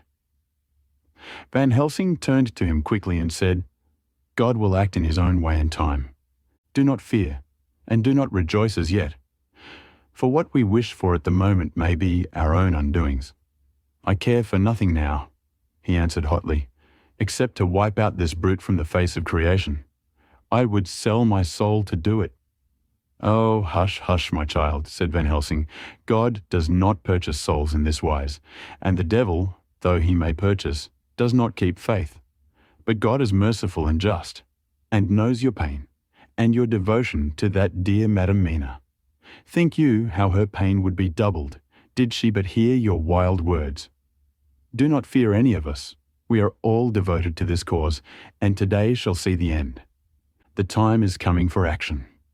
Today this vampire is limit to the powers of man, and till sunset he may not change. It will take him time to arrive here. See, it is 20 minutes past 1. And there are yet some times before he can hither come, be he never so quick. What we must hope for is that my Lord Arthur and Quincy arrive first. About half an hour after we had received Mrs. Harker's telegram, there came a quiet, resolute knock at the hall door. It was just an ordinary knock, such as is given hourly by thousands of gentlemen, but it made the professor's heart and mind beat loudly. We looked at each other, and together moved out into the hall. We each held ready to use our various armaments, the spiritual in the left hand, the mortal in the right. Van Helsing pulled back the latch, and holding the door half open, stood back, having both hands ready for action. The gladness of our hearts must have shone upon our faces when on the step close to the door we saw Lord Godalming and Quincy Morris. They came quickly in and closed the door behind them, the former saying as they moved along the hall. It is all right. We found both places. 6 boxes in each, and we destroyed them all. Destroyed? Asked the professor. For him. We were silent for a minute, and then Quincy said, There's nothing to do but to wait here. If, however, he doesn't turn up by 5 o'clock, we must start off, for it won't do to leave Mrs. Harker alone after sunset. He will be here before long now, said Van Helsing, who had been consulting his pocketbook. Nota bene. In Madam's telegram he went south from Carfax. That means he went to cross the river, and he could only do so at slack of tide, which should be something before 1 o'clock. That he went south has a meaning for us. He is as yet only suspicious, and he went from Carfax first to the place where he would suspect interference least. You must have been at Bermondsey only a short time before him. That he is not here already shows that he went to Mile End next. This took him some time, for he would then have to be carried over the river in some way. Believe me, my friends, we shall not have long to wait now. We should have ready some plan of attack, so that we may throw away no chance. Hush, there is no time now. Have all your arms. Be ready. He held up a warning hand as he spoke, for we all could hear a key softly inserted in the lock of the hall door. I could not but admire, even at such a moment, the way in which a dominant spirit asserted itself. In all our hunting parties and adventures in different parts of the world, Quincy Morris had always been the one to arrange the plan of action, and Arthur and I had been accustomed to obey him implicitly. Now, the old habit seemed to be renewed instinctively. With a swift glance around the room, he at once laid out our plan of attack, and without speaking a word, with a gesture, placed us each in position. Van Helsing, Harker, and I were just behind the door, so that when it was opened the professor could guard it, whilst we two stepped between the incomer and the door. Godalming behind and Quincy in front stood just out of sight, ready to move in front of the window. We waited in a suspense that made the seconds pass with nightmare slowness. The slow, careful steps came along the hall. The Count was evidently prepared for some surprise, at least he feared it. Suddenly, with a single bound, he leapt into the room, winning a way past us before any of us could raise a hand to stay him. There was something so panther-like in the movement, something so unhuman, that it seemed to sober us all from the shock of his coming. The first to act was Harker, who, with a quick movement, threw himself before the door leading into the room in the front of the house. As the Count saw us, a horrible sort of snarl passed over his face, showing the eye teeth long and pointed, but the evil smile as quickly passed into a cold stare of lion-like disdain. His expression again changed, as with a single impulse we all advanced upon him. It was a pity that we had not some better organised plan of attack, for even at the moment I wondered what we were to do. I did not myself know whether our lethal weapons would avail us anything. Harker evidently meant to try the matter, for he had ready his great cookery knife and made a fierce and sudden cut at him. The blow was a powerful one. Only the diabolical quickness of the Count's leap back saved him. A second less, and the trenchant blade had shorn through his coat, making a wide gap, whence a bundle of banknotes and a stream of gold fell out. The expression of the Count's face was so hellish that for a moment I feared for Harker, though I saw him throw the terrible knife aloft again for another stroke. Instinctively I moved forward with a protective impulse, holding the crucifix and wafer in my left hand. I felt a mighty power fly along my arm, and it was without surprise that I saw the monster cower back before a similar movement made spontaneously by each one of us. It would be impossible to describe the expression of hate and baffled malignity, of anger and hellish rage which came over the Count's face. His waxen hue became greenish-yellow by the contrast of his burning eyes, and the red scar on the forehead showed on the pallid skin like a palpitating wound. The next instant, with a sinuous dive, he swept under Harker's arm, ere his blow could fall, and grasping a handful of the money from the floor, dashed across the room, threw himself at the window. Amid the crash and glitter of the falling glass, he tumbled into the flagged area below. Through the sound of the shivering glass, I could hear the ting of the gold, as some of the sovereigns fell on the flagging. We ran over and saw him spring unhurt from the ground. He, rushing up the steps, crossed the flagged yard and pushed open the stable door. There he turned and spoke to us. "You think to baffle me, you with your pale faces all in a row, like sheep in a butcher's. You shall be sorry yet, each one of you. You think you have left me without a place to rest, but I have more. My revenge has just begun. I spread it over centuries, and time is on my side. Your girls that you all love are mine already. And through them, you and others shall yet be mine, my creatures, to do my bidding and to be my jackals when I want to feed." Bah! With a contemptuous sneer, he passed quickly through the door, and we heard the rusty bolt creak as he fastened it behind him. A door beyond opened and shut. The first of us to speak was the Professor. Realizing the difficulty of following him through the stable, we moved toward the hall. "We have learnt something. Much. Notwithstanding his brave words, he fears us. He fears time. He fears want. For if not, why he hurry so? His very tone betray him, or my ears deceive. Why take that money? You follow quick. You are hunters of the wild beast, and understand it so. For me, I make sure that nothing here may be of use to him, if so, that he returns." As he spoke, he put the money remaining in his pocket, took the title deeds in the bundle as Harker had left them, and swept the remaining things into the open fireplace, where he set fire to them with a match. Godalming and Morris had rushed out into the yard, and Harker had lowered himself from the window to follow the Count. He had, however, bolted the stable door, and by the time they had forced it open, there was no sign of him. Van Helsing and I tried to make inquiry at the back of the house, but the mews was deserted and no one had seen him depart. It was now late in the afternoon, and sunset was not far off. We had to recognize that our game was up. With heavy hearts we agreed with the Professor when he said, "Let us go back to Madam Mina. Poor dear Madam Mina. All we can do just now is done, and we can there at least protect her.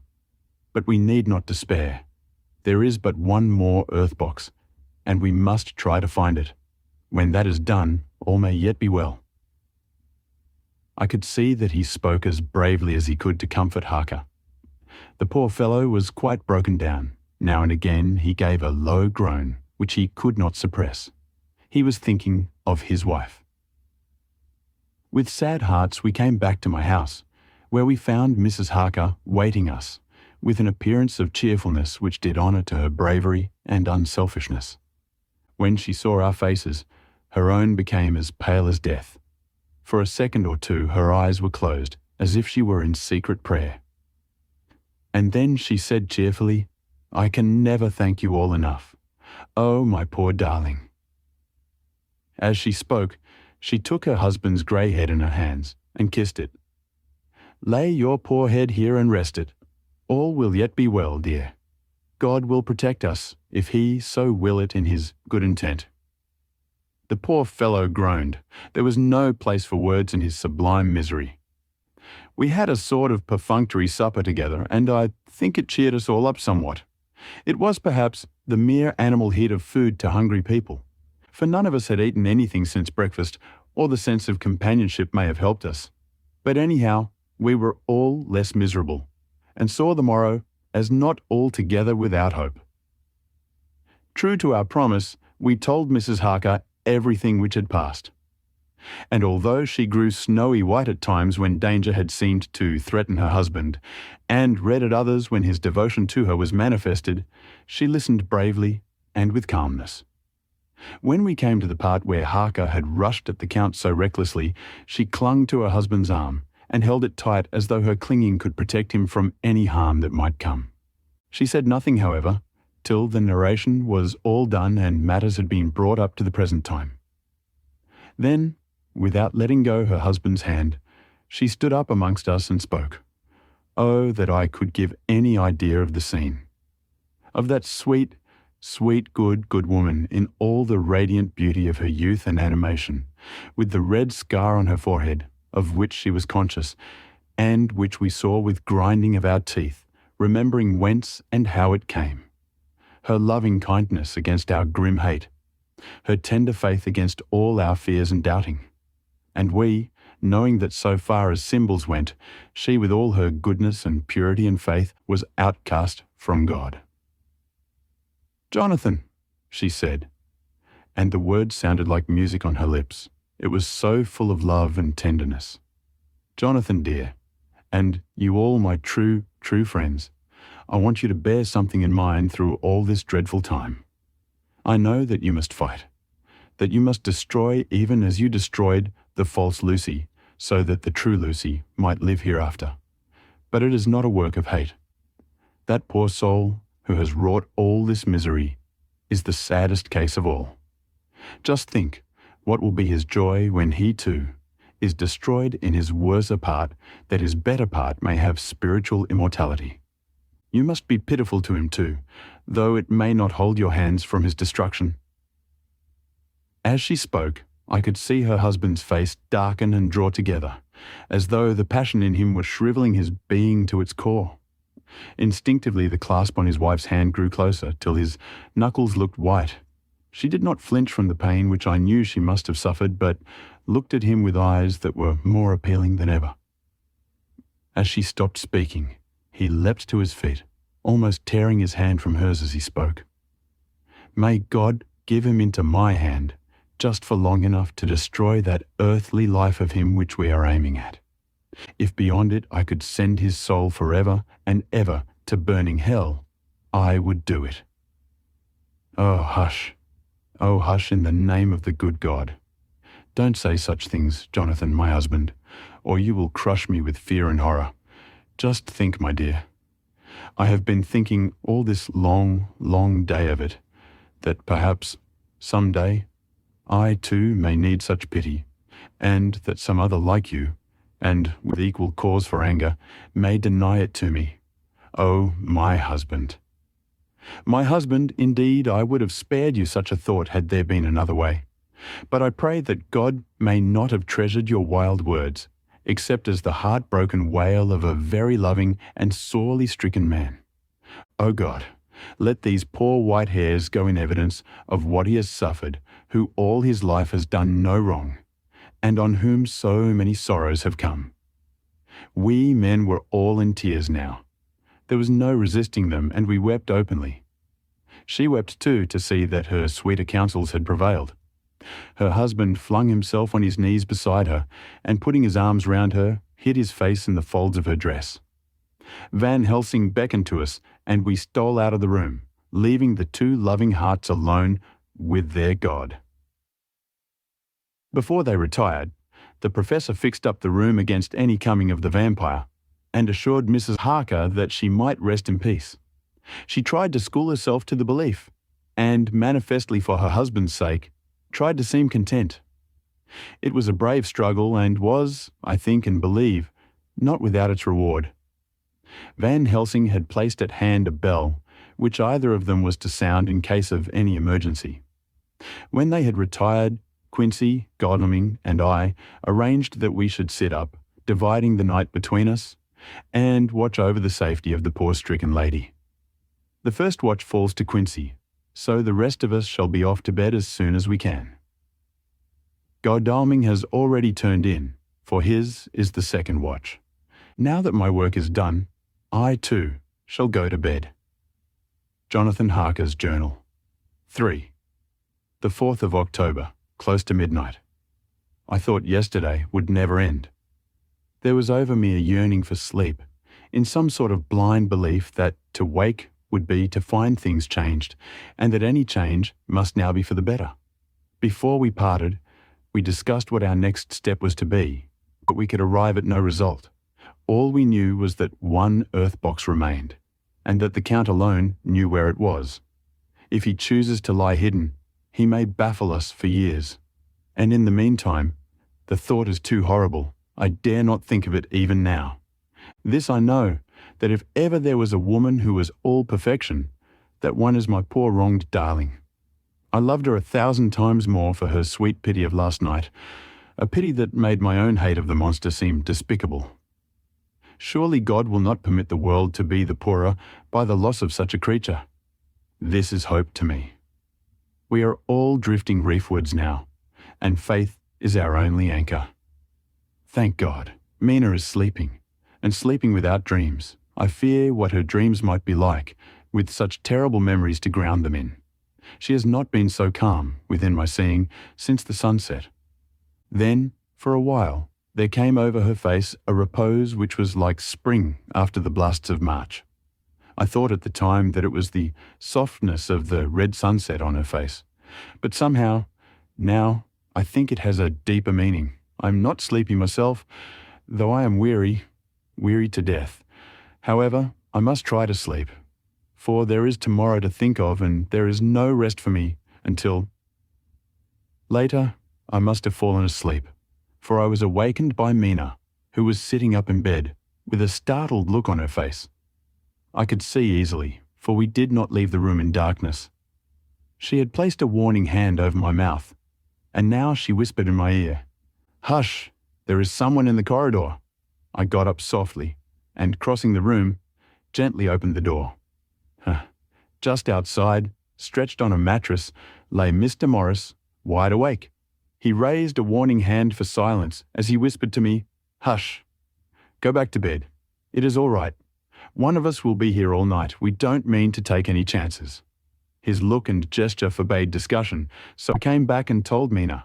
She sighed, and positively a shadow of a smile stole over her poor pale face as she put her arms round me and said softly, "Oh, thank God for good brave men." With a sigh, she sank back again to sleep. I write this now as I am not sleepy, though I must try again. The 4th of October morning. Once again during the night I was wakened by Mina. This time we had all had a good sleep, for the grey of the coming dawn was making the windows into sharp oblongs, and the gas flame was like a speck rather than a disk of light. She said to me hurriedly, "Go, call the professor. I want to see him at once." "Why?" I asked. "I have an idea. I suppose it must have come in the night and matured without my knowing it. He must hypnotize me before the dawn, and then I shall be able to speak. Go quick, dearest. The time is getting close." I went to the door. Dr. Seward was resting on the mattress, and seeing me, he sprang to his feet. "Is anything wrong?" he asked in alarm. "No," I replied, "but Mina wants to see Dr. Van Helsing at once." "I will go," he said, and hurried into the professor's room. 2 or 3 minutes later, Van Helsing was in the room in his dressing gown, and Mr. Morris and Lord Godalming were with Dr. Seward at the door, asking questions. When the professor saw Mina, a positive smile, ousted the anxiety of his face. He rubbed his hands as he said, "Oh, my dear Madam Mina, this is indeed a change. See, friend Jonathan, we have got our dear Madam Mina, as of old, back to us today." Then, turning to her, he said cheerfully, "And what am I to do for you? For at this hour you do not want me for nothing." "I want you to hypnotize me," she said. "Do it before the dawn, for I feel that then I can speak, and speak freely. Be quick, for the time is short." Without a word, he motioned her to sit up in bed. Looking fixedly at her, he commenced to make passes in front of her, from over the top of her head downward, with each hand in turn. Mina gazed at him fixedly for a few minutes, during which my own heart beat like a trip hammer, for I felt that some crisis was at hand. Gradually her eyes closed, and she sat stock still. Only by the gentle heaving of her bosom could one know that she was alive. The professor made a few more passes and then stopped, and I could see that his forehead was covered with great beads of perspiration. Mina opened her eyes, but she did not seem the same woman. There was a far-away look in her eyes, and her voice had a sad dreaminess which was new to me. Raising his hand to impose silence, the professor motioned to me to bring the others in. They came on tiptoe, closing the door behind them, and stood at the foot of the bed, looking on. Mina appeared not to see them. The stillness was broken by Van Helsing's voice, speaking in a low, level tone, which would not break the current of her thoughts. "Where are you?" The answer came in a neutral way. "I do not know. Sleep has no place it can call its own." For several minutes there was silence. Mina sat rigid, and the professor stood staring at her fixedly. The rest of us hardly dared to breathe. The room was growing lighter. Without taking his eyes from Mina's face, Dr. Van Helsing motioned me to pull up the blind. I did so, and the day seemed just upon us. A red streak shot up, and a rosy light seemed to diffuse itself through the room. On the instant, the professor spoke again. "Where are you now?" The answer came dreamily, but with intention. It were as though she were interpreting something. I have heard her use the same tone when reading her shorthand notes. "I do not know. It is all strange to me." "What do you see?" "I can see nothing. It is all dark." "What do you hear?" I could detect the strain in the professor's patient voice. "The lapping of water. It is gurgling by, and little waves leap. I can hear them on the outside." "Then you are on a ship?" We all looked at each other, trying to glean something each from the other. We were afraid to think. The answer came quick. "Oh yes. What else do you hear?" "The sound of men stamping overhead as they run about. There is the creaking of a chain, and the loud tinkle as the check of the capstan falls into the ratchet." What are you doing?" "I am still, oh so still. It is like death." The voice faded away into a deep breath as of one sleeping, and the open eyes closed again. By this time the sun had risen, and we were all in the full light of day. Dr. Van Helsing placed his hands on Mina's shoulders and laid her head down softly on a pillow. She lay like a sleeping child for a few moments, and then, with a long sigh, awoke and stared in wonder to see us all around her. "Have I been talking in my sleep?" was all she said. She seemed, however, to know the situation without telling, though she was eager to know what she had told. The professor repeated the conversation, and she said, "Then there is not a moment to lose. It may not be yet too late." Mr. Morris and Lord Godalming started for the door, but the professor's calm voice called them back. "Stay, my friends. That ship, wherever it was weighing anchor at the moment in your so great port of London. Which of them is it that you seek?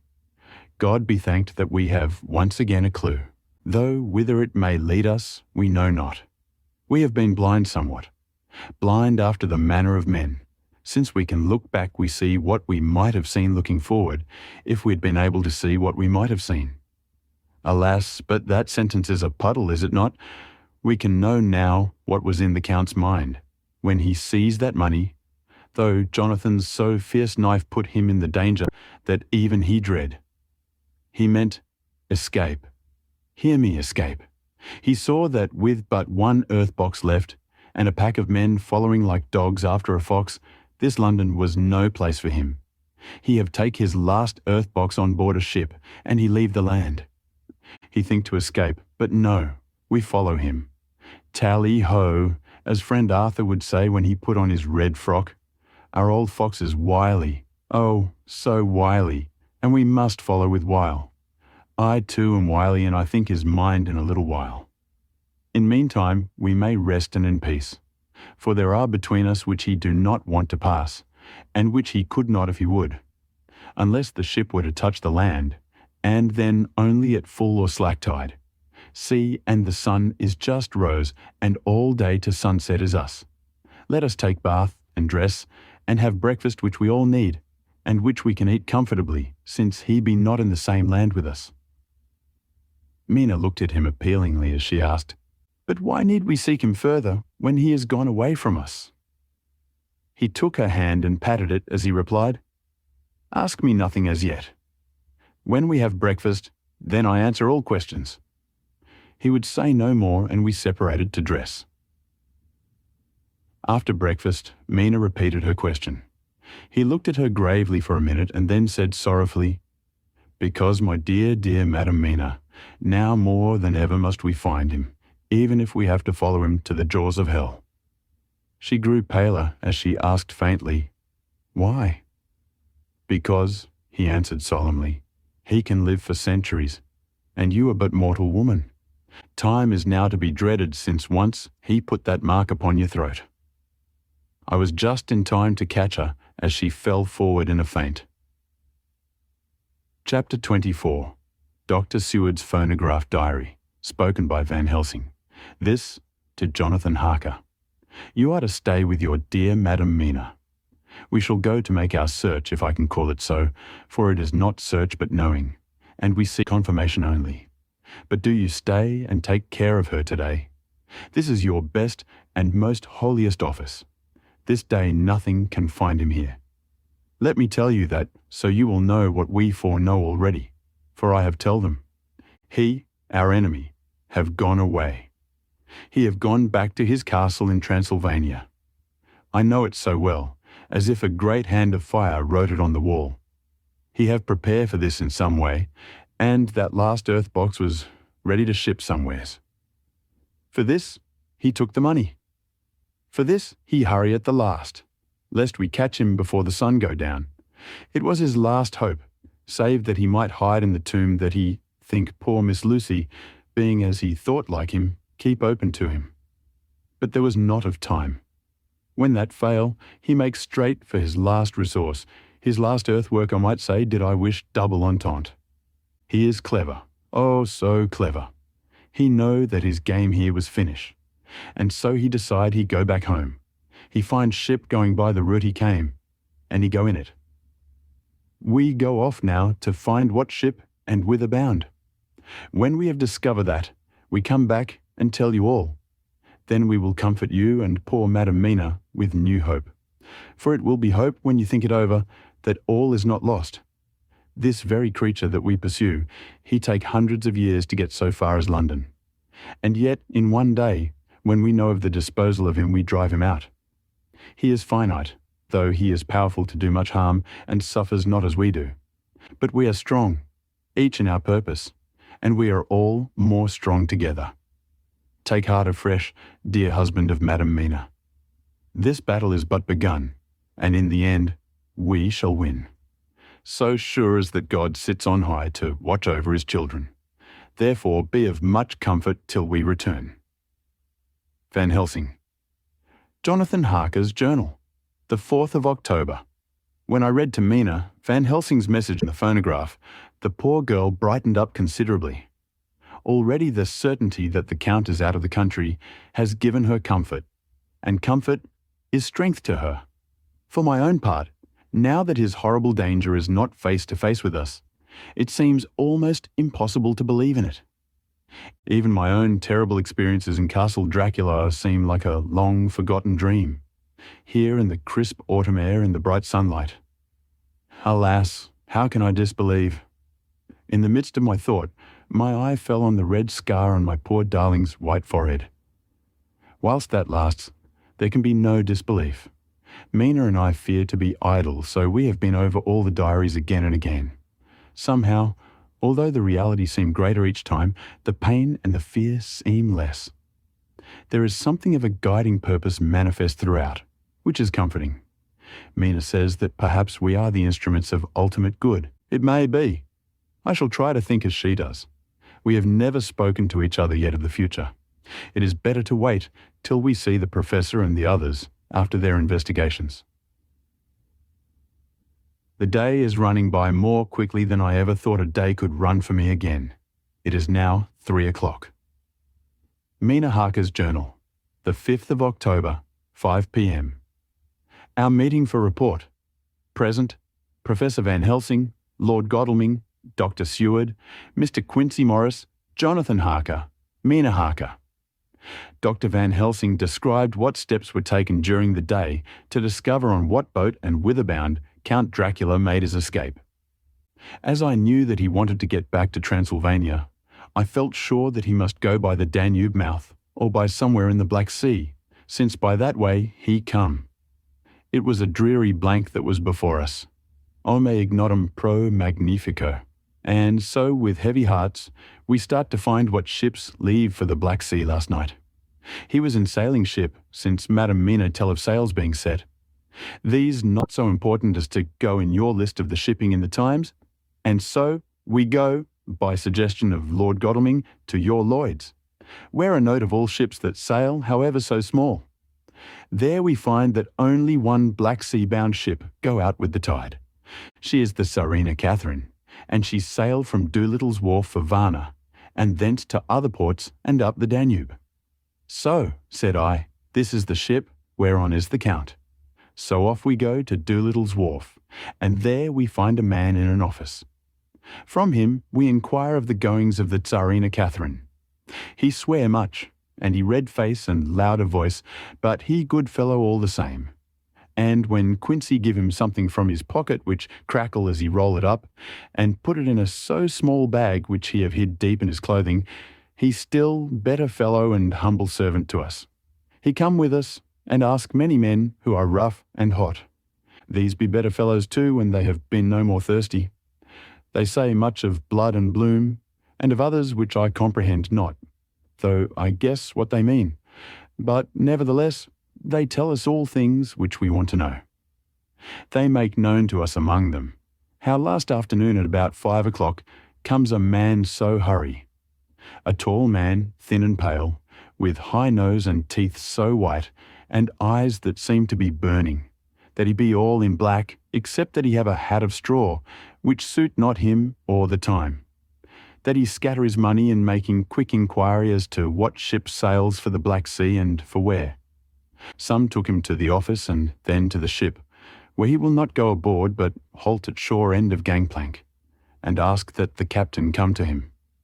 The captain come, when told that he will be pay well, and though he swear much at the first, he agree to term. Then the thin man go and someone tell him where horse and cart can be hired. He go there, and soon he come again, himself driving cart on which a great box. This he himself lift down, though it takes several to put it on truck for the ship. He give much talk to captain as to how and where his box is to be placed, but the captain like it not and swear at him in many tongues, and tell him that if he like he can come and see where it shall be. But he say no, that he come not yet, for that he have much to do. Whereupon the captain tell him that he had better be quick with blood, for that his ship will leave the place of blood before the turn of the tide with blood. Then the thin man smile and say that of course he must go when he think fit, but he will be surprised if he go quite so soon. The captains swear again, polyglot, and the thin man make him bow, and thank him, and say that he will so far intrude on his kindness as to come aboard before the sailing. Final the captain, more red than ever, and in more tongues, tell him that he doesn't want no Frenchmen, with bloom upon them, and also with blood, in his ship, with blood on her also. And so, after asking where he might purchase ship forms, he departed. No one knew where he went or bloom in well cared, as they said, for they had something else to think of. Well with blood again. For it soon became apparent to all that the Tsarina Catherine would not sail as was expected. A thin mist began to creep up from the river, and it grew and grew, till soon a dense fog enveloped the ship and all around her. The captain swore polyglot, very polyglot, with bloom and blood, but he could do nothing. The water rose and rose, and he began to fear that he would lose the tide altogether. He was in no friendly mood when, just at full tide, the thin man came up the gangplank again and asked to see where his box had been stowed. Then the captain replied that he wished that he and his box, old and with much bloom and blood, were in hell. But the thin man did not be offend, and went down with the mate and saw where it was placed, and came up and stood a while on deck in fog. He must come off by himself, for none notice him. Indeed, they thought not of him, for soon the fog began to melt away, and all was clear again. My friends of the thirst and the language that was of bloom and blood laughed, as they told how the captain's swears exceeded even his usual polyglot, and was more than ever full of picturesque when, on questioning other mariners who were on movement up and down the river that hour, he found that few of them had seen any of fog at all, except where it lay round the wharf. However, the ship went out on the ebb tide, and was doubtless by morning far down the river mouth. She was then, when they told us, well out to sea. And so, my dear Madam Mina, it is that we have to rest for a time, for our enemy is on the sea, with the fog at his command, on his way to the Danube mouth. To sail a ship takes time, go she never so quick. And when we start to go on land more quick, and we meet him there, our best hope is to come on him when in the box between sunrise and sunset, for then he can make no struggle, and we may deal with him as we should. There are days for us in which we can make ready our plan. We know all about where he go, for we have seen the owner of the ship, who have shown us invoices and all papers that can be. The box we seek is to be landed in Varna, and to be given to an agent, one Ristix, who will there present his credentials. And so our merchant friend will have done his part. When he asks if there be any wrong, for that so he can telegraph and have inquiry made at Varna, we say no. For what is to be done is not for police or of the customs. It must be done by us alone, and in our own way. When Dr. Van Helsing had done speaking, I asked him if he was certain that the Count had remained on board the ship. He replied, "We have the best proof of that, your own evidence, when in the hypnotic trance this morning." I asked him again if it were really necessary that they should pursue the Count, for, oh, I dread Jonathan leaving me, and I know that he would surely go if the others went. He answered in growing passion, at first quietly. As he went on, however, he grew more angry and more forceful, till in the end we could not but see wherein was at least some of that personal dominance which made him so long a master amongst men. Yes, it is necessary, necessary, necessary, for your sake in the first, and then for the sake of humanity. This monster has done much harm already, in the narrow scope where he finds himself, and in the short time when as yet he was only as a body, groping his so small measure in darkness and not knowing. All this have I told these others. You, my dear Madam Mina, will learn it in the phonograph of my friend John, or in that of your husband. I have told them how the measure of leaving his own barren land, barren of peoples, and coming to a new land where life of man teems till they are like the multitude of standing corn, was the work of centuries. Were another of the undead, like him, to try to do what he has done, perhaps not all the centuries of the world that have been, or that will be, could aid him. With this one, all the forces of nature that are occult and deep and strong must have worked together in some wondrous way. The very place where he have been alive, undead for all these centuries, is full of strangeness of the geologic and chemical world. There are deep caverns and fissures that reach none know whither. There have been volcanoes, some of whose openings still send out waters of strange properties, and gases that kill or make to vivify. Doubtless, there is something magnetic or electric in some of these combinations of occult forces which work for physical life in strange way, and in himself were from the first some great qualities. In a hard and warlike time, he was celebrate that he have more iron nerve, more subtle brain, more braver heart than any man. In him some vital principle have in strange way found their utmost. And as his body keeps strong and grow and thrive, so his brain grow too. All this without that diabolic aid which is surely to him, for it have to yield to the powers that come from, and are, symbolic of good. And now this is what he is to us. He have infected you. Oh, forgive me, my dear, that I must say such, but it is for good of you that I speak. He infected you in such wise that even if he do no more, you have only to live in your own old sweet way, and so in time, death, which is of man's common lot and with God's sanction, shall make you like to him. This must not be. We have sworn together that it must not. Thus are we ministers of God's own wish, that the world, and men for whom his Son die, will not be given over to monsters, whose very existence would defame him. He have allowed us to redeem one soul already, and we go out as the old knights of the cross to redeem more. Like them, we shall travel towards the sunrise, and like them, if we fall in good cause. He paused, and I said, But will not the Count take his rebuff wisely?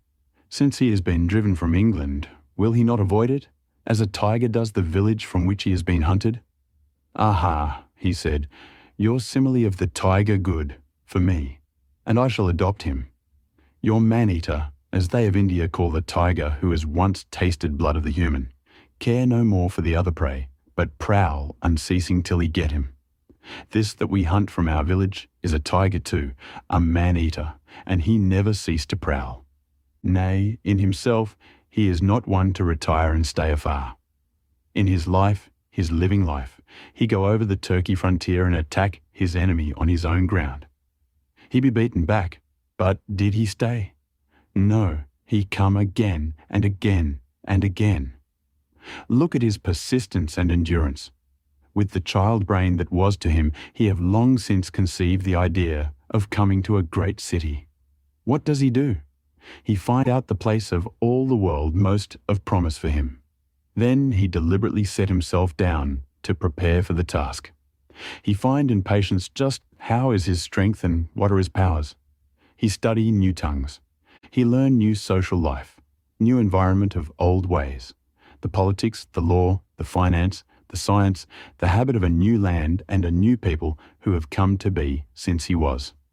His glimpse that he have had, whet his appetite only and enkeen his desire. Nay, it help him to grow as to his brain. For it all proved to him how right he was at the first in his surmises. He have done this alone, all alone, from a ruined tomb in a forgotten land. What more may he not do when the greater world of thought is open to him? He that can smile at death, as we know him, who can flourish in the midst of diseases that kill off whole peoples. Oh, if such an one was to come from God, and not the devil, what a force for good might he not be in this old world of ours. But we are pledged to set the world free.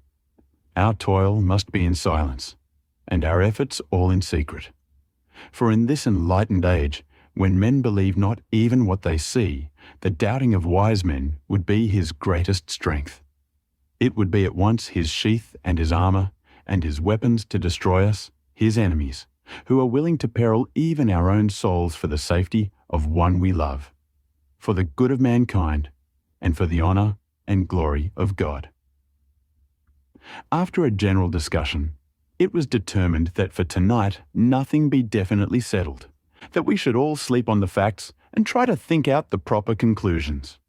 Tomorrow at breakfast we are to meet again, and after making our conclusions known to one another, we shall decide on some definite course of action. I feel a wonderful peace and rest tonight. It is as if some haunting presence were removed from me. Perhaps.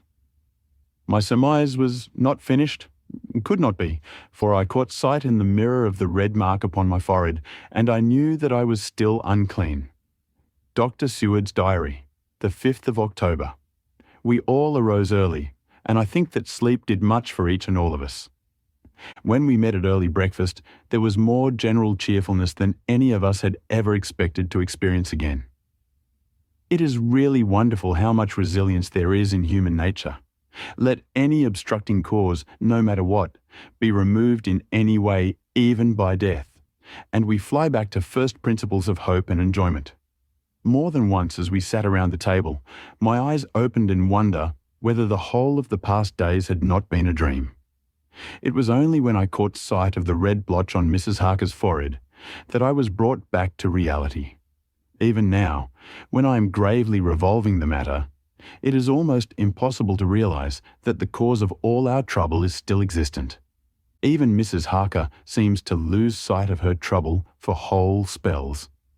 It is only now and again, when something recalls it to her mind, that she thinks of her terrible scar. We are to meet here in my study in half an hour and decide on our course of action. I see only one immediate difficulty. I know it by instinct rather than reason. We shall all have to speak frankly, and yet I fear that in some mysterious way poor Mrs. Harker's tongue is tied. I know that she forms conclusions of her own, and from all that has been I can guess how brilliant and how true they must be, but she will not or cannot give them utterance. I have mentioned this to Van Helsing, and he and I are to talk it over when we are alone. I suppose it is some of that horrid poison which has got into her veins beginning to work. The Count had his own purposes when he gave her what Van Helsing called the vampire's baptism of blood. Well, there may be a poison that distills itself out of good things. In an age when the existence of ptomaines is a mystery, we should not wonder at anything. One thing I know, that if my instinct be true regarding poor Mrs. Harker's silences, then there is a terrible difficulty, an unknown danger in the work before us. The same power that compels her silence may compel her speech.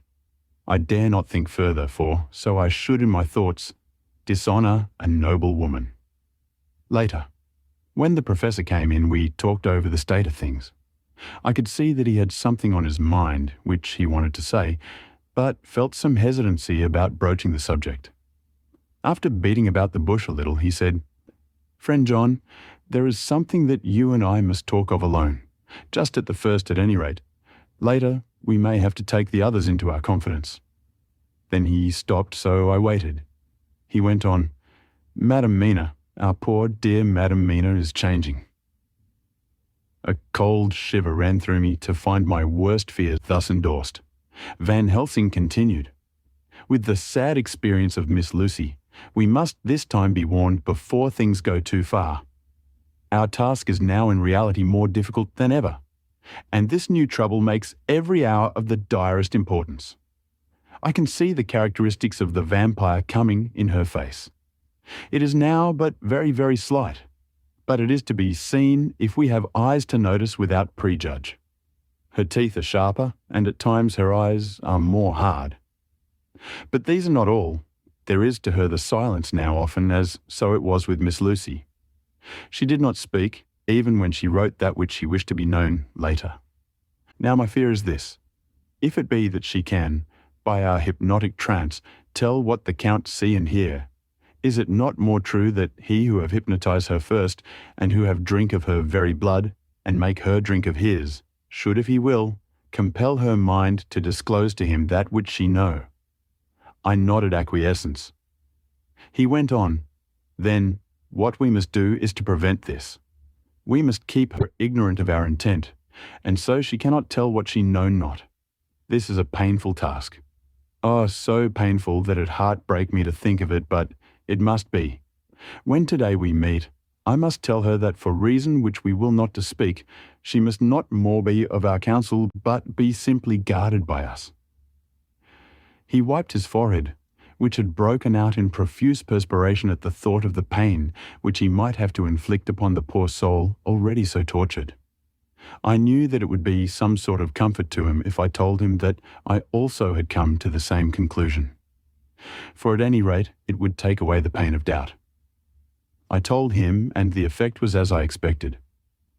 It is now close to the time of our general gathering.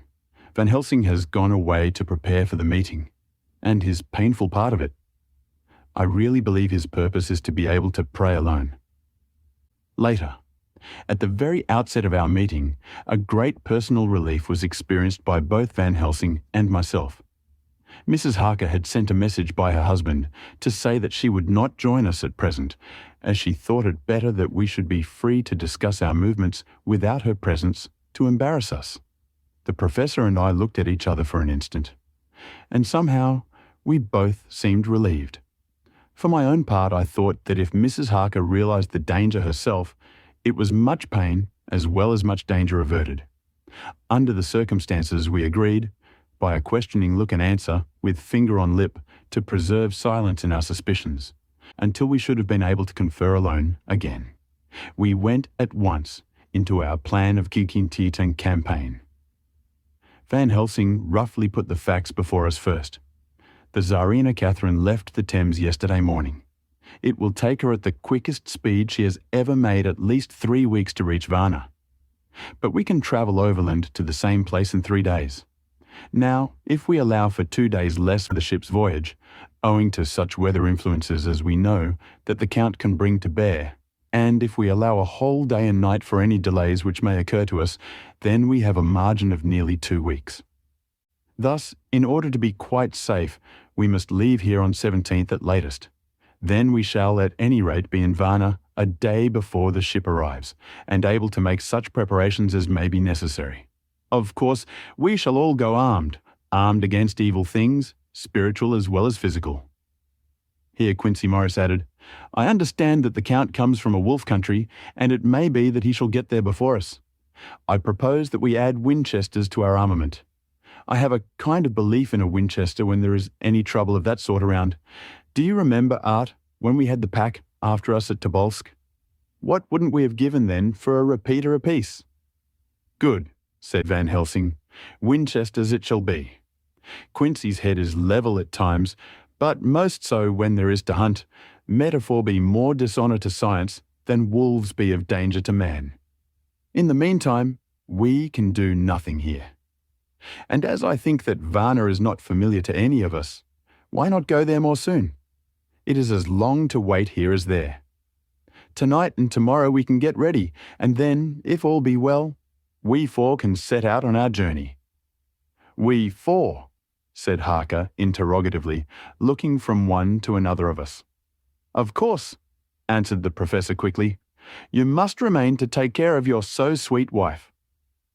Harker was silent for a while, and then said in a hollow voice, Let us talk of that part of it in the morning. I want to consult with Mina. I thought that now was the time for Van Helsing to warn him not to disclose our plan to her, but he took no notice. I looked at him significantly and coughed. For answer, he put his finger to his lips and turned away. Jonathan Harker's Journal. October afternoon. For some time after our meeting this morning, I could not think. The new phases of things leave my mind in a state of wonder which allows no room for active thought. Mina's determination not to take any part in the discussion set me thinking, and as I could not argue the matter with her, I could only guess. I am as far as ever from a solution now. The way the others received it, too, puzzled me. The last time we talked of the subject, we agreed that there was to be no more concealment of anything amongst us. Mina is sleeping now, calmly and sweetly like a little child. Her lips are curved and her face beams with happiness. Thank God, there are such moments still for her. Later. How strange it all is. I sat watching Mina's happy sleep, and I came as near to being happy myself as I suppose I shall ever be. As the evening drew on, and the earth took its shadows from the sun sinking lower, the silence of the room grew more and more solemn to me. All at once, Mina opened her eyes and, looking at me tenderly, said, "Jonathan, I want you to promise me something on your word of honor. A promise made to me, but made holily in God's hearing, and not to be broken though I should go down on my knees and implore you with bitter tears. Quick, you must make it to me at once." "Mina," I said, "a promise like that I cannot make at once. I may have no right to make it." "But dear one," she said, with such spiritual intensity that her eyes were like pole stars, "it is I who wish it, and it is not for myself. You can ask Dr. Van Helsing if I'm not right. If he disagrees, you may do as you will. Nay, more if you all agree, later you are absolved from the promise." "I promise," I said, and for a moment she looked supremely happy, though to me all happiness for her was denied by the red scar on her forehead. She said, "Promise me that you will not tell me anything of the plans formed for the campaign against the Count. Not by word or inference or implication, not at any time whilst this remains to me." And she solemnly pointed to the scar. I saw that she was in earnest, and said solemnly, "I promise." And as I said it, I felt that from that instant a door had been shut between us. Later. Midnight. Mina has been bright and cheerful all the evening, so much so that all the rest seemed to take courage, as if infected somewhat with her gaiety. As a result, even I myself felt as if the pall of gloom which weighs us down was somewhat lifted. We all retired early. Mina is now sleeping like a little child. It is a wonderful thing that her faculty of sleep remains to her in the midst of her terrible trouble. Thank God for it, for then at least she can forget her care. Perhaps her example may affect me as her gaiety did tonight. I shall try it. Oh, for a dreamless sleep. The 6th of October morning. Another surprise. Mina woke me early, about the same time as yesterday, and asked me to bring Dr. Van Helsing. I thought that it was another occasion for hypnotism, and without question went for the professor. He had evidently expected some such call, for I found him dressed in his room. His door was ajar, so that he could hear the opening of the door of our room. He came at once. As he passed into the room, he asked Mina if the others might come too. "No," she said quite simply. "It will not be necessary. You can tell them just as well. I must go with you on your journey." Dr. Van Helsing was as startled as I was. After a moment's pause, he asked, "But why?" "You must take me with you. I am safer with you, and you shall be safer too." "But why, dear Madam Mina? You know that your safety is our solemnest duty. We go into danger, to which you are, or may be, more liable than any of us from circumstances, things that have been—" He paused embarrassed. As she replied, she raised her finger and pointed to her forehead. "I know. That is why I must go. I can tell you now, whilst the sun is coming up. I may not be able again. I know that when the Count wills me, I must go.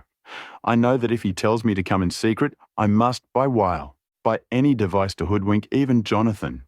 God saw the look that she turned on me as she spoke, And if there be indeed a recording angel, that look is noted to her everlasting honour. I could only clasp her hand. I could not speak. My emotion was too great for even the relief of tears. She went on. You men are brave and strong. You are strong in your numbers, for you can defy that which would break down the human endurance of one who had to guard alone. Besides, I may be of service, since you can hypnotize me and so learn that which even I myself do not know. Dr. Van Helsing said gravely, Madam Mina, you are, as always, most wise. You shall with us come, and together we shall do that which we go forth to achieve. When he had spoken, Mina's long spell of silence made me look at her. She had fallen back on her pillow asleep. She did not even wake when I had pulled up the blind and let in the sunlight which flooded the room. Van Helsing motioned to me to come with him quietly. We went to his room, and within a minute Lord Godalming, Dr. Seward, and Mr. Morris were with us also.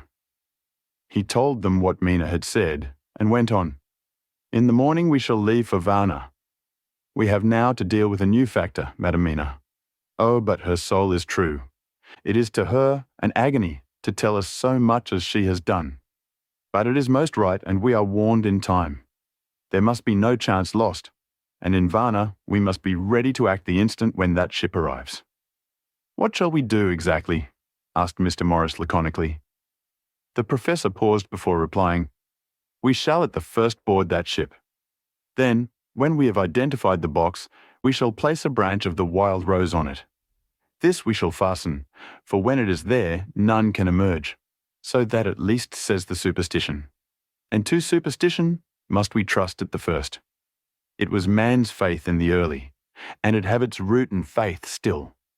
Then, when we get the opportunity that we seek, when none are near to see, we shall open the box and all will be well. I shall not wait for any opportunity, said Morris.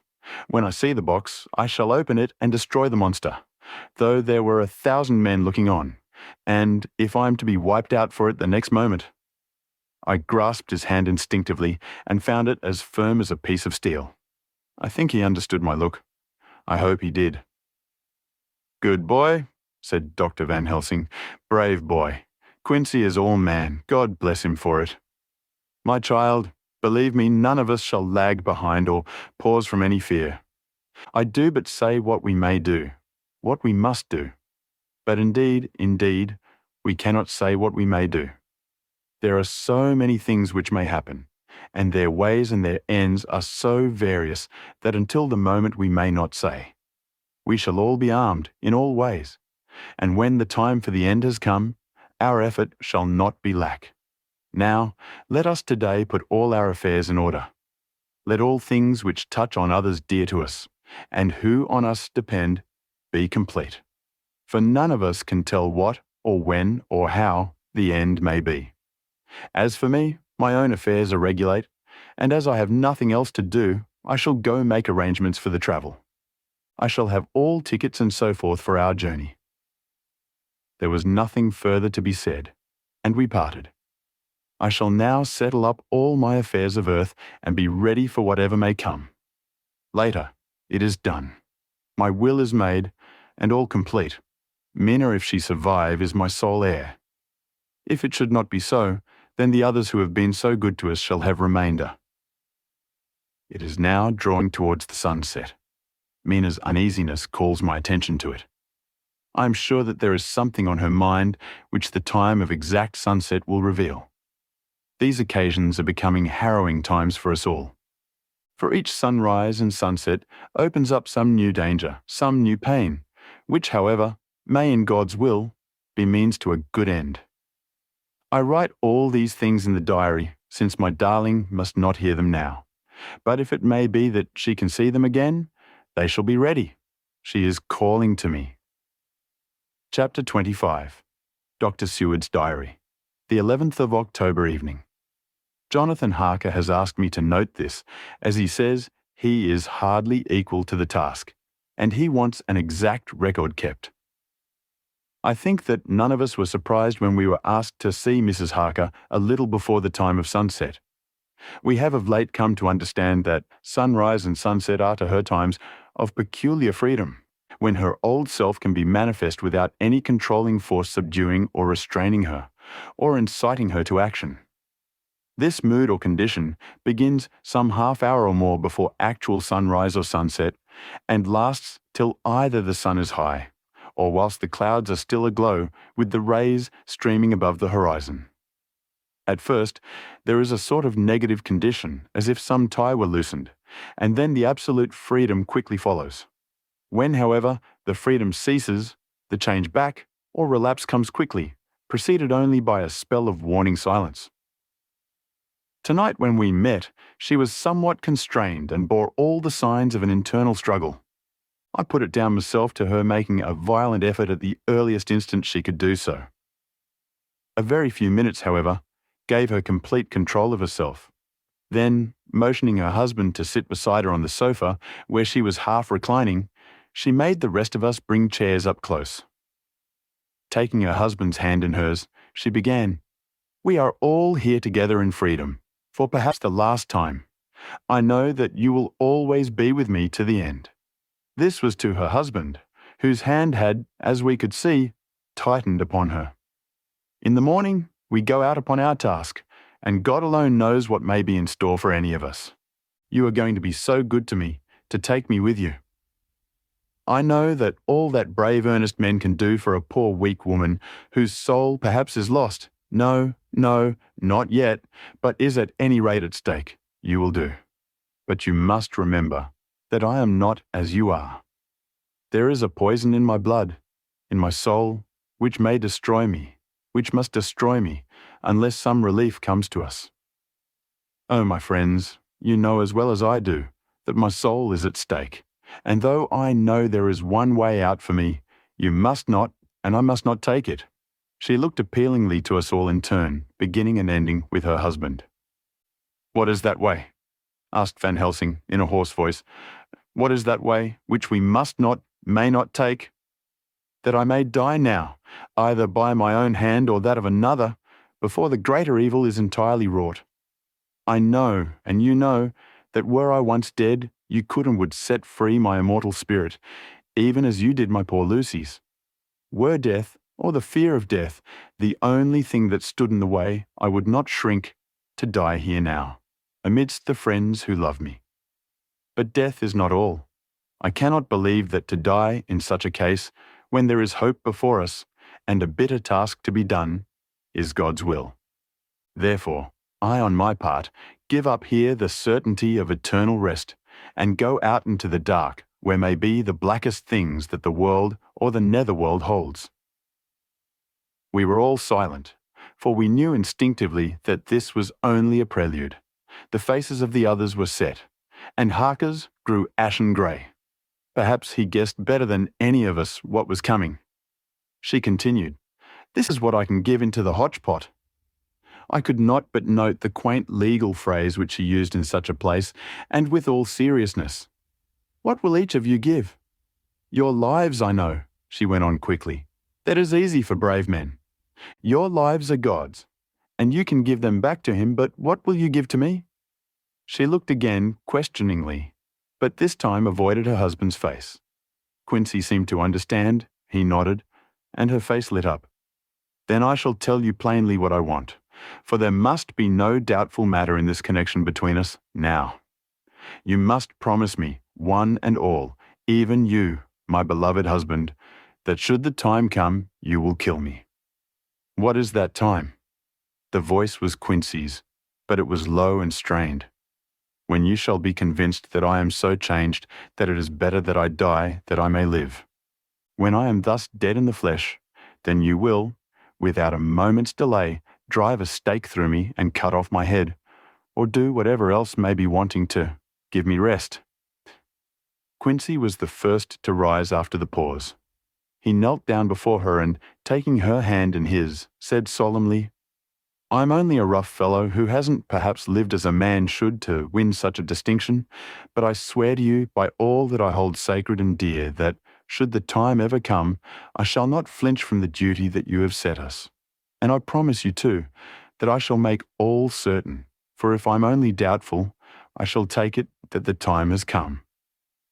"My true friend," was all she could say amid her fast-falling tears, as bending over, she kissed his hand. "I swear the same, my dear Madam Mina," said Van Helsing. "And I," said Lord Godalming, each of them in turn kneeling to her to take the oath. "I followed myself." Then her husband turned to her one-eyed and with a greenish pallor which subdued the snowy whiteness of his hair and asked, "And must I too make such a promise, O my wife?" "You too, my dearest," she said, with infinite yearning of pity in her voice and eyes. "You must not shrink. You are nearest and dearest and all the world to me. Our souls are knit into one, for all life and all time. Think, dear, that there have been times when brave men have killed their wives and their womenkind to keep them from falling into the hands of the enemy. Their hands did not falter any the more because those that they loved implored them to slay them. It is men's duty towards those whom they love, in such times of sore trial. And oh, my dear, if it is to be that I must meet death at any hand, let it be at the hand of him that loves me best. Dr. Van Helsing, I have not forgotten your mercy in poor Lucy's case to him who loved." She stopped with a flying blush and changed her phrase. "To him who had best right to give her peace. If that time shall come again, I look to you to make it a happy memory of my husband's life, that it was his loving hand which set me free from the awful thrall upon me." "Again, I swear," came the professor's resonant voice. Mrs. Harker smiled, positively smiled, as with a sigh of relief she leaned back and said, "And now one word of warning, a warning which you must never forget. This time, if it ever come, may come quickly and unexpectedly, and in such case you must lose no time in using your opportunity. At such a time I myself might be, nay, if the time ever come, shall be, leagued with your enemy against you. One more request." She became very solemn as she said this. "It is not vital and necessary like the other, but I want you to do one thing for me, if you will." We all acquiesced, but no one spoke. There was no need to speak. "I want you to read the burial service." She was interrupted by a deep groan from her husband. Taking his hand in hers, she held it over her heart and continued, "You must read it over me some day. Whatever may be the issue of all this fearful state of things, it will be a sweet thought to all or some of us. You, my dearest, will, I hope, read it, for then it will be in your voice in my memory forever, come what may." "But oh, my dear one," he pleaded, "death is afar off from you." "Nay," she said, holding up a warning hand. "I am deeper in death at this moment than if the weight of an earthly grave lay heavy upon me." "Oh, my wife, must I read it?" he said before he began. "It would comfort me, my husband," was all she said, and he began to read when she had got the book ready.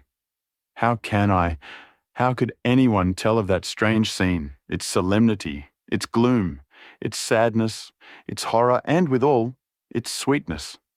Even a skeptic, who can see nothing but a travesty of bitter truth in anything holy or emotional, would have been melted to the heart had he seen that little group of loving and devoted friends kneeling round that stricken and sorrowing lady, or heard the tender passion of her husband's voice, as in tones so broken and emotional that often he had to pause, he read the simple and beautiful service from the burial of the dead.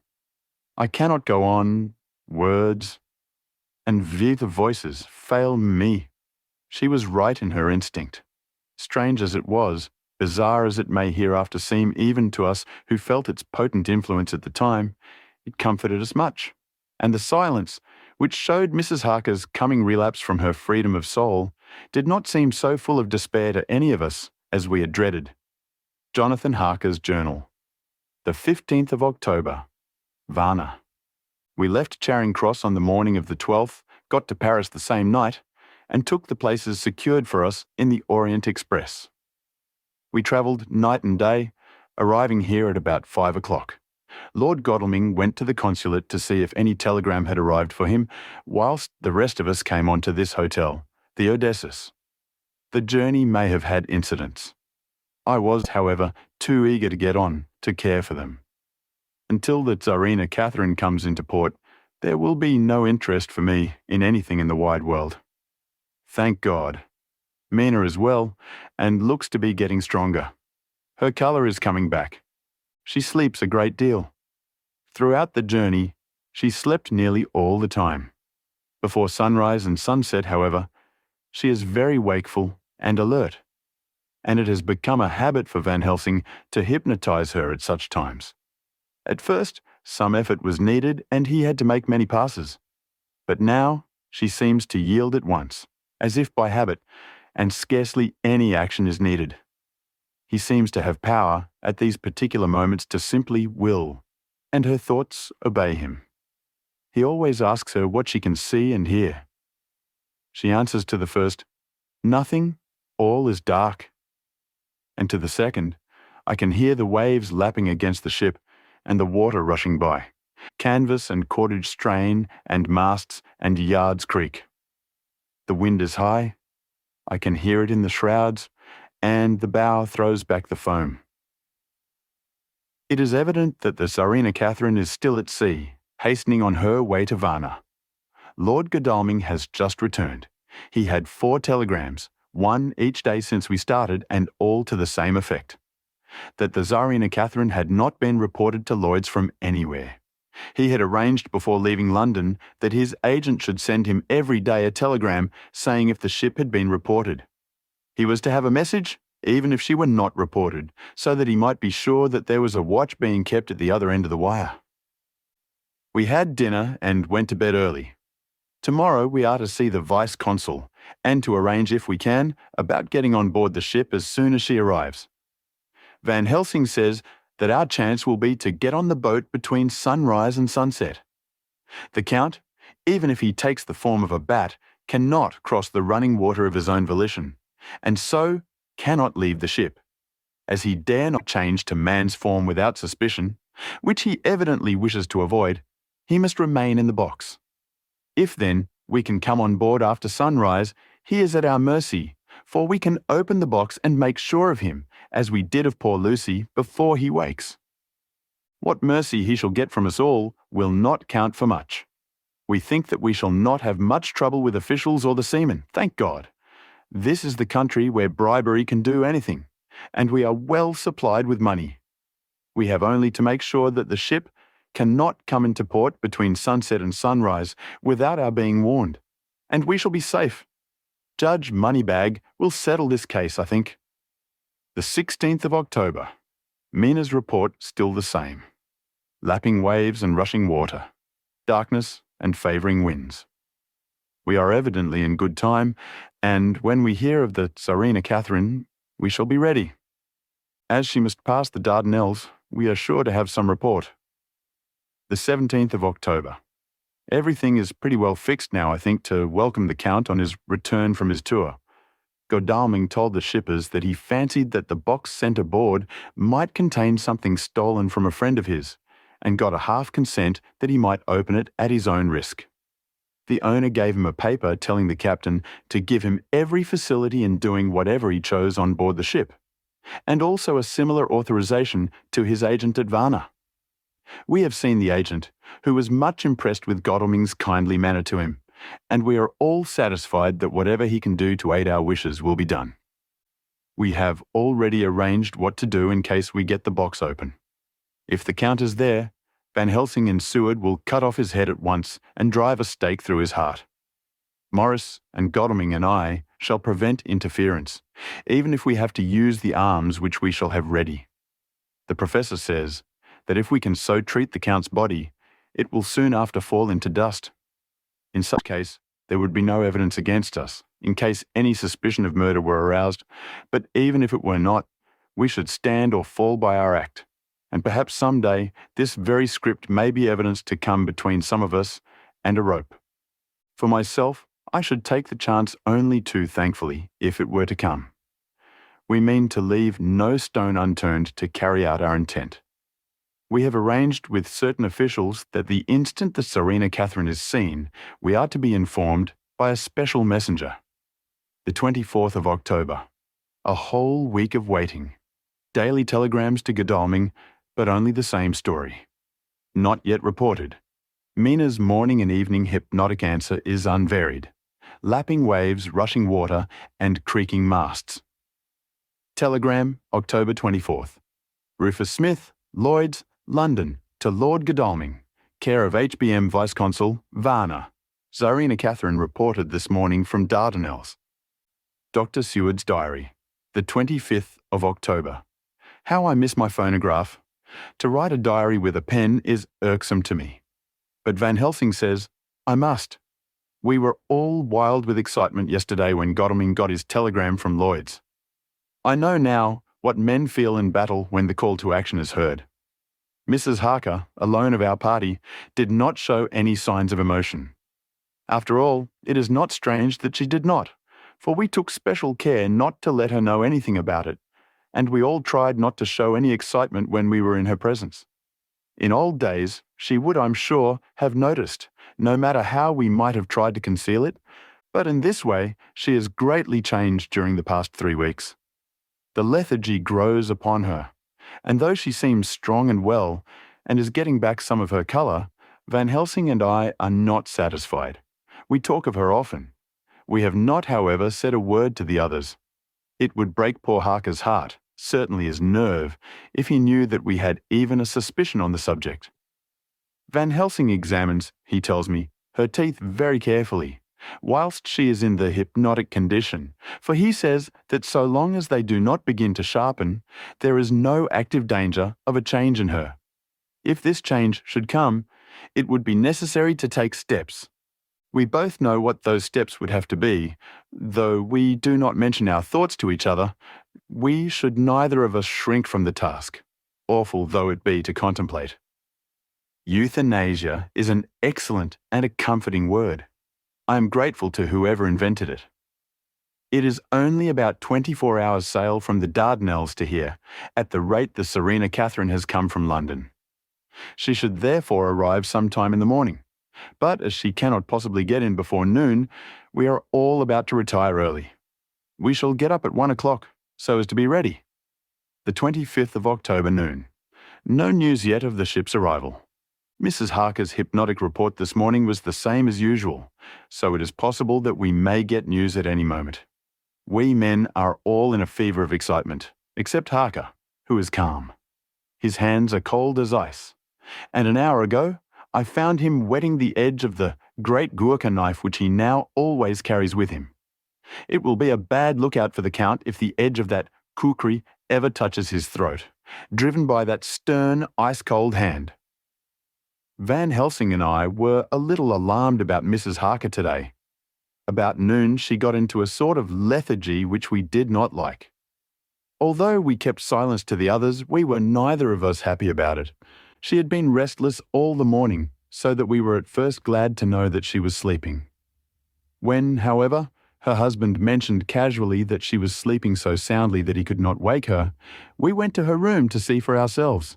She was breathing naturally and looked so well and peaceful that we agreed that the sleep was better for her than anything else. Poor girl, she has so much to forget that it is no wonder that sleep, if it brings oblivion to her, does her good. Later.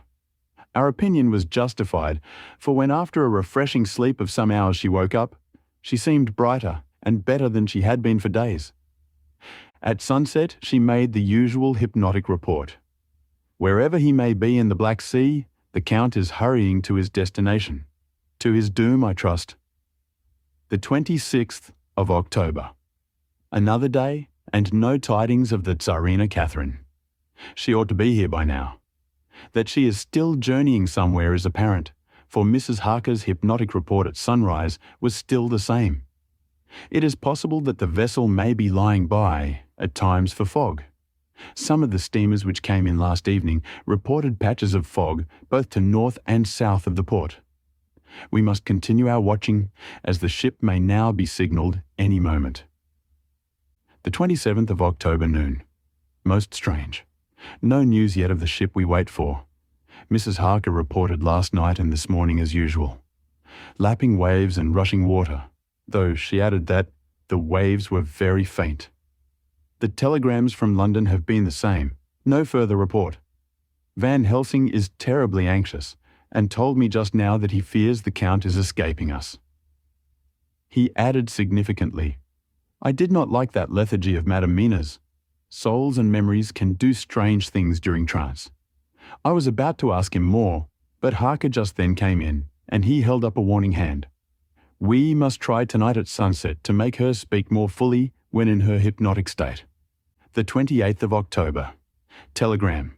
Rufus Smith, London, to Lord Godalming, care HBM Vice-Consul, Varna. Tsarina Catherine reported entering Galatz at 1 o'clock today. Dr. Seward's diary. The 28th of October. When the telegram came announcing the arrival in Galatz, I do not think it was such a shock to any of us as might have been expected. True, we did not know when or how or when the bolt would come. But I think we all expected that something strange would happen. The day of arrival at Varna made us individually satisfied that things would not be just as we had expected. We only waited to learn where the change would occur. Nonetheless, however, it was a surprise. I suppose that nature works on such a hopeful basis that we believe against ourselves that things will be as they ought to be, not as we should know that they will be. Transcendentalism is a beacon to the angels, even if it be a will-o'-the-wisp to man.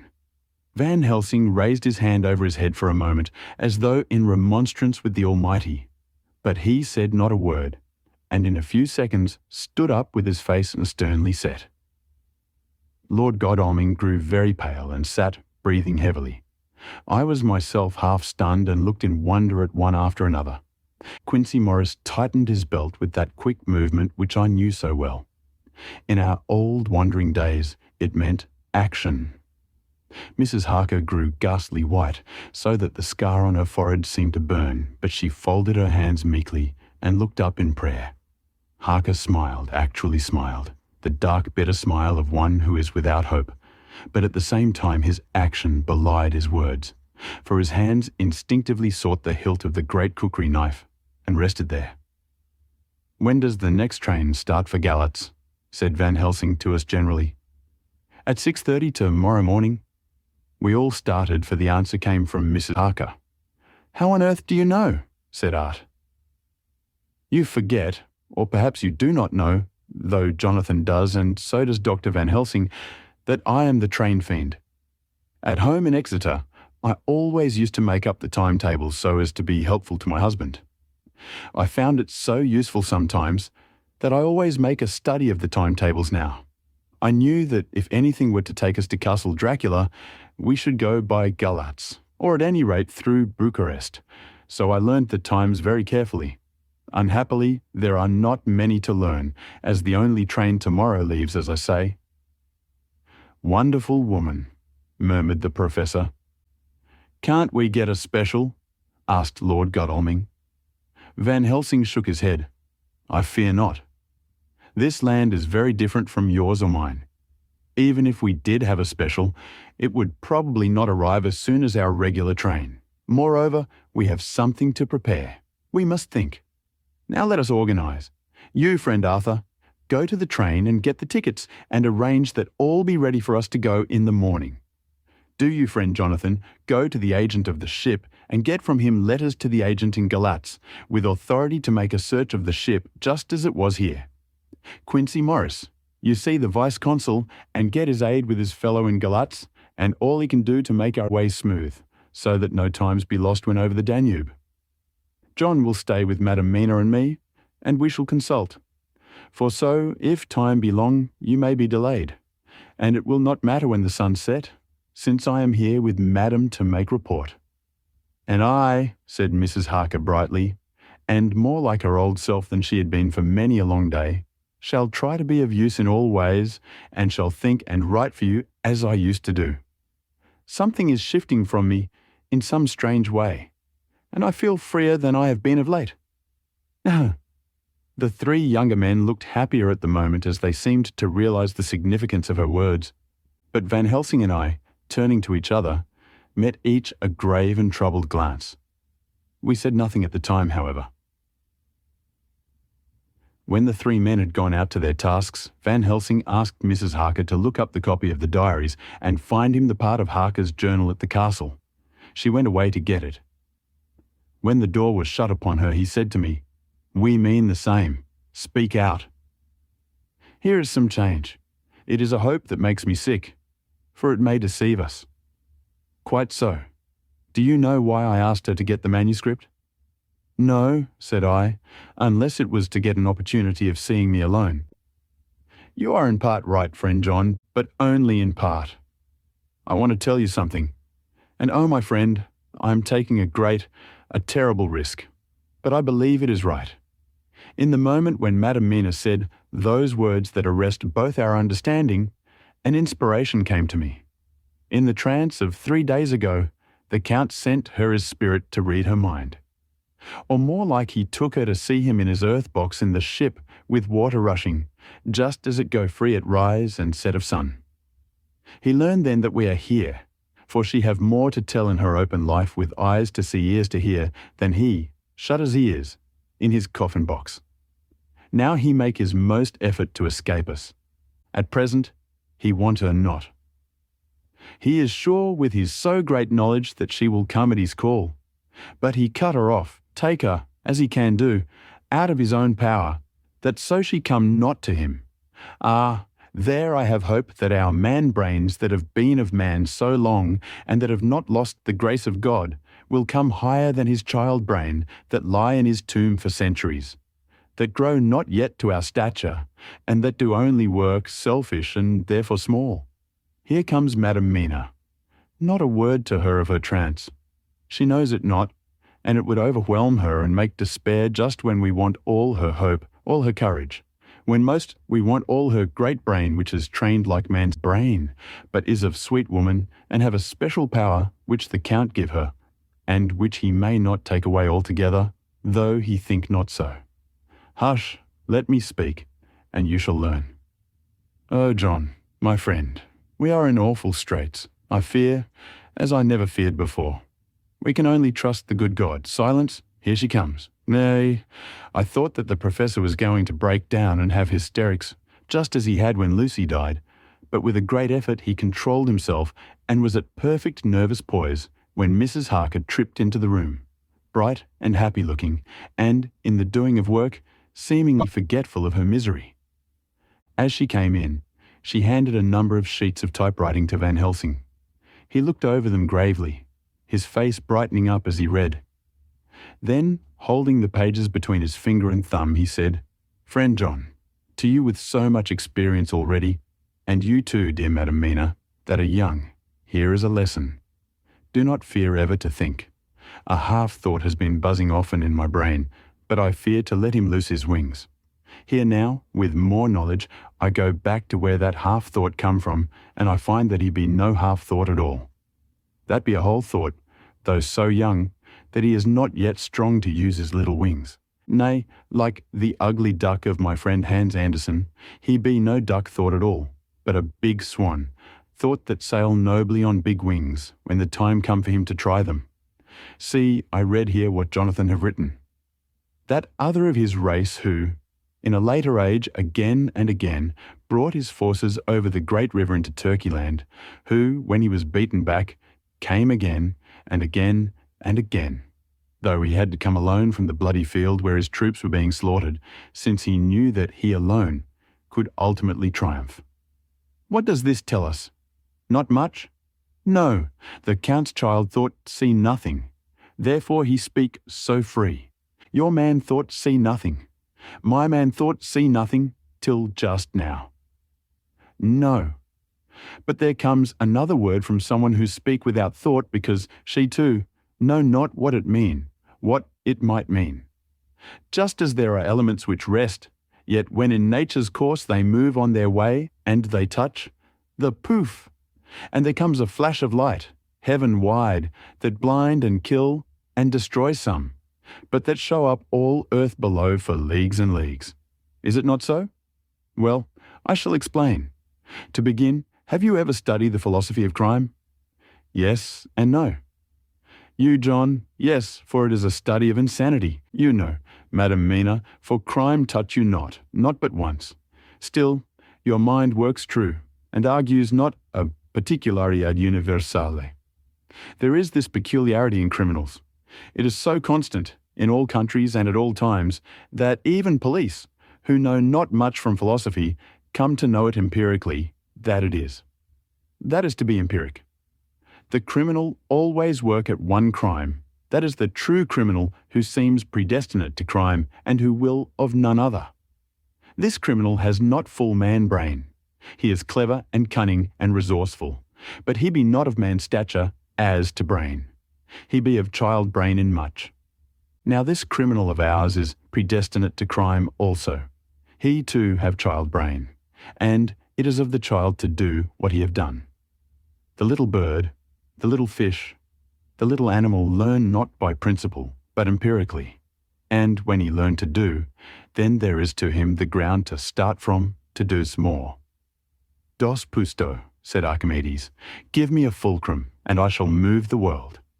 To do once is the fulcrum whereby child brain become man brain, and until he have the purpose to do more, he continue to do the same again every time, just as he have done before. Oh, my dear, I see that your eyes are opened, and that to you the lightning flash show all the leagues. For Mrs. Harker began to clap her hands, and her eyes sparkled. He went on, now you shall speak. Tell us two dry men of science what you see with those so bright eyes. He took her hand and held it whilst he spoke. His finger and thumb closed on her pulse, as I thought instinctively and unconsciously as she spoke.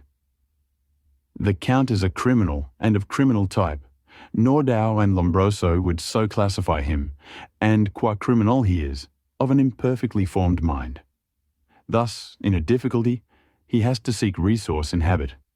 His past is a clue, and the one page of it that we know, and that from his own lips, tells that once before, when in what Mr. Morris would call a tight place, he went back to his own country from the land he had tried to invade, and thence, without losing purpose, prepared himself for a new effort. He came again better equipped for his work, and won. So he came to London to invade a new land. He was beaten, and when all hope of success was lost, and his existence in danger, he fled back over the sea to his home, just as formerly he had fled back over the Danube from Turkeyland. Good, good. Oh, you so clever lady, said Van Helsing enthusiastically, as he stooped and kissed her hand. A moment later, he said to me, as calmly as though we had been having a sick-room consultation, 72 only, and in all this excitement. I have hope. Turning to her again, he said with keen expectation, but go on, go on. There is more to tell if you will. Be not afraid, John and I know. I do in any case, and shall tell you if you are right. Speak without fear. I will try to, but you will forgive me if I seem too egotistical. Nay, fear not, you must be egotist, for it is of you that we think. Then, as he is criminal, he is selfish. And as his intellect is small, and his action is based on selfishness, he confines himself to one purpose. That purpose is remorseless. As he fled back over the Danube, leaving his forces to be cut to pieces, so now he is intent on being safe, careless of all. So his own selfishness frees my soul somewhat from the terrible power which he acquired over me on that dreadful night. I felt it. Oh, I felt it. Thank God for his great mercy. My soul is freer than it has been since that awful hour. And all that haunts me is a fear lest in some trance or dream he may have used my knowledge for his ends. The professor stood up. He has so used your mind, and by it he has left us here in Varna, whilst the ship that carried him rushed through enveloping fog up to Galatz, where, doubtless, he had made preparation for escaping from us. But his child mind only saw so far. And it may be that, as ever is in God's providence, the very thing that the evil-doer most reckoned on for his selfish good turns out to be his chiefest harm. The hunter is taken in his own snare, as the great psalmist says. For now that he think he is free from every trace of us all, and that he has escaped us with so many hours to him, then his selfish child brain will whisper him to sleep. He think, too, that as he cut himself off from knowing your mind, there can be no knowledge of him to you. There is where he fail. That terrible baptism of blood which he give you makes you free to go to him in spirit, as you have as yet done in your times of freedom, when the sun rise and set. At such times you go by my volition, and not by his. And this power to good of you and others, you have won from your suffering at his hands. This is now all more precious that he know it not, and to guard himself have even cut himself off from his knowledge of our wear. We, however, are not selfish, and we believe that God is with us through all this blackness and these many dark hours. We shall follow him, and we shall not flinch, even if we peril ourselves that we become like him. Friend John, this has been a great hour, and it have done much to advance us on our way. You must be scribe and write 'em all down, so that when the others return from their work, you can give it to them. Then they shall know as we do. And so I have written it whilst we wait their return, and Mrs. Harker has written with the typewriter, all since she brought the MS to us. Chapter 26. Dr. Seward's Diary, the 29th of October. This is written in the train from Varna to Galatz. Last night we all assembled a little before the time of sunset. Each of us had done his work as well as he could so far as thought, and endeavour and opportunity go, we are prepared for the whole of our journey, and for our work when we get to Galatz. When the usual time came round, Mrs. Harker prepared herself for her hypnotic effort, and after a longer and more serious effort on the part of Van Helsing than has been usually necessary, she sank into the trance. Usually she speaks on a hint, but this time the professor had to ask her questions, and to ask them pretty resolutely, before we could learn anything. At last her answer came. I can see nothing. We are still. There are no waves lapping, but only a steady swirl of water softly running against the hawser. I can hear men's voices calling, near and far, and the roll and creak of oars in the rowlocks. A gun is fired somewhere. The echo of it seems far away. There is tramping of feet overhead, and ropes and chains are dragged along. What is this? There is a gleam of light. I can feel the air blowing upon me. Here she stopped. She had risen, as if impulsively, from where she lay on the sofa, and raised both her hands, palms upwards, as if lifting a weight. Van Helsing and I looked at each other with understanding. Quincy raised his eyebrows slightly and looked at her intently, whilst Harker's hand instinctively closed round the hilt of his kukri. There was a long pause. We all knew that the time when she could speak was passing, but we felt that it was useless to say anything. Suddenly she sat up and, as she opened her eyes, said sweetly, "Would none of you like a cup of tea? You must all be so tired." We could only make her happy, and so acquiesced. She bustled off to get tea. When she had gone, Van Helsing said, "You see, my friends, he is close to land. He has left his earth chest, but he has yet to get on shore. In the night he may lie hidden somewhere, but if he be not carried on shore, or if the ship do not touch it, he cannot achieve the land. In such case he can, if it be in the night, change his form and jump or fly on shore, then, unless he be carried, he cannot escape. And if he be carried, then the customs men may discover what the box contain. Thus, in fine, if he escape not on shore tonight or before dawn, there will be the whole day lost to him. We may then arrive in time, for if he escape not at night, we shall come on him in daytime, boxed up and at our mercy. For he dare not be his true self, awake and visible, lest he be discovered."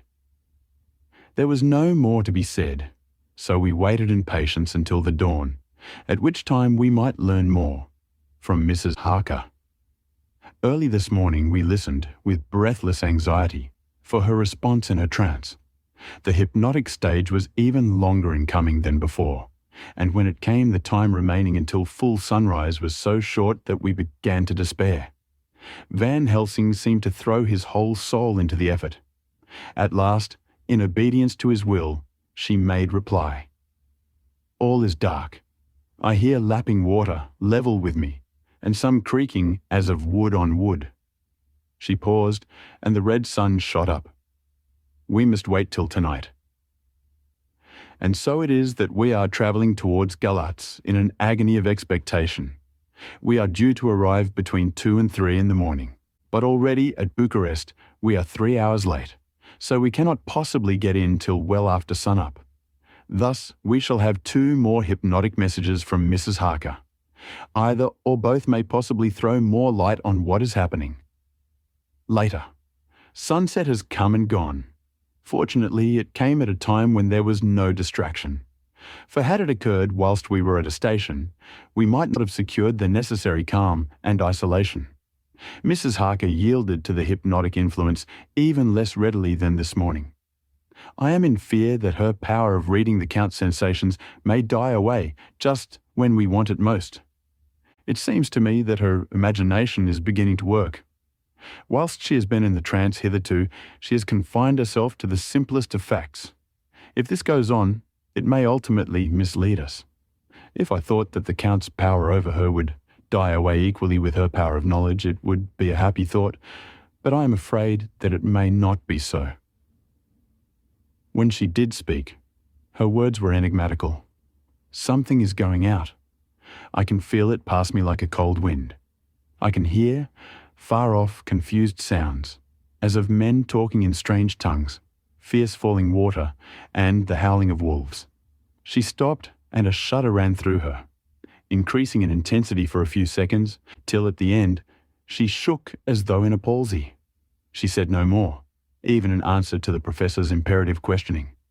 When she woke from the trance, she was cold and exhausted and languid, but her mind was all alert. She could not remember anything, but asked what she had said. When she was told, she pondered over it deeply for a long time, and in silence. The 30th of October, 7 a.m. We are near Galatz now, and I may not have time to write later. Sunrise this morning was anxiously looked for by us all. Knowing of the increasing difficulty of procuring the hypnotic trance, Van Helsing began his passes earlier than usual. They produced no effect, however, until the regular time, when she yielded with a still greater difficulty, only a minute before the sun rose. The professor lost no time in his questioning. Her answer came with equal quickness. All is dark. I hear water swirling by, level with my ears, and the creaking of wood on wood. Cattle low far off. There is another sound, a queer one like She stopped and grew white, and whiter still. Go on, speak, I command you, said Van Helsing in an agonized voice. At the same time there was despair in his eyes, for the risen sun was reddening even Mrs. Harker's pale face. She opened her eyes, and we all started as she said, sweetly and seemingly with the utmost unconcern, "Oh, Professor, why ask me to do what you know I can't? I don't remember anything." Then, seeing the look of amazement on our faces, she said, turning from one to the other with a troubled look, "What have I said? What have I done? I know nothing, only that I was lying here, half asleep, and heard you say go on. Speak, I command you." It seemed so funny to hear you order me about, as if I were a bad child. "Oh, Madam Mina," he said sadly, "it is proof, if proof be needed, of how I love and honour you, when a word for your good, spoken more earnest than ever, can seem so strange because it is to order her whom I am proud to obey. The whistles are sounding. We are nearing Galatz. We are on fire with anxiety and eagerness. Mina Harker's Journal, the 30th of October. Mr. Morris took me to the hotel, where our rooms had been ordered by telegraph, he being the one who could best be spared, since he does not speak any foreign language. The forces were distributed much as they had been at Varna, except that Lord Godalming went to the Vice-Consul, as his rank might serve as an immediate guarantee of some sort to the official, we being in extreme hurry. Jonathan and the 2 doctors went to the shipping agent to learn particulars of the arrival of the Tsarina Catherine. Later, Lord Godalming has returned. The consul is away, and the vice-consul sick. So the routine work has been attended to by a clerk. He was very obliging and offered to do anything in his power. Jonathan Harker's Journal, the 30th of October. At 9 o'clock, Dr. Van Helsing, Dr. Seward and I called on Messrs. Mackenzie Steinkopf, the agents of the London firm of Hapgood.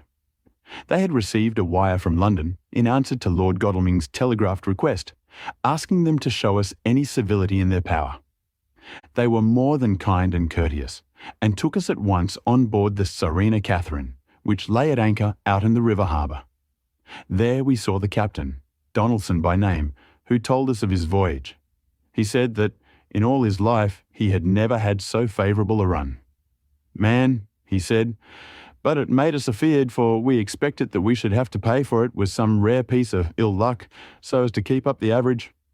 It's no canny to run frae London to the Black Sea wid a wind ahint ye, as though the deil himself were blowing on your sail for his ain purpose. And at the time we could no speer a thing. Gin we were nigh a ship, or a port, or a headland, a fog fell on us and travelled wi' us, till when after it had lifted and we looked out, the deil a thing could we see. We ran by Gibraltar without being able to signal.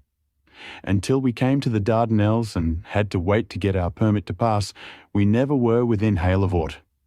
At first I inclined to slack off sail and beat about till the fog was lifted, but whiles I thought that if the deil was minded to get us into the Black Sea quick, he was like to do it whether we would or no. If we had a quick voyage, it would be no to our miscredit with the owners, or no hurt to our traffic, and the old man who had served his ain purpose would be decently grateful to us for no hindering him.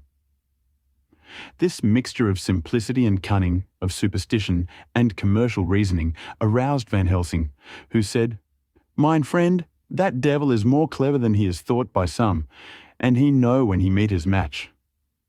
The skipper was not displeased with the compliment and went on. When we got past the Bosphorus, the men began to grumble. Some of them, the Romanians, came and asked me to heave overboard a big box, which had been put on board by a queer-looking old man just before we had started frae London. I had seen them speer at the fellow and put out their 12 fingers when they saw him to guard them against the evil eye. Man, but the superstition of foreigners is perfectly ridiculous. I sent them about their business pretty quick, but as just after a fog closed in on us, I felt a wee bit as they did anent something, though I wouldn't say it was again the big box. Well, on we went, and as the fog didn't let up for 5 days, I just let the wind carry us. For if the deil wanted to get somewheres, well, he would fetch it up a rate. And if he didn't, well, we'd keep a sharp lookout anyhow. Sure enough, we had a fair way and deep water all the time. And 2 days ago, when the morning sun came through the fog, we found ourselves just in the river opposite Galatz. The Romanians were wild and wanted me right or wrong to take out the box and fling it in the river. I had to argue with them about it with a handspike, and when the last of them rose off the deck wi' his head in his hand, I had convinced them that, evil eye or no evil eye, the property and the trust of my owners were better in my hands than in the river Danube. They had, mind ye, taken the box on the deck, ready to fling in, and as it was marked Galatz via Varna, I thought I'd let it lie till we discharged in the port and get rid of it altogether. We didn't do much clearing that day, and had to remain the nicht at anchor. But in the morning, braw and early, an hour before sun-up, a man came aboard with an order written to him from England to receive a box marked for one Count Dracula. Sure enough, the matter was one ready to his hand. He had his papers a-reet, and glad I was to be rid of the damn thing, for I was beginning mazel to feel uneasy at it. If the deil did have any luggage aboard the ship, I'm thinking it was nae ither than that same. "What was the name of the man who took it?" asked Dr. Van Helsing with restrained eagerness. "I'll be telling you quick," he answered, and stepping down to his cabin, produced a receipt signed Immanuel Hildesheim. Bergenstrasse 16 was the address. We found out that this was all the captain knew, so with thanks, we came away. We found Hildesheim in his office, a Hebrew of rather the Adelphi theatre type with a nose like a sheep, and a fez. His arguments were pointed with specie, we doing the punctuation, and with a little bargaining, he told us what he knew. This turned out to be simple but important. He had received a letter from Mr. Deville of London telling him to receive, if possible, before sunrise, so as to avoid customs, a box which would arrive at Galatz in the Tsarina Catherine. This he was to give in charge to a certain Petrov Skinsky, who dealt with the Slovaks who traded down the river to the port. He had been paid for his work by an English banknote, which had been duly cashed for gold at the Danube International Bank. When Skinsky had come to him, he had taken him to the ship and handed over the box, so as to save porterage. That was all he knew. We then sought for Skinsky, but were unable to find him. One of his neighbours, who did not seem to bear him any affection, said that he had gone away 2 days before, no one knew whither. This was corroborated by his landlord, who had received by messenger the key of the house together with the rent due, in English money. This had been between 10 and 11 o'clock last night. We were at a standstill again. Whilst we were talking, one came running and breathlessly gasped out that the body of Skinsky had been found inside the wall of the churchyard of St. Peter, and that the throat had been torn open as if by some wild animal. Those we had been speaking with ran off to see the horror, the women crying out, "This is the work of a Slovak." We hurried away lest we should have been in some way drawn into the affair and so detained. As we came home, we could arrive at no definite conclusion. We were all convinced that the box was on its way by water to somewhere, but where that might be we would have to discover. With heavy hearts, we came home to the hotel, to Mina. When we met together, the first thing was to consult as to taking Mina again into our confidence. Things are getting desperate, and it is at least a chance, though a hazardous one. As a preliminary step, I was released from my promise to her. Mina Harker's journal. The 30th of October evening. They were so tired and worn out and dispirited that there was nothing to be done till they had some rest, so I asked them all to lie down for half an hour whilst I should enter everything up to the moment. I feel so grateful to the man who invented the traveller's typewriter, and to Mr. Morris for getting this one for me. I should have felt quite astray doing the work if I had to write with a pen. It is all done. Poor dear, dear Jonathan, what he must have suffered, what he must be suffering now. He lies on the sofa, hardly seeming to breathe, and his whole body appears in collapse. His brows are knit. His face is drawn with pain. Poor fellow, maybe he is thinking, and I can see his face all wrinkled up with the concentration of his thoughts. Oh, if I could only help at all. I shall do what I can. I have asked Dr. Van Helsing, and he has got me all the papers that I have not yet seen. Whilst they are resting, I shall go over all carefully, and perhaps I may arrive at some conclusion.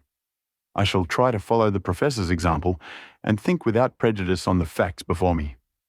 I do believe that under God's providence I have made a discovery. I shall get the maps and look over them. I am more than ever sure that I am right. My new conclusion is ready, so I shall get our party together and read it. They can judge it. It is well to be accurate, and every minute is precious.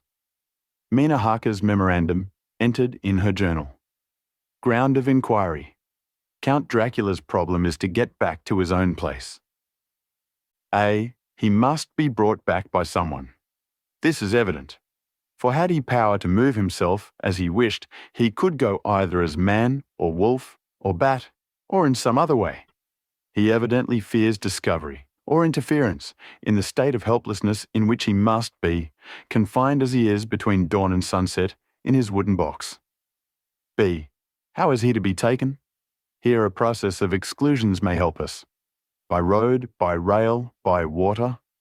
1. By road. There are endless difficulties, especially in leaving the city. X. There are people. And people are curious and investigate. A hint, a surmise, a doubt as to what might be in the box would destroy him. Aye. There are, or there may be, customs and octroi officers to pass. Z. His pursuers might follow. This is his highest fear. And in order to prevent his being betrayed, he has repelled, so far as he can, even his victim me. 2. By rail. There is no one in charge of the box. It would have to take its chance of being delayed, and delay would be fatal, with enemies on the track. True, he might escape at night, but what would he be if left in a strange place with no refuge that he could fly to? This is not what he intends, and he does not mean to risk it. 3. By water. Here is the safest way, in one respect, but with most danger in another. On the water, he is powerless, except at night. Even then he can only summon fog and storm and snow and his wolves. But were he wrecked, the living water would engulf him, helpless, and he would indeed be lost. He could have the vessel drive to land, but if it were unfriendly land, wherein he was not free to move, his position would still be desperate. We know from the record that he was on the water, so what we have to do is to ascertain what water. The first thing is to realize exactly what he has done as yet. We may then get a light on what his task is to be. Firstly, we must differentiate between what he did in London as part of his general plan of action, when he was pressed for moments and had to arrange as best he could. Secondly, we must see, as well as we can surmise it from the facts we know of, what he has done here. As to the first, he evidently intended to arrive at Galatz and sent invoice to Varna to deceive us lest we should ascertain his means of exit from England. His immediate and sole purpose, then, was to escape. The proof of this is the letter of instructions sent to Emanuel Hildesheim to clear and take away the box before sunrise. There is also the instruction to Petrovskinsky. These we must only guess at, but there must have been some letter or message since Skinsky came to Hildesheim. That so far his plans were successful we know. That Tsarina Catherine made a phenomenally quick journey. So much so that Captain Donaldson's suspicions were aroused, but his superstition united with his canniness played the Count's game for him, and he ran with his favouring wind through fogs and all till he brought up blindfold at Galatz. That the Count's arrangements were well made has been proved. Hildesheim cleared the box, took it off, and gave it to Skinsky. Skinsky took it, and here we lose the trail. We only know that the box is somewhere on the water, moving along. The customs and the octroi, if there be any, have been avoided. Now we come to what the Count must have done after his arrival on land at Galatz. The box was given to Skinsky before sunrise. At sunrise, the Count could appear in his own form. Here, we ask why Skinsky was chosen at all to aid in the work. In my husband's diary, Skinsky is mentioned as dealing with the Slovaks who trade down the river to the port, and the man's remark that the murder was the work of a Slovak showed the general feeling against his class. The Count wanted isolation. My surmise is this, that in London, the Count decided to get back to his castle by water as the most safe and secret way. He was brought from the castle by Scani, and probably they delivered their cargo to Slovaks who took the boxes to Varna, for there they were shipped to London. Thus, the Count had knowledge of the persons who could arrange this service. When the box was on land, before sunrise or after sunset, he came out from his box, met Skinsky, and instructed him what to do as to arranging the carriage of the box up some river. When this was done and he knew that all was in train, he blotted out his traces, as he thought, by murdering his agent. I have examined the map and find that the river most suitable for the Slovaks to have ascended is either the Pruth or the Sereth. I read in the typescript that in my trance I heard cows low and water swirling level with my ears, and the creaking of wood. The Count in his box, then, was on a river in an open boat, propelled probably either by oars or poles, for the banks are near, and it is working against stream.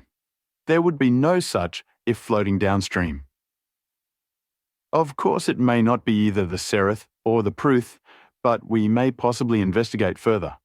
Now of these two, the Pruth is the more easily navigated, but the Sereth is, at Fundu, joined by the Bistritsa, which runs up round the Borgo Pass. The loop it makes is manifestly as close to Dracula's castle as can be got by water. Minor Harker's journal continued. When I had done reading, Jonathan took me in his arms and kissed me. The others kept shaking me by both hands, and Dr. Van Helsing said, "Our dear Madam Mina is once more our teacher." Her eyes have been where we were blinded. Now we are on the track once again, and this time we may succeed. Our enemy is at his most helpless, and if we can come on him by day, on the water, our task will be over. He has a start, but he is powerless to hasten, as he may not leave this box lest those who carry him may suspect. For them to suspect would be to prompt them to throw him in the stream where he perish. This he knows, and will not. Now, men, to our council of war, for here and now we must plan what each and all shall do. I shall get a steam launch and follow him, said Lord Godalming. And I, horses to follow on the bank, lest by chance he land, said Mr. Morris. Good, said the Professor, both good, but neither must go alone. There must be force to overcome force if need be. The Slovak is strong and rough, and he carries rude arms. All the men smiled, for amongst them they carried a small arsenal. Said Mr. Morris, I have brought some Winchesters. They are pretty handy in a crowd, and there may be wolves. The Count, if you remember, took some other precautions.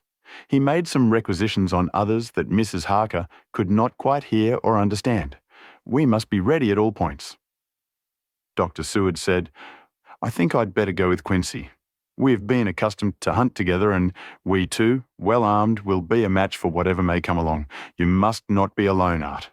It may be necessary to fight the Slovaks, and a chance thrust, for I don't suppose these fellows carry guns, would undo all our plans. There must be no chances this time. We shall not rest until the Count's head and body have been separated and we are sure that he cannot reincarnate.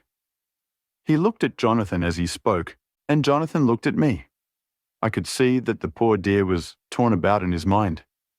Of course he wanted to be with me, but then the boat service would, most likely, be the one which would destroy the vampire. Why did I hesitate to write the word? He was silent a while, and during his silence Dr. Van Helsing spoke. Friend Jonathan, this is to you for twice reasons. First, because you are young and brave and can fight, and all energies may be needed at the last. And again, that it is your right to destroy him, that which has wrought such woe to you and yours. Be not afraid for Madam Mina. She will be my care, if I may. I am old. My legs are not so quick to run as once, and I'm not used to ride so long, or to pursue as need be, or to fight with lethal weapons. But I can be of other service. I can fight in other way, and I can die, if need be, as well as younger men. Now let me say that what I would is this. While you, my Lord Godalming and friend Jonathan, go in your so swift little steamboat up the river, and whilst John and Quincy guard the bank, where perchance he might be landed, I will take Madam Mina right into the heart of the enemy's country. Whilst the old fox is tied in his box, floating on the running stream whence he cannot escape to land, where he dares not raise the lid of his coffin box, lest his Slovak carriers should in fear leave him to perish, we shall go in the track where Jonathan went, from Bistritz over the Borgo, and find our way to the castle of Dracula. Here, Madam Mina's hypnotic power will surely help, and we shall find our way, all dark and unknown otherwise, after the first sunrise when we are near that fateful place. There is much to be done and other places to be made sanctify, so that that nest of vipers be obliterated. Here Jonathan interrupted him hotly. Do you mean to say, Professor Van Helsing, that you would bring Mina, in her sad case and tainted as she is with that devil's illness, right into the jaws of his death trap? Not for the world, not for heaven or hell. He became almost speechless for a minute, and then went on, Do you know what the place is? Have you seen that awful den of hellish infamy, with the very moonlight alive with grisly shapes, and every speck of dust that whirls in the wind a devouring monster in embryo? Have you felt the vampire's lips upon your throat? Here he turned to me, and as his eyes lit on my forehead, he threw up his arms with a cry, Oh my God, what have we done to have this terror upon us? And he sank down on the sofa in a collapse of misery. The Professor's voice, as he spoke in clear, sweet tones, which seemed to vibrate in the air, calmed us all. Oh, my friend, it is because I would save Madam Mina from that awful place that I would go. God forbid that I should take her into that place. There is work, wild work, to be done before that place can be purified. Remember that we are in terrible straits. If the Count escape us this time, and he is strong and subtle and cunning, he may choose to sleep him for a century, and then in time our dear one," he took my hand, "would come to him to keep him company, and would be as those others that you, Jonathan, saw. You have told us of their gloating lips. You heard their ribald laugh as they clutched the moving bag that the Count threw to them. You shudder, and well may it be. Forgive me that I make you so much pain, but it is necessary. My friend, is it not a dire need for that which I am giving, possibly my life? If it were that anyone went into that place to stay, it is I who would have to go to keep them company." "Do as you will," said Jonathan with a sob that shook him all over. "We are in the hands of God." Later. Oh, it did me good to see the way that these brave men worked. How can women help loving men when they are so earnest and so true and so brave? And too, it made me think of the wonderful power of money. What can it not do when basely used? I felt so thankful that Lord Godalming is rich, and both he and Mr. Morris, who also has plenty of money, are willing to spend it so freely. For if they did not, our little expedition could not start either so promptly or so well equipped, as it will within another hour. It is not 3 hours since it was arranged what part each of us was to do. And now, Lord Godalming and Jonathan have a lovely steam launch, with steam up ready to start at a moment's notice. Dr. Seward and Mr. Morris have half a dozen good horses, well appointed. We have all the maps and appliances of various kinds that can be had. Professor Van Helsing and I are to leave by the 11:40 train tonight for Veresti, where we are to get a carriage to drive to the Borgo Pass. We are bringing a good deal of ready money, as we are to buy a carriage and horses. We shall drive ourselves, for we have no one whom we can trust in the matter. The professor knows something of a great many languages, so we shall get on all right. We have all got arms, even for me a large-bore revolver. Jonathan would not be happy unless I was armed like the rest. Alas, I cannot carry one arm that the rest do. The scar on my forehead forbids that. Dear Dr. Van Helsing comforts me by telling me that I am fully armed as there may be wolves. The weather is getting colder every hour, and there are snow flurries which come and go as warnings. Later. It took all my courage to say goodbye to my darling. We may never meet again. Courage, Mina. The professor is looking at you keenly. His look is a warning. There must be no tears now, unless it may be that God will let them fall in gladness. Jonathan Harker's Journal, the 30th of October night. I am writing this in the light from the furnace door of the steam launch. Lord Godalming is firing up. He is an experienced hand at the work, as he has had for years a launch of his own on the Thames and another on the Norfolk Broads. Regarding our plans, we finally decided that Mina's guess was correct, and that if any waterway was chosen for the Count's escape back to his castle, the Sereth and then the Bistritza at its junction would be the one. We took it that somewhere about the 47th degree, north latitude, would be the place chosen for crossing the country between the river and the Carpathians. We have no fear in running at good speed up the river at night.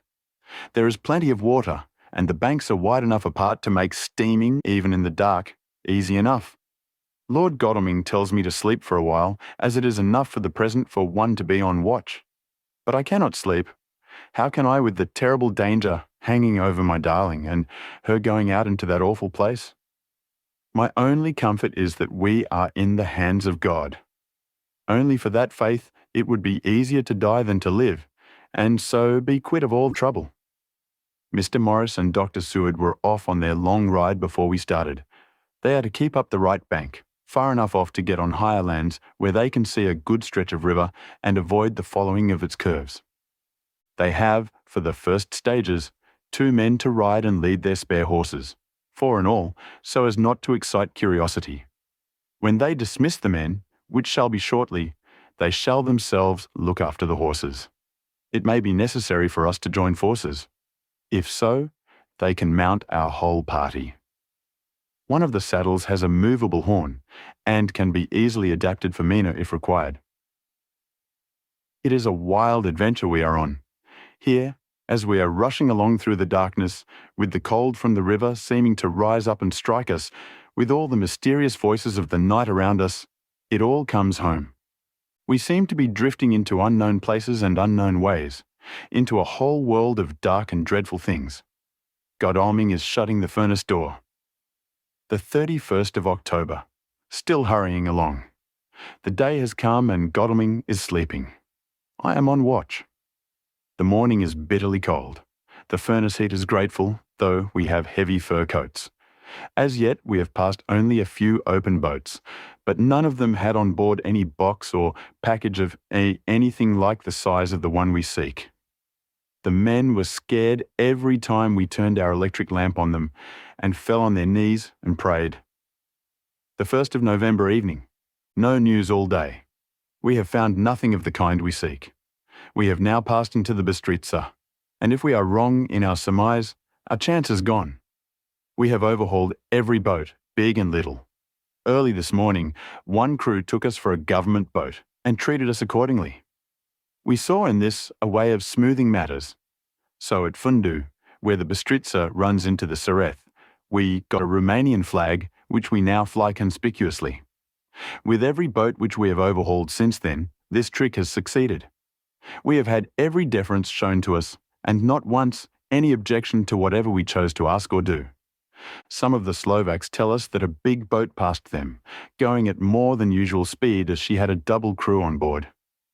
This was before they came to Fundu, so they could not tell us whether the boat turned into the Bistritza or continued on up the Sereth. At Fundu, we could not hear of any such boat, so she must have passed there in the night. I am feeling very sleepy. The cold is perhaps beginning to tell upon me, and nature must have rest some time. Godalming insists that he shall keep the first watch. God bless him for all his goodness to poor dear Mina and me. The 2nd of November morning. It is broad daylight. That good fellow would not wake me. He says it would have been a sin to, for I slept peacefully and was forgetting my trouble. It seems brutally selfish to me to have slept so long and let him watch all night, but he was quite right. I am a new man this morning, and as I sit here and watch him sleeping, I can do all that is necessary both as to minding the engine, steering, and keeping watch. I can feel that my strength and energy are coming back to me. I wonder where Mina is now, and Van Helsing. They should have got to Veresti about noon on Wednesday. It would take them some time to get the carriage and horses. So, if they had started and travelled hard, they would be about now at the Borgo Pass. God guide and help them. I'm afraid to think what may happen. If we could only go faster. But we cannot. The engines are throbbing and doing their utmost. I wonder how Dr. Seward and Mr. Morris are getting on. There seem to be endless streams running down the mountains into this river, but as none of them are very large at present at all events, though they are doubtless terrible in winter, and when the snow melts, the horsemen may not have met much obstruction. I hope that before we get to Strasbourg, we may see them, for if by that time we have not overtaken the Count, it may be necessary to take counsel together what to do next. Dr. Seward's Diary. The 2nd of November. 3 days on the road. No news, and no time to write it if there had been, for every moment is precious. We have had only the rest needful for the horses, but we are both bearing it wonderfully. Those adventurous days of ours are turning up useful. We must push on. We shall never feel happy till we get the launch in sight again. The 3rd of November. We heard at Fundu that the launch had gone up the Bistritza. I wish it wasn't so cold. There are signs of snow coming, and if it falls heavy, it will stop us. In such case, we must get a sledge and go on, Russian fashion. The 4th of November. Today we heard of the launch having been detained by an accident when trying to force a way up the rapids. The Slovak boats get up all right, by aid of a rope and steering with knowledge. Some went up only a few hours before. Godalming is an amateur fitter himself, and evidently it was he who put the launch in trim again. Finally, they got up the rapids all right with local help, and are off on the chase afresh.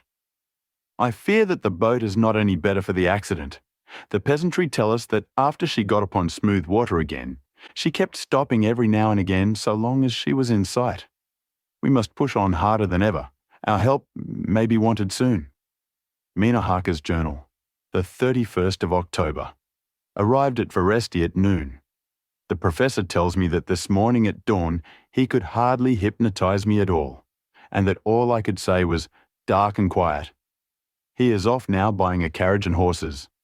He says that he will later on try to buy additional horses so that we may be able to change them on the way. We have something more than 70 miles before us. The country is lovely and most interesting. If only we were under different conditions, how delightful it would be to see it all. If Jonathan and I were driving through it alone, what a pleasure it would be to stop and see people and learn something of their life and to fill our minds and memories with all the colour and picturesqueness of the whole wild, beautiful country and the quaint people. But alas, later. Dr. Van Helsing has returned. He has got the carriage and horses. We are to have some dinner and to start in an hour. The landlady is putting us up a huge basket of provisions. It seems enough for a company of soldiers. The professor encourages her and whispers to me that it may be a week before we can get any food again. He has been shopping too and has sent home such a wonderful lot of fur coats and wraps and all sorts of warm things. There will not be any chance of our being cold. We shall soon be off. I'm afraid to think what may happen to us. We are truly in the hands of God. He alone knows what may be, and I pray him, with all the strength of my sad and humble soul, that he will watch over my beloved husband. That whatever may happen, Jonathan may know that I loved him and honoured him more than I can say, and that my latest and truest thought will be always for him. Chapter 27. Mina Harker's journal, the 1st of November.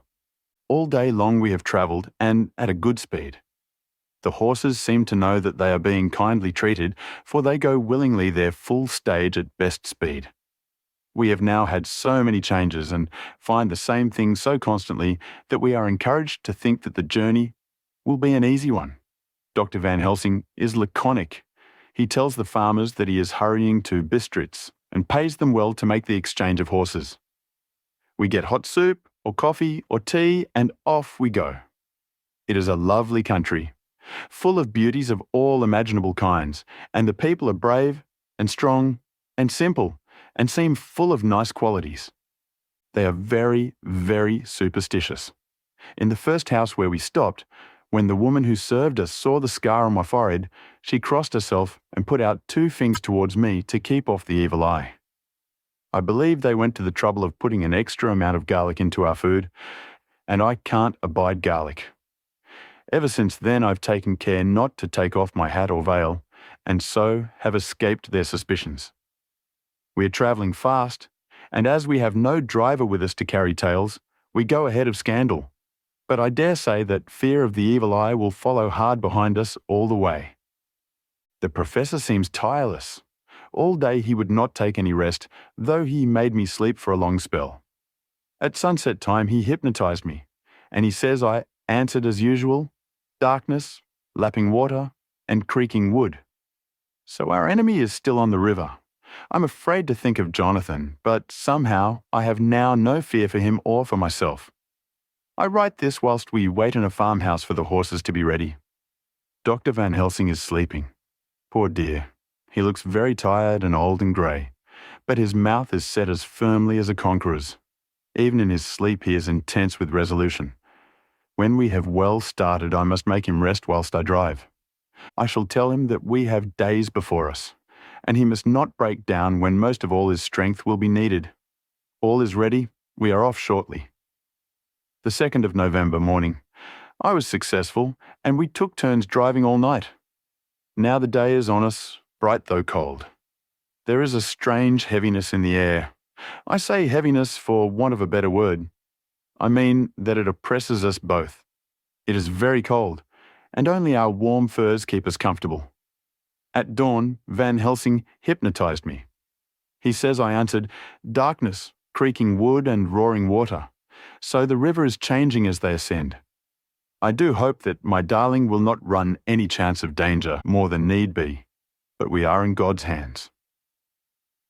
The 2nd of November night. All day long driving. The country gets wilder as we go, and the great spurs of Carpathians, which at Veresti seemed so far from us and so low on the horizon, now seem to gather round us and tower in front. We both seem in good spirits. I think we make an effort each to cheer the other. In the doing so, we cheer ourselves. Dr. Van Helsing says that by morning we shall reach the Borgo Pass. The houses are very few here now, and the professor says that the last horse we got will have to go on with us, as we may not be able to change. He got 2 in addition to the 2 we changed, so that now we have a rude 4 in hand. The dear horses are patient and good, and they give us no trouble. We are not worried with other travellers, and so even I can drive. We shall get to the pass in daylight. We do not want to arrive before, so we take it easy, and have each a long rest in turn. Oh, what will tomorrow bring to us? We go to seek the place where my poor darling suffered so much. God grant that we may be guided aright, and that he will deign to watch over my husband, and those dear to us both, and who are in such deadly peril. As for me, I am not worthy in his sight. Alas, I am unclean to his eyes, and shall be until he may deign to let me stand forth in his sight as one of those who have not incurred his wrath. Memorandum by Abraham Van Helsing, the 4th of November. This to my old and true friend John Seward, Maryland, of Purfleet, London, in case I may not see him. It may explain. It is morning, and I write by a fire which all the night I have kept alive, Madam Mina aiding me. It is cold, cold, so cold that the grey heavy sky is full of snow, which when it falls will settle for all winter as the ground is hardening to receive it. It seems to have affected Madam Mina. She has been so heavy of head all day that she was not like herself. She sleeps and sleeps and sleeps. She, who is usual so alert, have done literally nothing all the day. She even have lost her appetite. She make no entry into her little diary, she who writes so faithful at every pause. Something whisper to me that all is not well. However, tonight she is more vif. Her long sleep all day have refresh and restore her, for now she is all sweet and bright as ever. At sunset I try to hypnotize her, but alas, with no effect.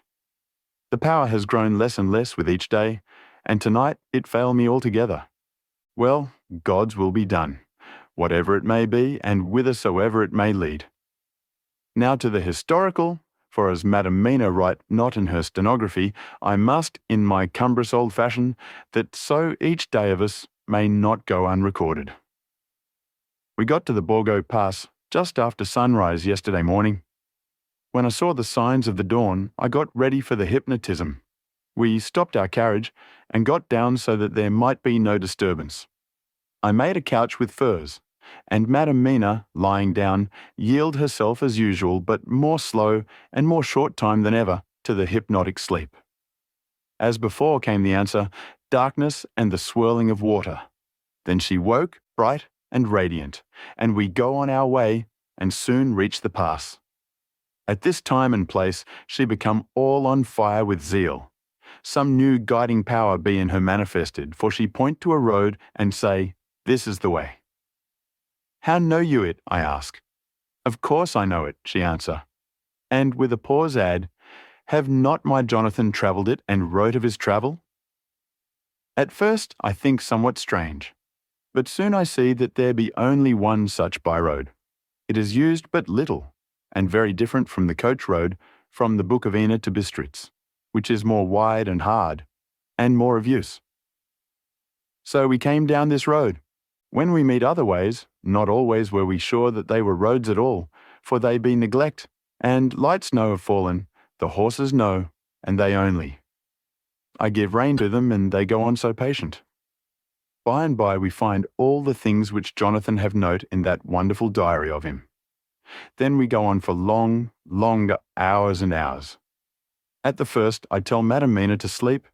She try and she succeed, she sleep all the time, till at the last I feel myself to suspicious grow.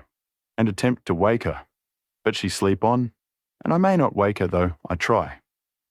I do not wish to try too hard lest I harm her, for I know that she have suffered much, and sleep at times be all in all to her.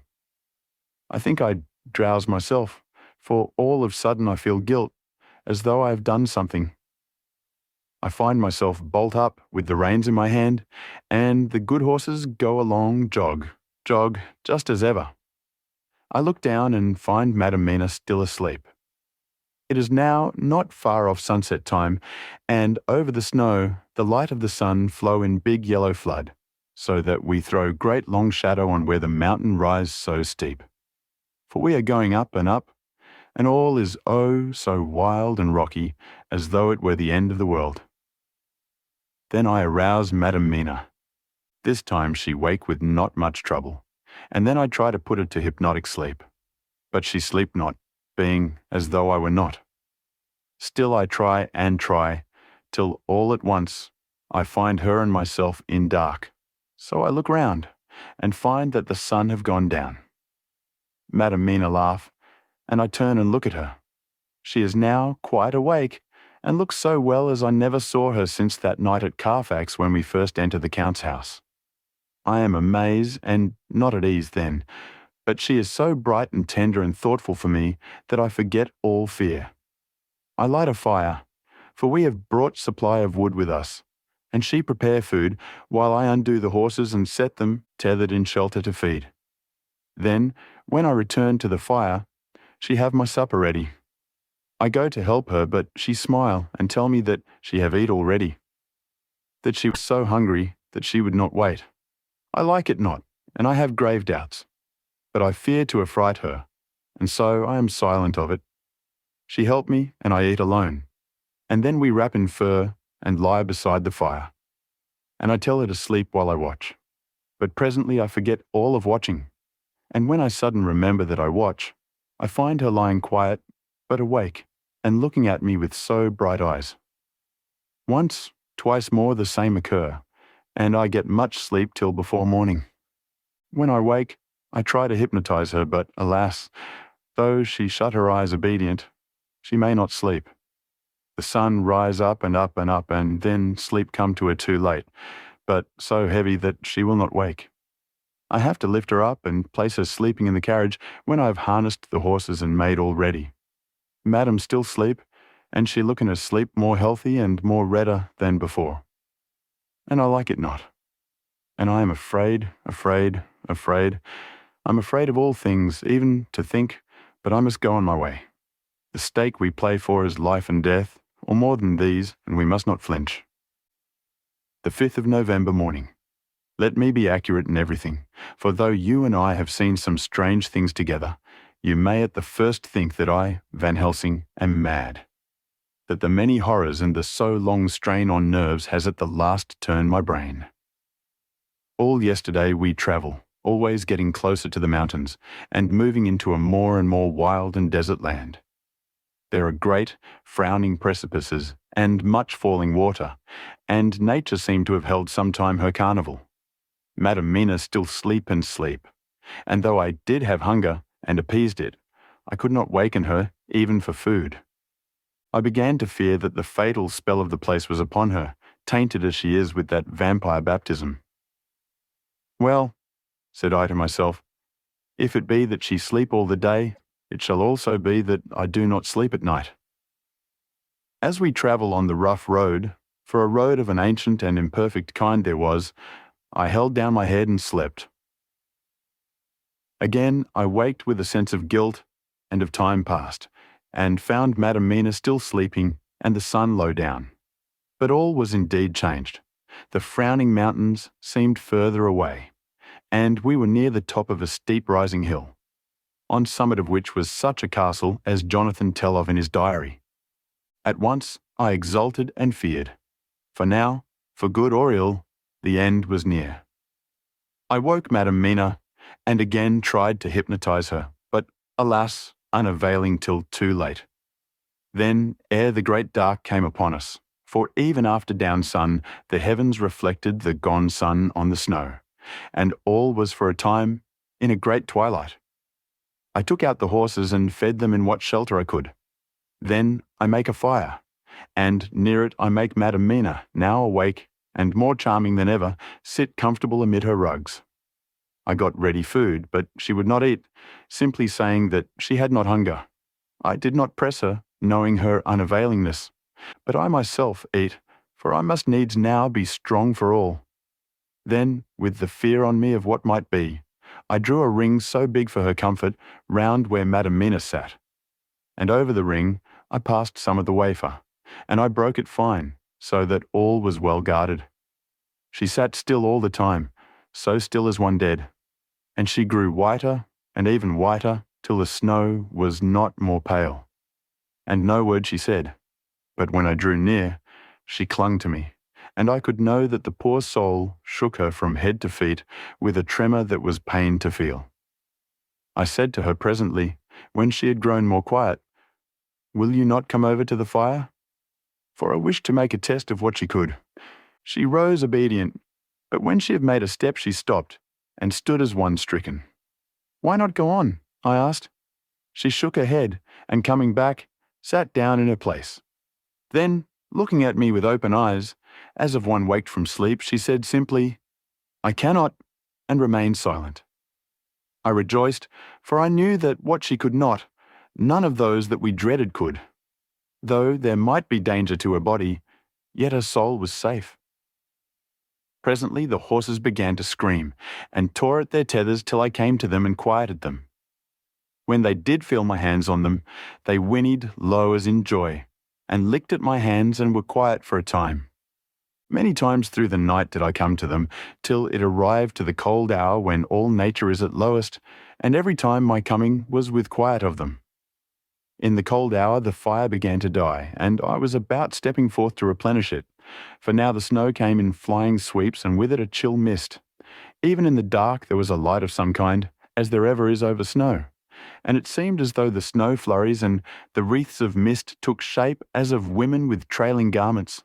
All was in dead grim silence, only that the horses whinnied and cowered, as if in terror of the worst. I began to fear, horrible fears.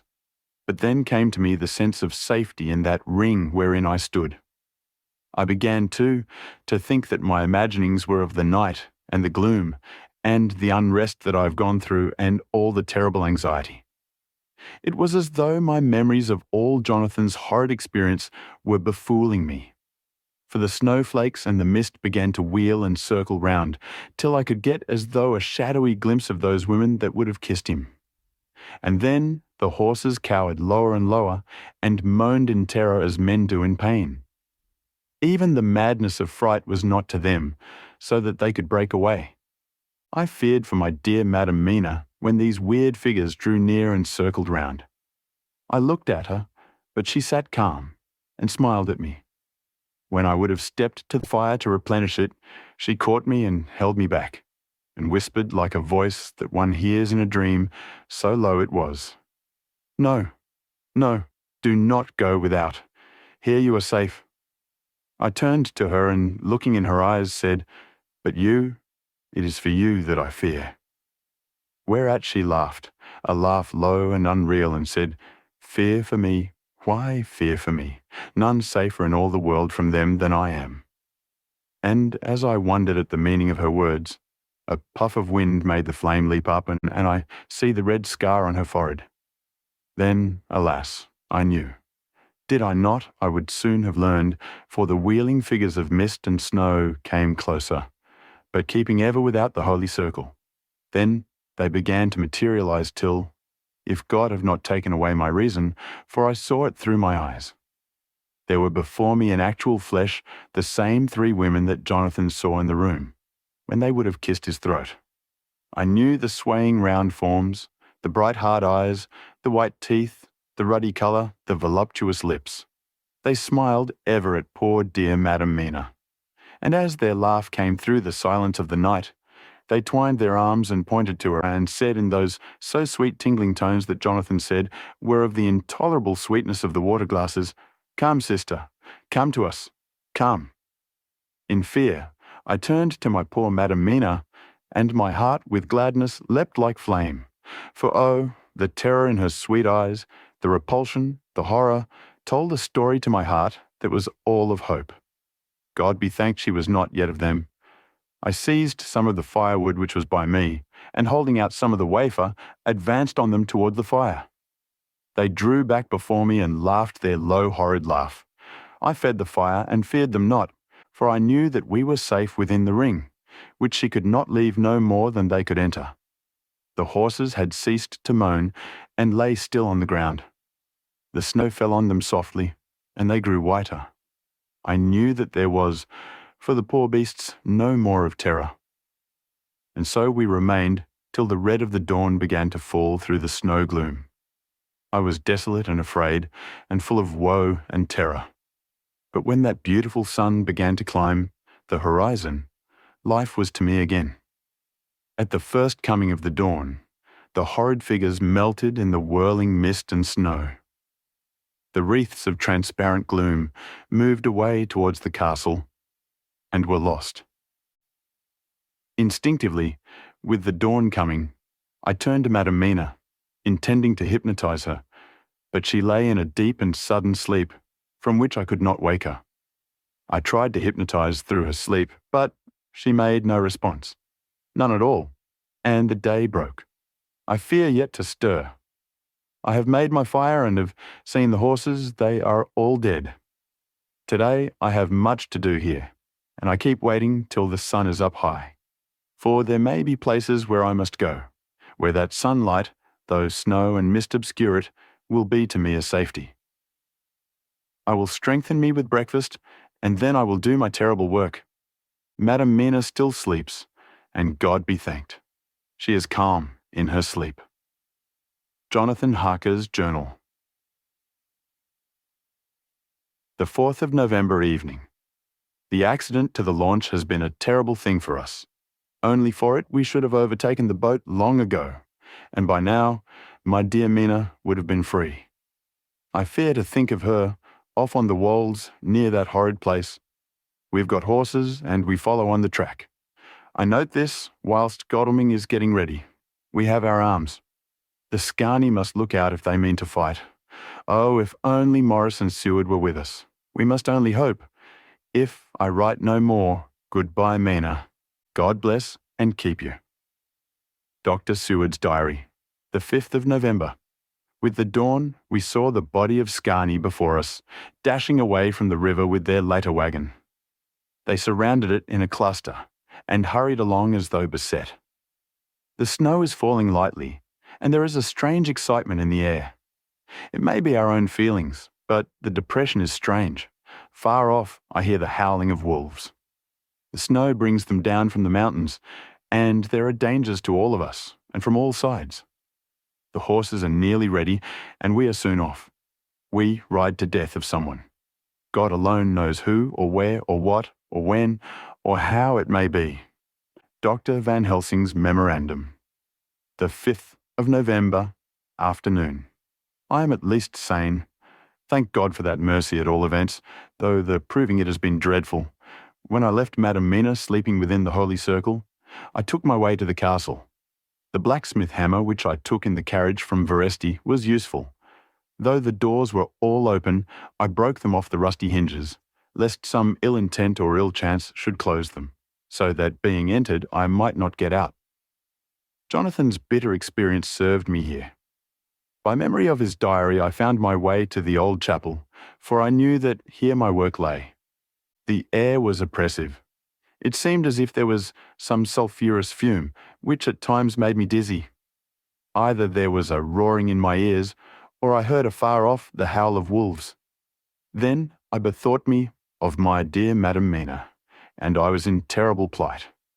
The dilemma had me between his horns. Her I had not dared to take into this place, but left safe from the vampire in that holy circle. And yet, even there would be the wolf. I resolved me that my work lay here, and that as to the wolves we must submit, if it were God's will. At any rate, it was only death and freedom beyond. So did I choose for her. Had it but been for myself, the choice had been easy. The maw of the wolf were better to rest in than the grave of the vampire. So I make my choice to go on with my work. I knew that there were at least 3 graves to find, graves that are in habit. So I search and search, and I find one of them. She lay in her vampire sleep, so full of life and voluptuous beauty that I shudder as though I have come to do murder. I doubt not that in the old time when such things were, many a man who set forth to do such a task as mine found at the last his heart fail him, and then his nerve. So he delay, and delay, and delay, till the mere beauty and the fascination of the wanton undead have hypnotized him, and he remain on and on, till sunset come, and the vampire sleep be over.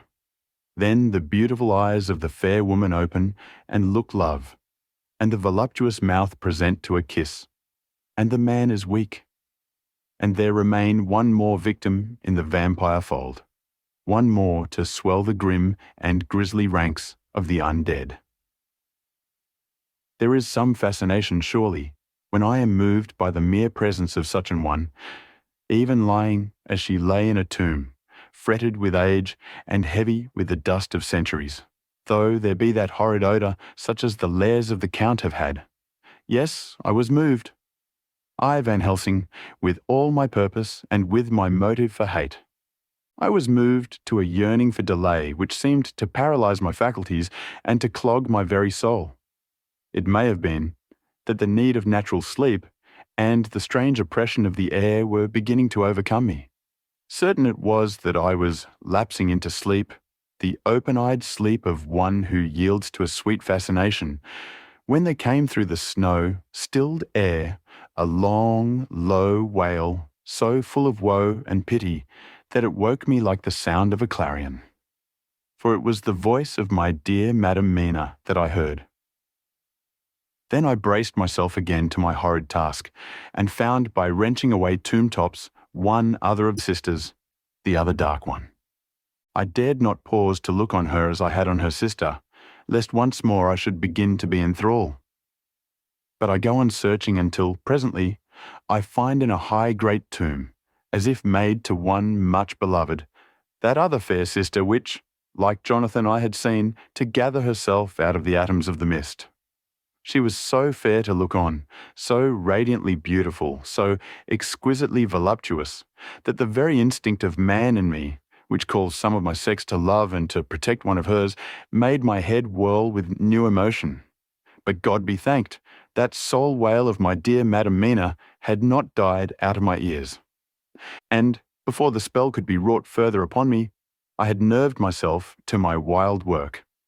By this time, I had searched all the tombs in the chapel, so far as I could tell, and as there had been only 3 of these undead phantoms around us in the night, I took it that there were no more of active undead existent.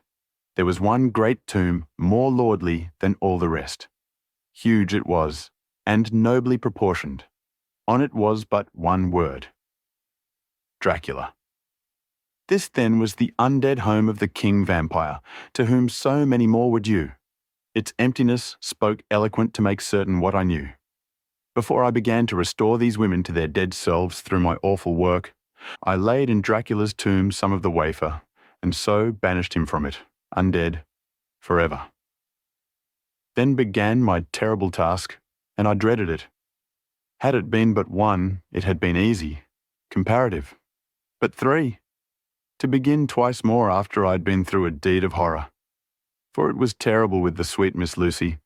What would it not be with these strange ones who had survived through centuries, and had been strengthened by the passing of the years, who would, if they could, have fought for their foul lives? Oh, my friend John, but it was butcher work. Had I not been nerved by thoughts of other dead, and of the living over whom hung such a pall of fear, I could not have gone on. I tremble and tremble even yet, though till all was over, God be thanked, my nerve did stand. Had I not seen the repose in the first place, and the gladness that stole over it just ere the final dissolution came, as realization that the soul had been won, I could not have gone further with my butchery. I could not have endured the horrid screeching as the stake drove home, the plunging of writhing form, and lips of bloody foam. I should have fled in terror and left my work undone. But it is over. And the poor souls, I can pity them now and weep, as I think of them placid each in her full sleep of death, for a short moment ere fading. For friend John, hardly had my knife severed the head of each, before the whole body began to melt away and crumble into its native dust, as though the death that should have come centuries ago had at last assert himself and say at once and loud, "I am here." Before I left the castle, I so fixed its entrances that never more can the Count enter there undead. When I stepped into the circle where Madam Mina slept, she woke from her sleep and, seeing me, cried out in pain that I had endured too much. "Come," she said, "come away from this awful place. Let us go to meet my husband who is, I know, coming towards us." She was looking thin and pale and weak, but her eyes were pure and glowed with fervour. I was glad to see her paleness and her illness, for my mind was full of the fresh horror of that ruddy vampire sleep. And so, with trust and hope, and yet full of fear, we go eastward to meet our friends and him, whom Madam Mina tell me that she know are coming to meet us. Mina Harker's Journal, the 6th of November. It was late in the afternoon when the Professor and I took our way towards the east, whence I knew Jonathan was coming. We did not go fast, though the way was steeply downhill, for we had to take heavy rugs and wraps with us. We dared not face the possibility of being left without warmth in the cold and the snow. We had to take some of our provisions too, for we were in a perfect desolation, and so far as we could see through the snowfall, there was not even the sign of habitation. When we had gone about a mile, I was tired with the heavy walking and sat down to rest. Then we looked back and saw where the clear line of Dracula's castle cut the sky. For we were so deep under the hill whereon it was set that the angle of perspective of the Carpathian Mountains was far below it. We saw it in all its grandeur, perched 1,000 feet on the summit of a sheer precipice, and with seemingly a great gap between it and the steep of the adjacent mountain on any side. There was something wild and uncanny about the place. We could hear the distant howling of wolves. They were far off, but the sound, even though coming muffled through the deadening snowfall, was full of terror. I knew from the way Dr. Van Helsing was searching about that he was trying to seek some strategic point where we would be less exposed in case of attack. The rough roadway still led downwards. We could trace it through the drifted snow. In a little while the Professor signalled to me, so I got up and joined him. He had found a wonderful spot, a sort of natural hollow in a rock, with an entrance like a doorway between two boulders. He took me by the hand and drew me in. "See," he said, "here you will be in shelter, and, if the wolves do come, I can meet them one by one." He brought in our furs, and made a snug nest for me, and got out some provisions, and forced them upon me. But I could not eat. To even try to do so was repulsive to me, and much as I would have liked to please him, I could not bring myself to the attempt. He looked very sad, but did not reproach me. Taking his field glasses from the case, he stood on the top of the rock and began to search the horizon. Suddenly he called out, "Look! Madam Mina, look! Look!" I sprang up and stood beside him on the rock. He handed me his glasses and pointed. The snow was now falling more heavily, and swirled about fiercely, for a high wind was beginning to blow. However, there were times when there were pauses between the snow flurries, and I could see a long way round. From the height where we were, it was possible to see a great distance, and far off, beyond the white waste of snow, I could see the river lying like a black ribbon in kinks and curls as it wound its way. Straight in front of us, and not far off, in fact so near that I wondered we had not noticed before, came a group of mounted men hurrying along. In the midst of them was a cart, a long ladder wagon which swept from side to side, like a dog's tail wagging, with each stern inequality of the road. Outlined against the snow as they were, I could see from the men's clothes that they were peasants or gypsies of some kind. On the cart was a great square chest. My heart leapt as I saw it, for I felt that the end was coming. The evening was now drawing close, and, well, I knew that at sunset the thing, which was till then imprisoned there, would take new freedom and could in any of many forms elude pursuit. In fear, I turned to the professor. To my consternation, however, he was not there. An instant later, I saw him below me. Round the rock he had drawn a circle, such as we had found shelter in last night. When he had completed it, he stood beside me again, saying, "At least you shall be safe here from him." He took the glasses from me, and at the next lull of the snow swept the whole space below us. "See," he said, "they come quickly. They are flogging the horses and galloping as hard as they can." He paused and went on in a hollow voice. "They are racing for the sunset. We may be too late. God's will be done." Down came another blinding rush of driving snow, and the whole landscape was blotted out. It soon passed, however, and once more his glasses were fixed on the plain. Then came a sudden cry. "Look, look, look, see, 2 horsemen follow fast, coming up from the south. It must be Quincy and John. Take the glass. Look before the snow blots it all out." I took it and looked. The 2 men might be Dr. Seward and Mr. Morris. I knew at all events that neither of them was Jonathan. At the same time, I knew that Jonathan was not far off. Looking around, I saw on the north side of the coming party 2 other men riding at breakneck speed.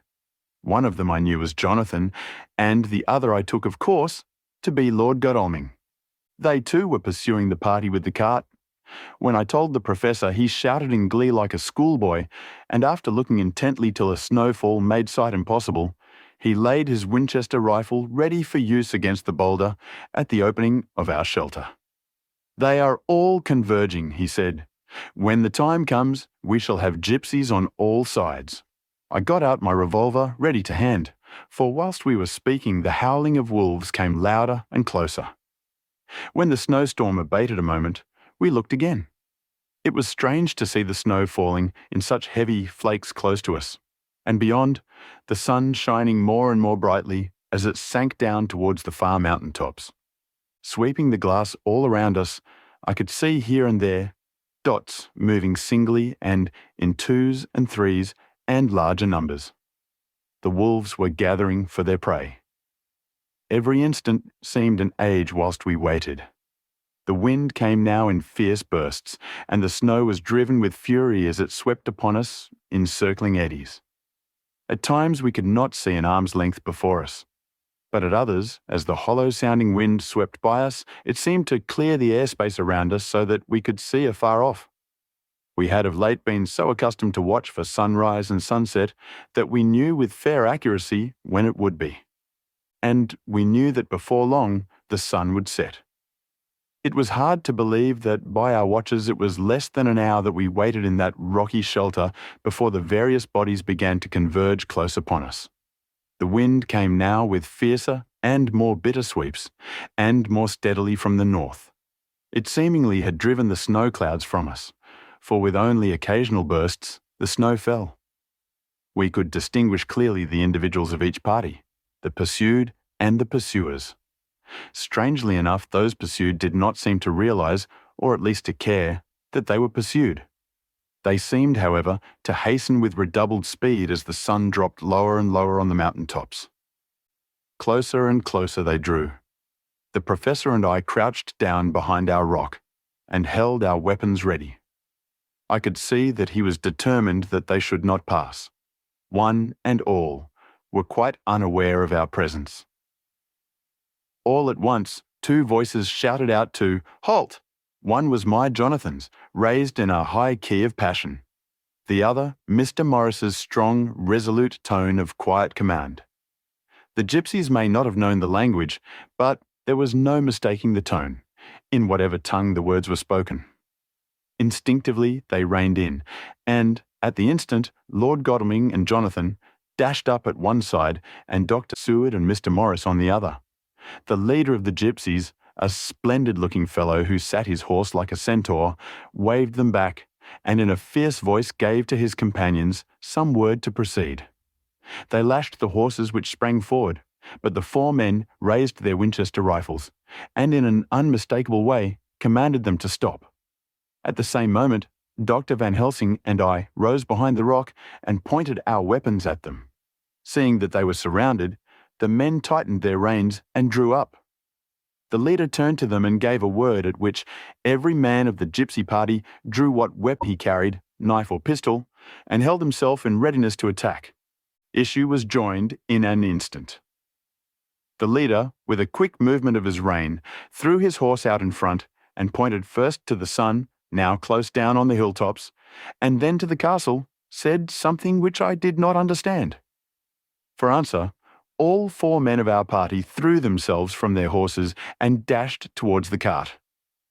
I should have felt terrible fear at seeing Jonathan in such danger, but that the ardour of battle must have been upon me as well as the rest of them. I felt no fear, but only a wild, surging desire to do something. Seeing the quick movement of our parties, the leader of the gypsies gave a command. His men instantly formed round the cart in a sort of undisciplined endeavour, each one shouldering and pushing the other in his eagerness to carry out the order. In the midst of this, I could see that Jonathan on one side of the ring of men and Quincy on the other were forcing a way to the cart. It was evident that they were bent on finishing their task before the sun should set. Nothing seemed to stop or even to hinder them. Neither the levelled weapons, nor the flashing knives of the gypsies in front, nor the howling of the wolves behind appeared to even attract their attention. Jonathan's impetuosity and the manifest singleness of his purpose seemed to overawe those in front of him. Instinctively, they cowered aside and let him pass. In an instant, he had jumped upon the cart, and with a strength which seemed incredible, raised the great box and flung it over the wheel to the ground. In the meantime, Mr. Morris had had to use force to pass through his side of the ring of Scanney. All the time I had been breathlessly watching Jonathan, I had, with the tail of my eye, seen him pressing desperately forward, and had seen the knives of the gypsies flash as he won a way through them, and they cut at him. He had parried with his great bowie knife, and at first I thought that he too had come through in safety. But as he sprang beside Jonathan, who had by now jumped from the cart, I could see that with his left hand he was clutching at his side, and that the blood was spurting through his fingers.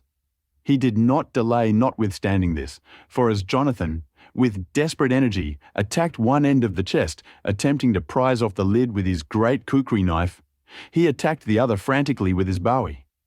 Under the efforts of both men, the lid began to yield. The nails drew with a screeching sound, and the top of the box was thrown back. By this time, the gypsies, seeing themselves covered by the Winchesters and at the mercy of Lord Godalming and Dr. Seward, had given in and made no further resistance. The sun was almost down on the mountain tops, and the shadows of the whole group fell upon the snow. I saw the Count lying within the box upon the earth, some of which the rude falling from the cart had scattered over him. He was deathly pale, just like a waxen image, and the red eyes glared with the horrible vindictive look which I knew so well. As I looked, the eyes saw the sinking sun, and the look of hate in them turned to triumph. But on the instant came the sweep and flash of Jonathan's great knife. I shrieked as I saw it shear through the throat, whilst at the same moment Mr. Morris's bowie knife plunged into the heart. It was like a miracle, but before our very eyes, and almost in the drawing of a breath, the whole body crumbled into dust and passed from our sight. I shall be glad as long as I live that even in that moment of final dissolution there was in the face a look of peace, such as I never could have imagined might have rested there. The castle of Dracula now stood out against the red sky, and every stone of its broken battlements was articulated against the light of the setting sun. The gypsies, taking us as in some way the cause of the extraordinary disappearance of the dead man, turned without a word and rode away as if for their lives. Those who were unmounted jumped upon the lighter wagon and shouted to the horsemen not to desert them. The wolves, which had withdrawn to a safe distance, followed in their wake, leaving us alone. Mr. Morris, who had sunk to the ground, leaned on his elbow, holding his hand pressed to his side. The blood still gushed through his fingers. I flew to him, for the holy circle did not now keep me back. So did the two doctors. Jonathan knelt behind him, and the wounded man laid back his head on his shoulder. With a sigh, he took, with a feeble effort, my hand in that of his own, which was unstained.